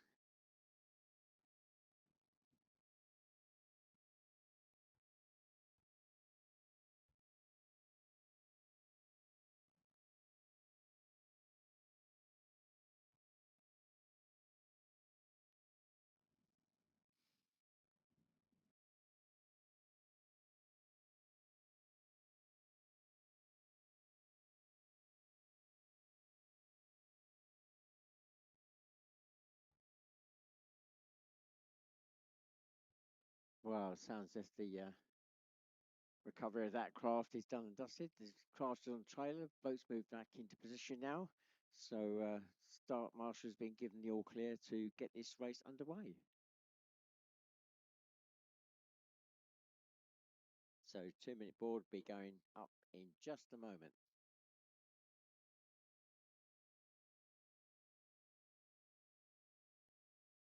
So 2 minutes away from the start now. 7 laps. We've got the one race to finish off the weekend, the Open Formula race. So a mixed bag of all the formulas still to come directly after this one.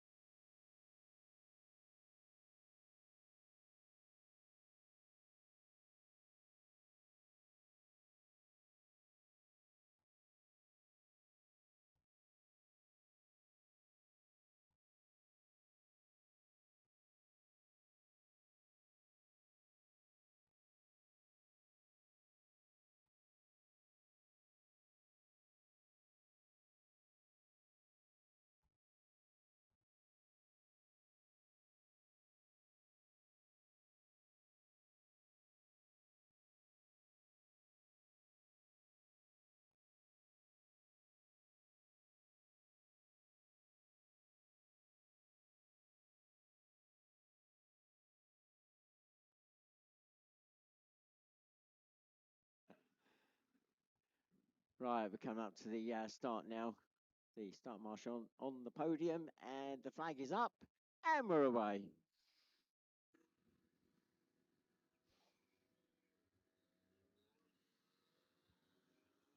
So Philip Worsdale, number 40, sprints away in that Formula 2 craft. And 38 following his second.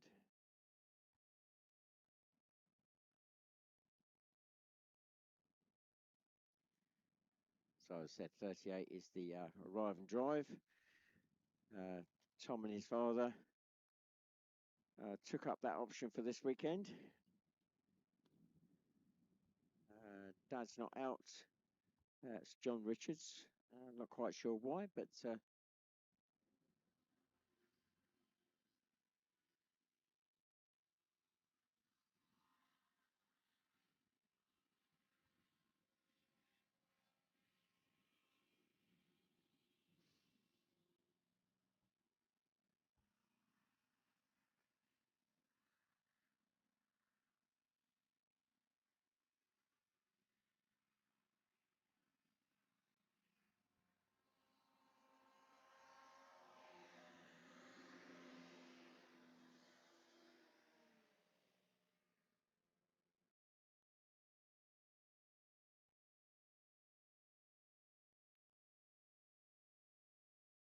David Worsdale's just gone past me. I'm not sure whether he's got a slight issue there.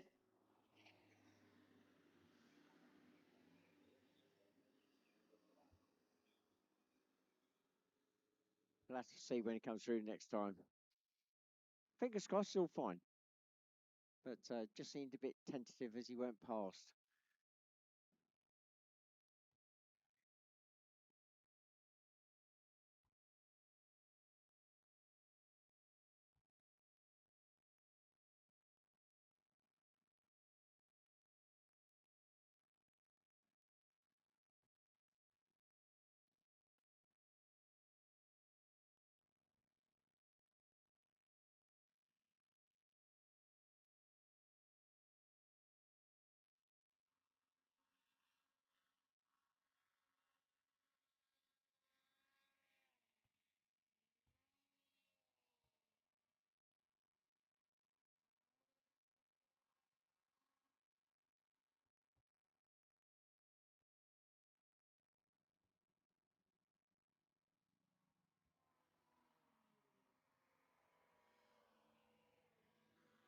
Oh, and again, David coming past me and the power fading off. Now, that could be a number of reasons. There may be an issue, or it could be pure and simple that what he's got a term that we use called fan stall.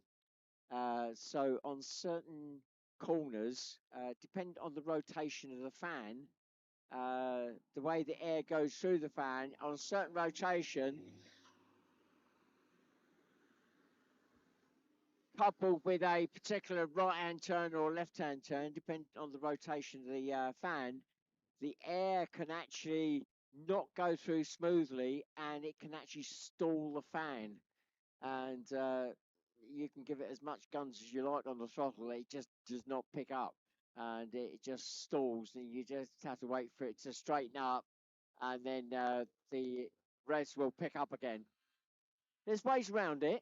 Um Sometimes it's a case of putting a straightener in front of the fan to try and divert the air into the fan.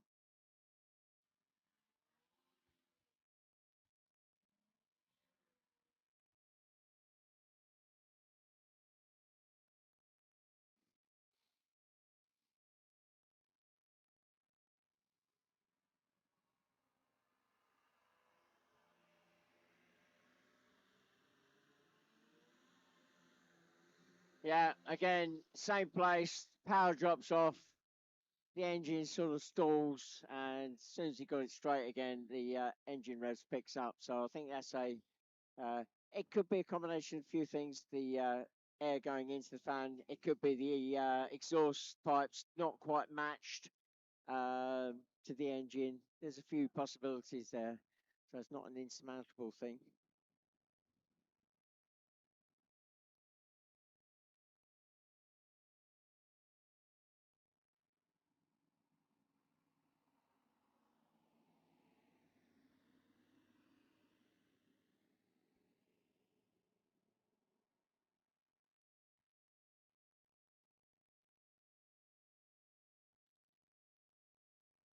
So 3.5 laps gone. David Worsdall, clear leader. Probably half a lap up now on second spot. Tom Richards.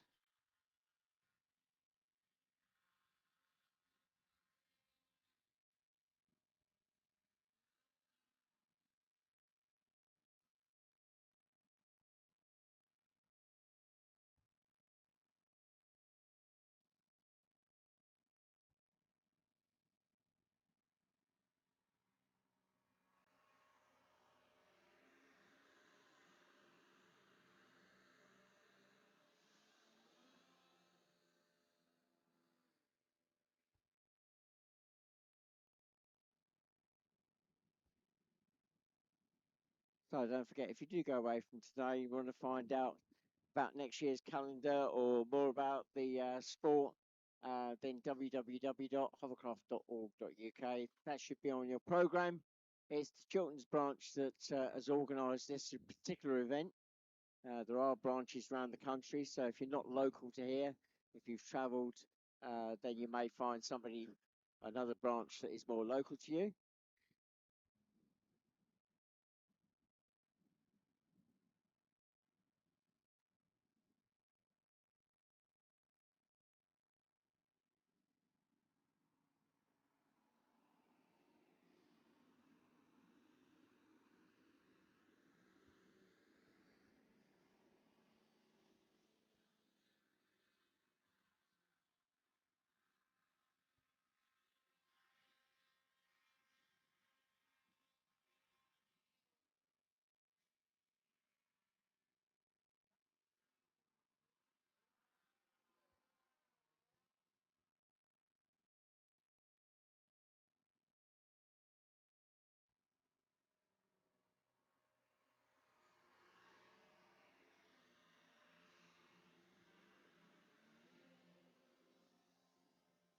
Well, 2 laps to go now. I'm just going to have a wander down to the grid to see who's appeared for this final race, not only of the day, the weekend, but also the year.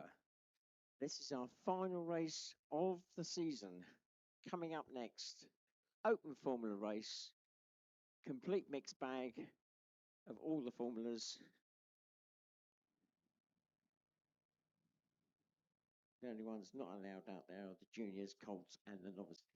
Formula One, number one, former UK, European, and world champion, Conrad Beale. Second spot, 48, Josh Trusser in a Formula 50. Third spot, 55, Simon Oakley in a Formula 2. And then in fourth spot, 117, Elliot Folland in the Formula 50. And another Formula 50 to complete the front row, number 37, Joe Smith.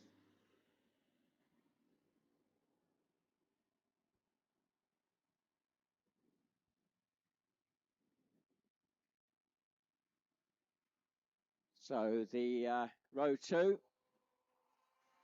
swinging round the back to make sure I've got the right number. Number 53, Oscar Lewington, classified as a Formula 2. Then Dave Palfrey, number 61, Formula 2. Then 169, Carris Rhodes, Formula 3. That's row 2 complete at the moment. Then row 3, we got 147. Just make sure I've got the right driver. It's a father and son combination. And it's Dad out. So Howard in 147 in a Formula 3.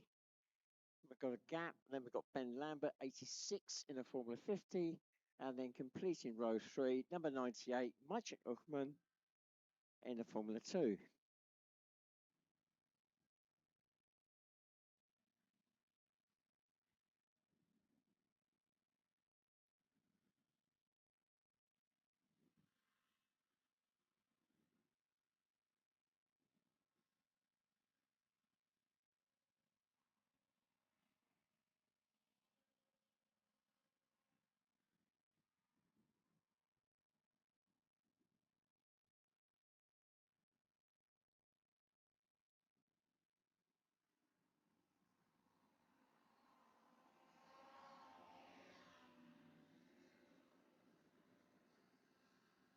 So David Worsdale, number 40, lapping number 38 there.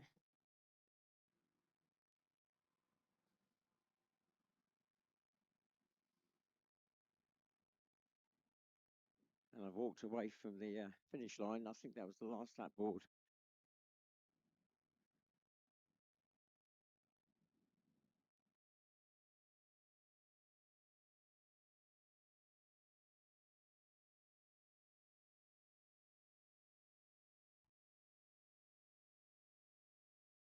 No, I was wrong. That was the checkered flag for David Worsdale. So Tom Richards will automatically come in second.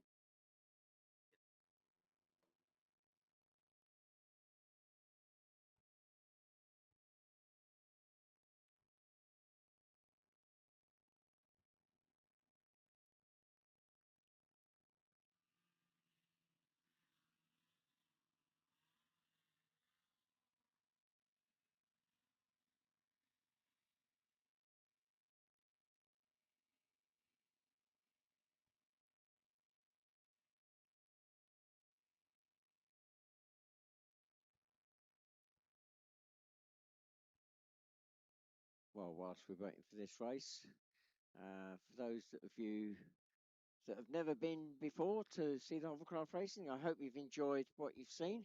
We will be back again next year for national racing, but also the World Championships in August. So watch out for those dates.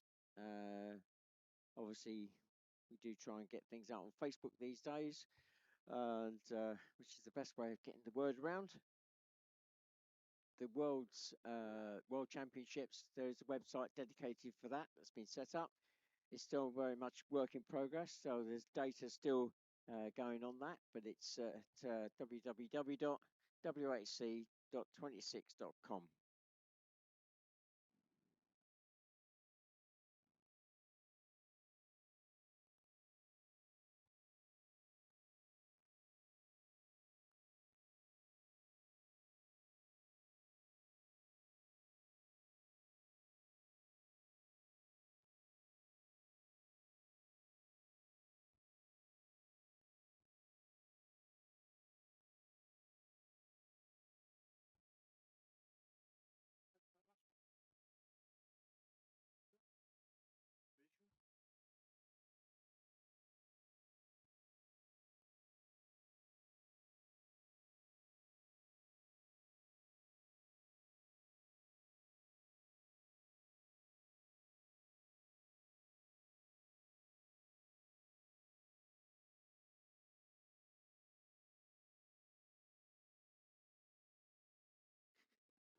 Well, just listening to conversation, and it sounds as if there might be a craft either out on the grid or coming out to the grid. Number 3, that is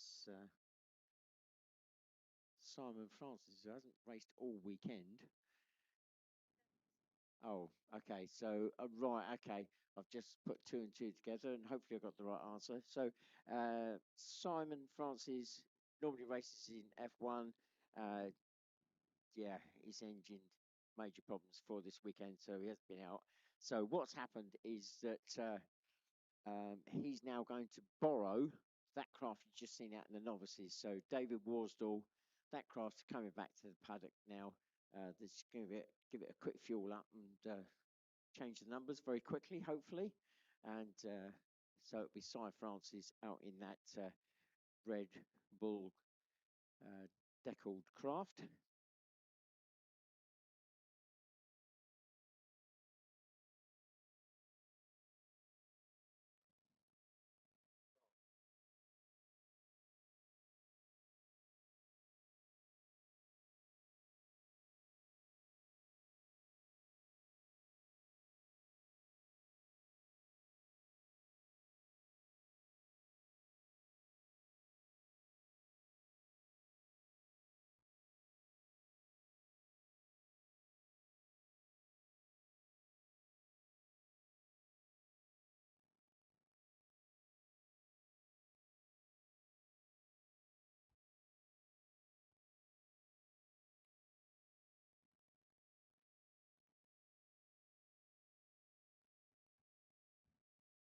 So I'm not quite sure what we're waiting for, whether it was that number 3 to come out.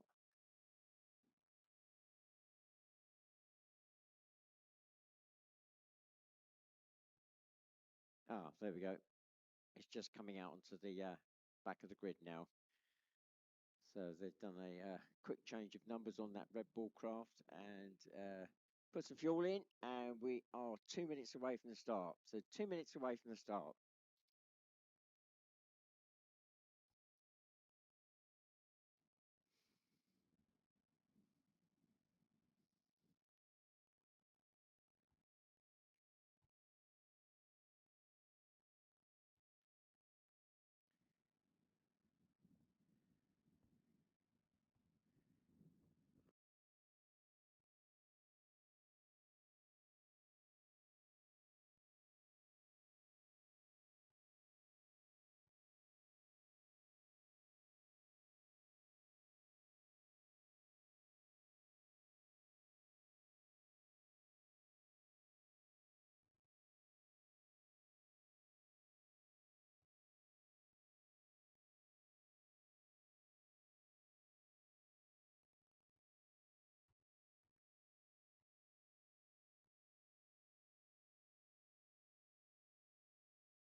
Right, here we go.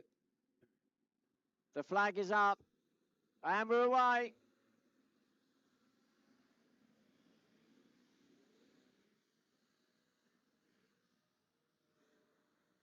And as expected, it's the Formula One sprinted away already. The grid is cleared. I'll pick them up as they come through.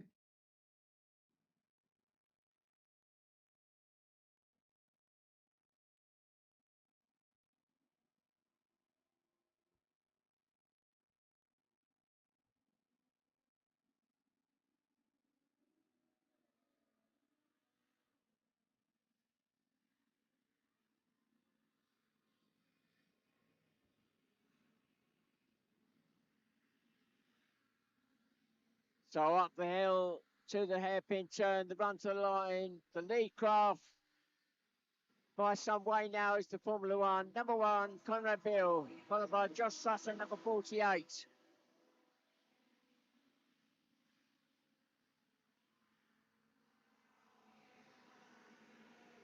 Then it's Dave Polfrey, 61. 55, Simon Oakley. 117, Elliot Folland. Then Joe Smith, 37. 53, Oscar Lundon. 98, Maciek Hoffman. 147, Howard Ash. 169, Caris Rose. 86, Ben Lambert. Number 3, Cy Francis.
Right, the battle for the midfield is going on. 98, 37, 53, 169, 86, 147, 3. That's the tail end of the group. That's midfield through to the end. And already coming through is the lead craft. Number 1, Conrad Beale. 3 laps gone now. 4 laps to go.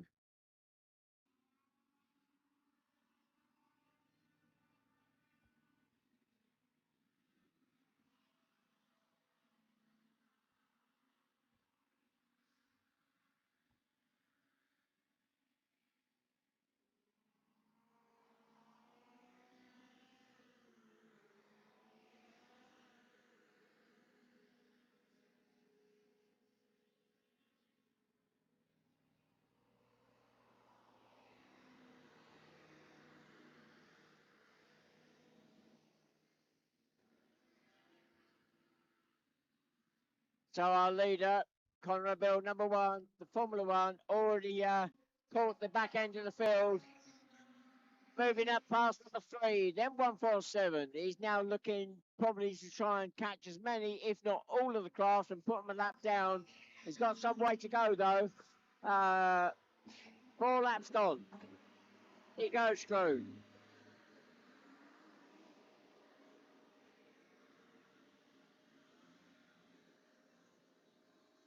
So Conrad Beale in amongst the traffic now. I don't think he's going to catch second spot. No, that is Josh Trussell. He's half a lap ahead. So Conrad sweeping through the field there as he drops down to the water in that Formula 1, picking craft off very easily.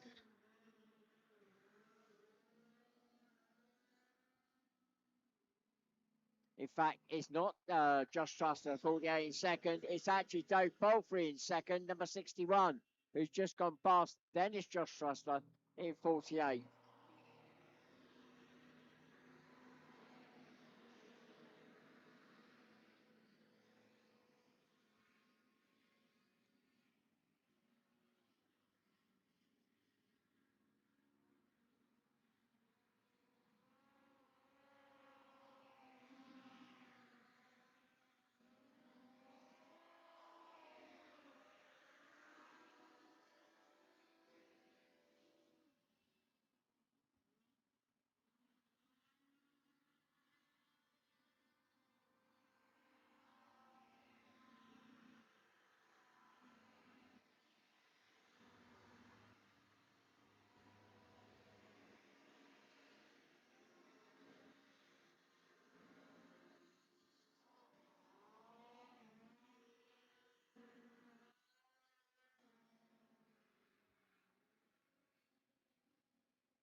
Last lap board is now out. 1 lap to go.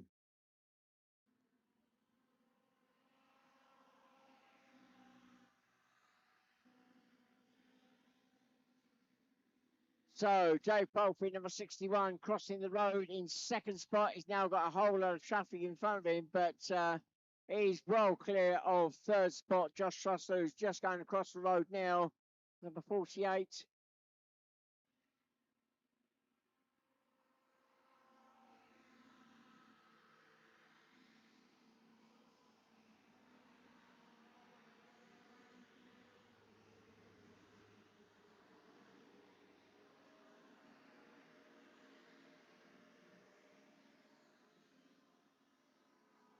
Well, the run up the hill, the last turn, the hairpin turn, the run to the line, an easy win for the Formula One. Number 1, Conrad Bill takes the win. Looking back for second, that is going to be Dave Palfrey, number 61 at the moment. And Dave, well, he's still on the late, turning at the boy, so he's a good half a lap down on the winner of the race.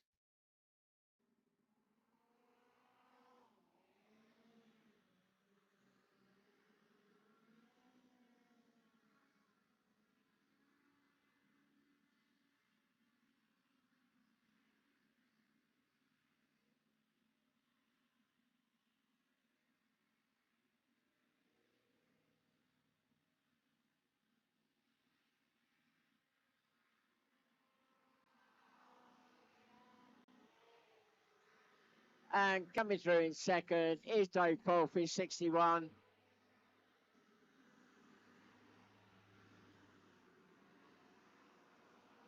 And third across the line, 48, Josh Trussler. And fourth across the line, 55, Simon Oakley. Looks so fifth will go to 117, Elliot Folland. Sixth will go to 98, Mychek Uckman. Seventh will go to 37, Joe Smith. Eighth will go to 53, Oscar Lewington. Ninth will go to 169, Carys Rhodes. 10th will go to 86, Ben Lambert. 11th will go to 147, Howard Ash. And 12th will go to number 3, Cy Francis. So we've got something special come out now. We had a competition for our World Championships next year for somebody to come up with a logo for that. For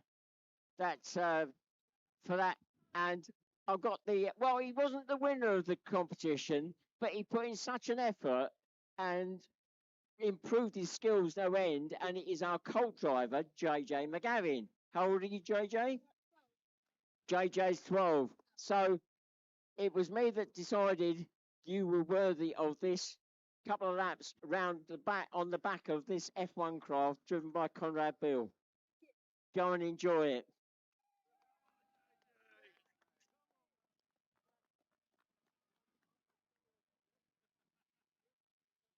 So JJ, used to the speed of the Colt, is now going to have a whole new experience of an F1.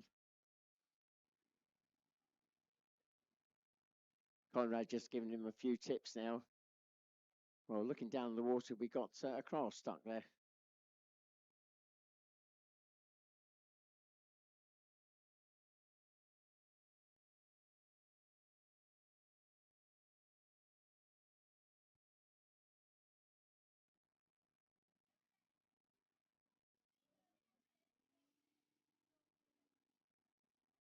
So Conrad just giving JJ a few tips. Make sure you hold on tight. The acceleration is rapid. So for those of you that have come to watch, whilst we're waiting for this to happen, thank you very much for coming along to watch today. If you were here yesterday as well, then brilliant. We will be back again next year. Have a safe journey home. For those of you online, I hope you enjoyed the watching today. Sorry about yesterday. Weather conditions were such that it wasn't possible.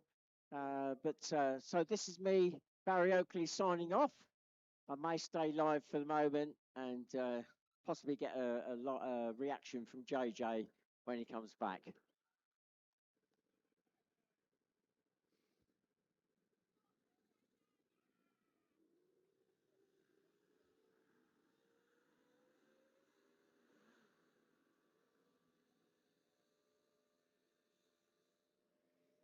So this was kept as a complete secret from JJ. His parents knew, but that was so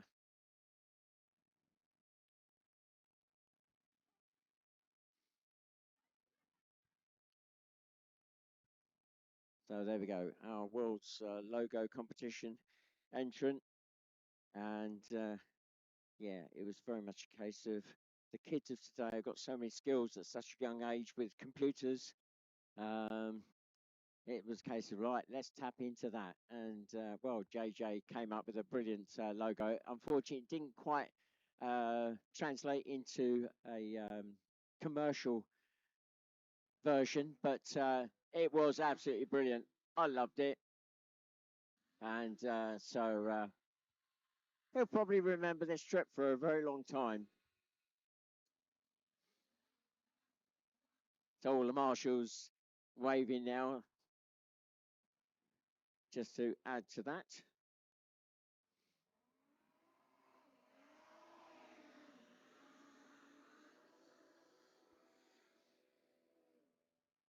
I wonder if he'll go to sleep tonight. I suspect he'll be buzzing for days. And his, well, the rest of his family and his teammates and the whole group he's with will probably be very, very jealous.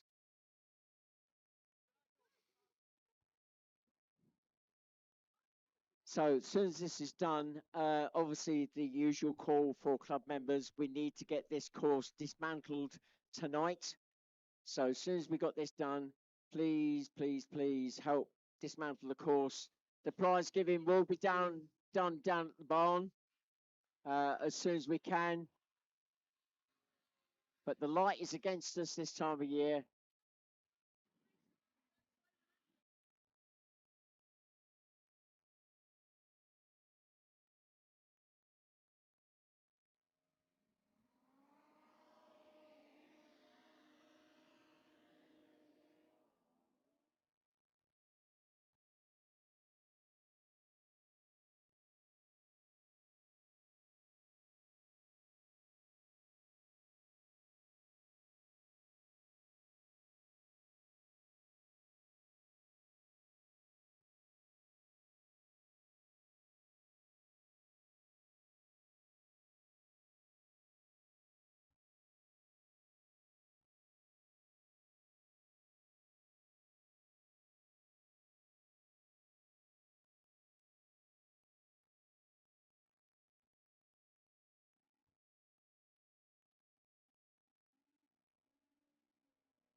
Right, just a final ask. Can you please all help to get the course down so we can all get away at a sensible time? The light is against us this time of year.